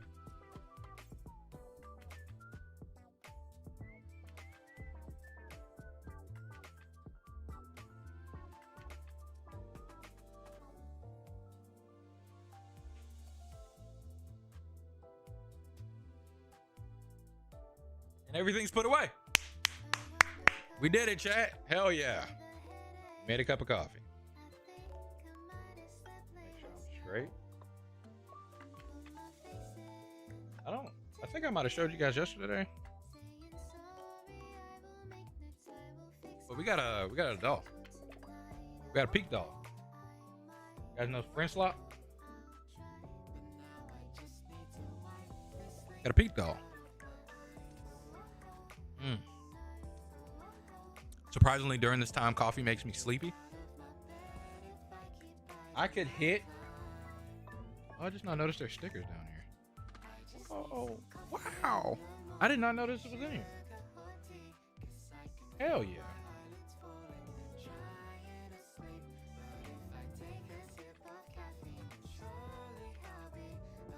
We got a sticker. I'm going to do something with that. But yeah, I love Peak. Peak is awesome. I love stickers too. Hell yeah. Now, all our amazing music. Back to gacha games. Limbus Company. If you're interested in a gacha, one of the things I like inside of gacha games outside of gameplay, because I mean, gameplay is okay sometimes, right? But it's really hard to find a gacha with amazing gameplay. But Limbus Company has some cool turn-based, interesting combat, right? But the thing is the story is really, really good in Limbus Company. And it's a gacha game. In order to get units, you roll on the gacha, and you go in here and you want to pull these units up off the gacha. You're like, oh, I want this target extraction. I think I actually have this. No, this is a different unit. I don't have it. But like, I want this unit. You could do your pulls in order to try to pull this unit. I don't have a lot of lunacy because I haven't been playing. But 200 pulls, you can guarantee get this unit. Apparently, any of these. Oh, this is not the banner to pull on. This is the banner to pull on. This is the one where you just get this unit. It's the new unit, okay? Don Quixote. And you do 200 pulls, you can get her, right? Now, here's the thing. There's this page called Dispense, of where this season's characters, you can actually use shards of that character in order to, they're called ego shards, in order to just straight make that character. This is a character that was previously on the banner. And this is the current character that we're just looking at on the banner. So you can make that character. It takes, they hit this banner, and then you have to wait 1 week. And then you can make that character for the ego shards. When I first turned on the game, you guys probably saw that little page of where it was cutting my ego shards in half. They do that every season change. They reduce the amount of total ego shards you have, so you can't just stock up infinite ego shards every time. It's again something that they're just doing to try to incentivize that you play the game to get more ego shards. And the way that you get ego shards is through okay, cool. I can't. Okay, cool. Well, whatever. But the way you get ego shards is by playing through this mode here called the mirror dungeons. And mirror dungeons are fun. It's like a little roguelike mode of the game. It gets repetitive after a while, and you want to just do it as fast as possible. But here's the thing. It's a nice little replayable gameplay mode, and you can also unlock rewards like a 10 pull and things like that, and standard pulls, and you have different achievements that give you stuff, and you can go into the shop and buy different things. Really cool game. I don't have to spend $1 in order to get things that I want inside of this game. And if I go to my crate, I have 3 of these boxes, but these boxes are ego shards. So they give me the chance of getting the ego shards of character. Matter of fact, I'll open these 3 here with you guys. Oh, you choose one. This is the one where you choose. Never mind. I don't want to choose one. But these are the ego shards of the characters that I actually have. If any of them hit 400, I can redeem for any character of one of the seasons under this dispense. And they have to be available. So what they'll do is the newest season, these characters, like I said, will come. These are the newest characters. This is season 7. If you go to the last season, you can't purchase the last season's characters until until the next season comes out. So season 8 will come out. Those characters will be available. Let's say this is season 8. And then season 7's characters will look like this and say cannot purchase. Season 5, I have a lot of the characters from season 5. This is when I first started playing Limbus Company, season 5. Season 4, I have some of the characters. But it's the same thing. I can go back and purchase all of these characters from the older season. And while Purgason knocked is like a special thing that happens once every 6 months or something like that. You've heard the end game kind of sucks in Limbus? Yeah, like the end game of Limbus Company, after you beat because the main point of Limbus Company is for you to go to this drive button. And not the railway. I thought it was the drive button. Did they move it? Drive? Oh, it's this. Yeah, I forgot. It's stupid. And play the story. You want to play through this entire story. Once you get to the end of the story in Limbus Company, it's just like the end game of any game that you grind in ever. You're going into mirror dungeons and this refraction railway when this is available. And you're just playing these modes over and over and over again. And this one, like, you want to play it weekly so you can get the weekly bonuses. And it's not even, and you want to play a hard mode. I haven't even unlocked hard mode because I haven't made it to Kanto 7. I'm on Kanto 4. So I haven't even made it super far. But the game is mainly based around this story. And one of my favorite, like, man, I'm so happy that I'm talking to you guys, okay? Because you guys are rather new to the stream. And so you guys haven't heard me talk about a lot of these things, okay? I've become, over these past few years, more developer focused than anything when it comes to a game. When I come on stream and I talk here, I have my talks at the start of the stream for the first hour or so. I have some type of subject that I've talked about, and I'll probably have posted that subject in the Discord. Today was Arknight Infield, where we sat down and we talked about Arknight Infield and my thoughts on the gacha system of it, because I won't have time to do it next week because we'll be talking and playing No Rest for the Wicked, the game that I mentioned earlier. But over these past few years, I've become developer focused, of where I'm trying to introduce my viewers to think about the people that are making the game that they're enjoying. Because games nowadays are not like games of the past, where you buy this game, you have this game, and this is the game. No, that game will probably be updated multiple times throughout its lifespan. And if it ranges from developer price and how they feel of whether you're going to get a good product or not. It's just like where we care about who made this coffee bean. We don't just care about the coffee bean end product. Who made the coffee bean? Is the product going to remain good? Is it going to be a good product that I can continuously buy? Because if you're someone that's just beginning to manufacture and shoot out a bunch of different coffee bags and you don't have your roast amount on your coffee bags, I might not care about your coffee as much. I want to get someone else's coffee that cares about their coffee. They have their roast date on their coffee. Now, I'm saying this, and the coffee that I just used doesn't have that. But the reason why I'm saying that is because I care a lot about the developer of a game. And Limbus Company is a very, very good developer. And one of my favorite developers is, funny enough, the director. I don't know if he's currently the director of Final Fantasy 14. We're talking about in-game, right? So Final Fantasy 14, is it still the boy? Nope, it's not anymore.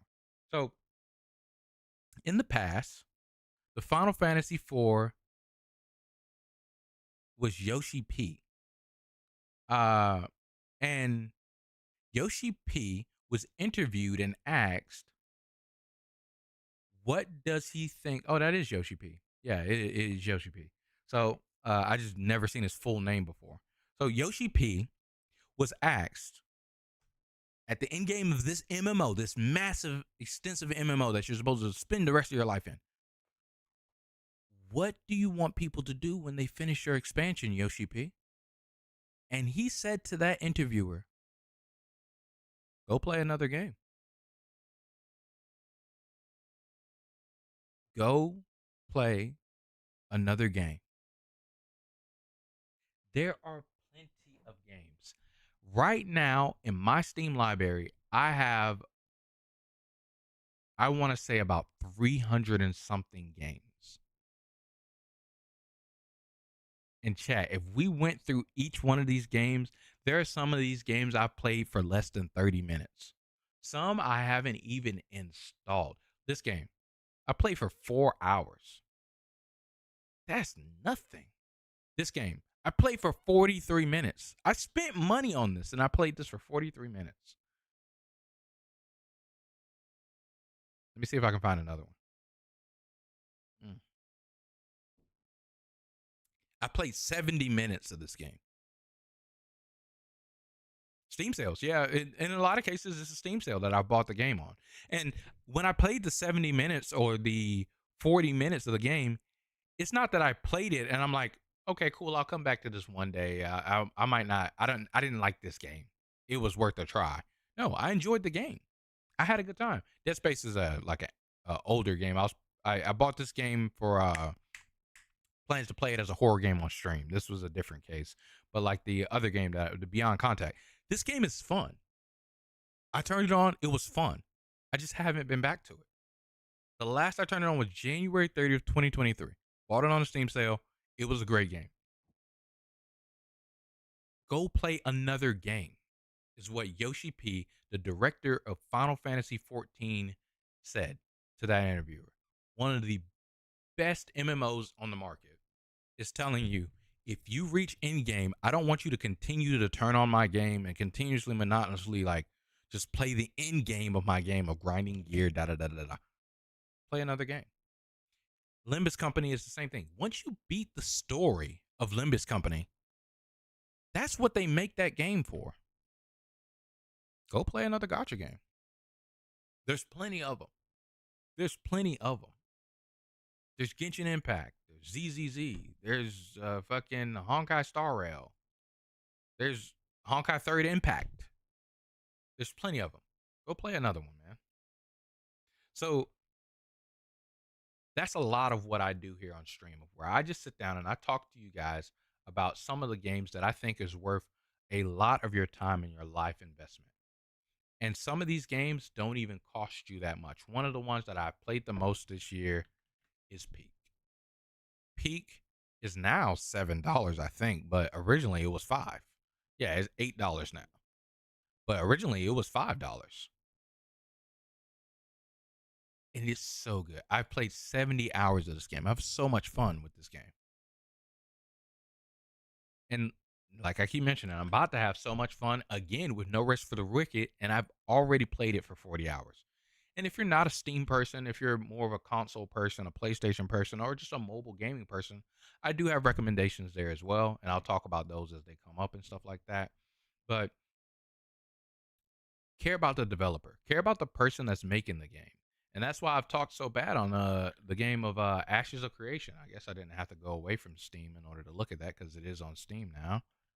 But Ashes of Creation, that's why I've talked about this $50 MMO so badly, of where I had that whole entire rant of talking about I think that this game is a scam.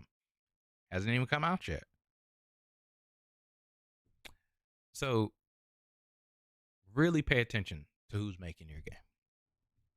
Have I seen Flirtu's Arknights is the best game I stopped playing? I think it's a pretty good video being fulfilled with a... Oh, really? I'll check that out. We could have a whole talk about that. I can do a little reactionation. Arknights is the best game I stopped playing.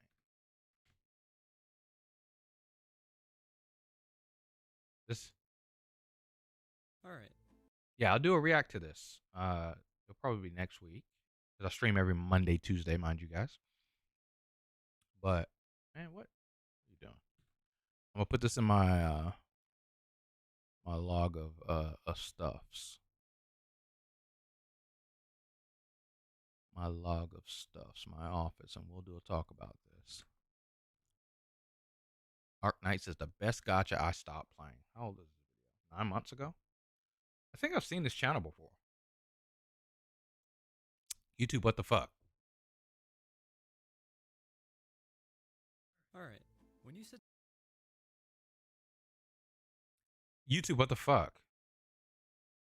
Bro. Seriously?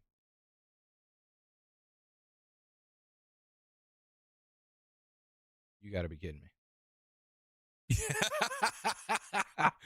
Bro, what the fuck, yo? Let's do this. Let's try this. 1 second.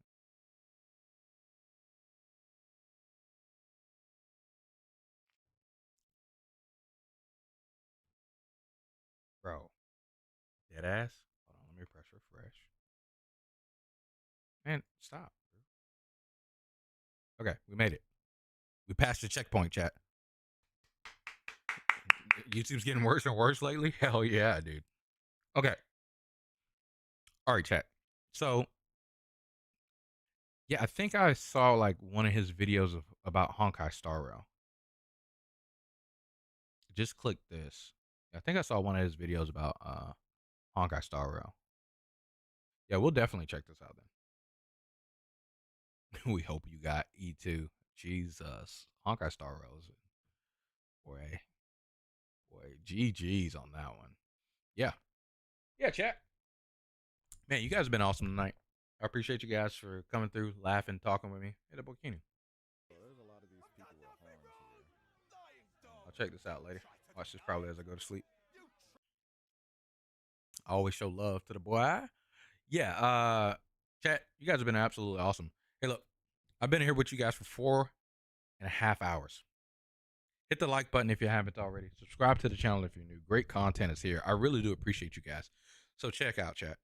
I'm about to wind down, get ready for work tomorrow. I got a lot of stuff that I got to do at work tomorrow, a lot of physical work. So I need to just actually sit down and relax and chill out and get ready for work tomorrow because physical work is a fucking bummer. They got me lifting some batteries and shit. But regardless, next week we'll be back with maybe an Arknight infield talk, but more than likely it's going to be no rest for the wicked, okay? And we'll probably do something with the Arknights infield since so many of you pulled up and showed up talking about it. We'll probably do something with Arknights infield as well. I'll try to do something where I do my first playthrough and my first experiences of the game. Because again, even though I talked all this shit, I've never touched the game, right? So maybe me touching the game, and I told you guys, I love factory making games for the sake of making factories. I might change my tune. And I might actually recommend the game and say it's one of the greatest games that I've ever played. So thank you guys so much for pulling up and coming through. You guys are awesome. Hit the like button, subscribe. Have a great rest of your night and a great rest of your week. I will catch you guys next week, Monday, Tuesday, around 7 p.m. EST. I had to put my honest time. I'm so used to saying 6 p.m. EST. I almost lied to you guys and said 6 p.m. and had you guys ready at 6. So, yeah. All right, have a great night. Don't stress yourself. Bye. Thank you so much for being here. I really do appreciate it, Fish. And all of you guys that pulled up. Leon, I forgot the rest earlier. Ribbon, Wrangler, I think. Blaze, all of you guys. You guys are great today. Keenan today, of course. Patrice, as always. Chris, I believe there was someone back named Chris that I was calling. There was like a Wisdale Star or something like that. Regardless, you guys are awesome. Take care, guys. Have a great night, guys. I'll see you guys next week. See you guys next week. Have a great night. See you guys. See you guys. Thank you, guys. You guys are awesome. Hell yeah. Hell yeah.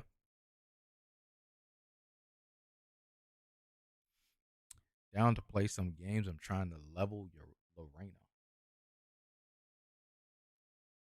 Oh, I can help him get his garbage character leveled up. I'm trying to get my fleet right, huh? Nah, I'm gonna just chill, actually. Friend asked me to play some rivals, guys. I can't do it. Not today. Maybe tomorrow. Maybe tomorrow he can catch me. So I wake up with a headache. Oh, I think I might have slept late last night.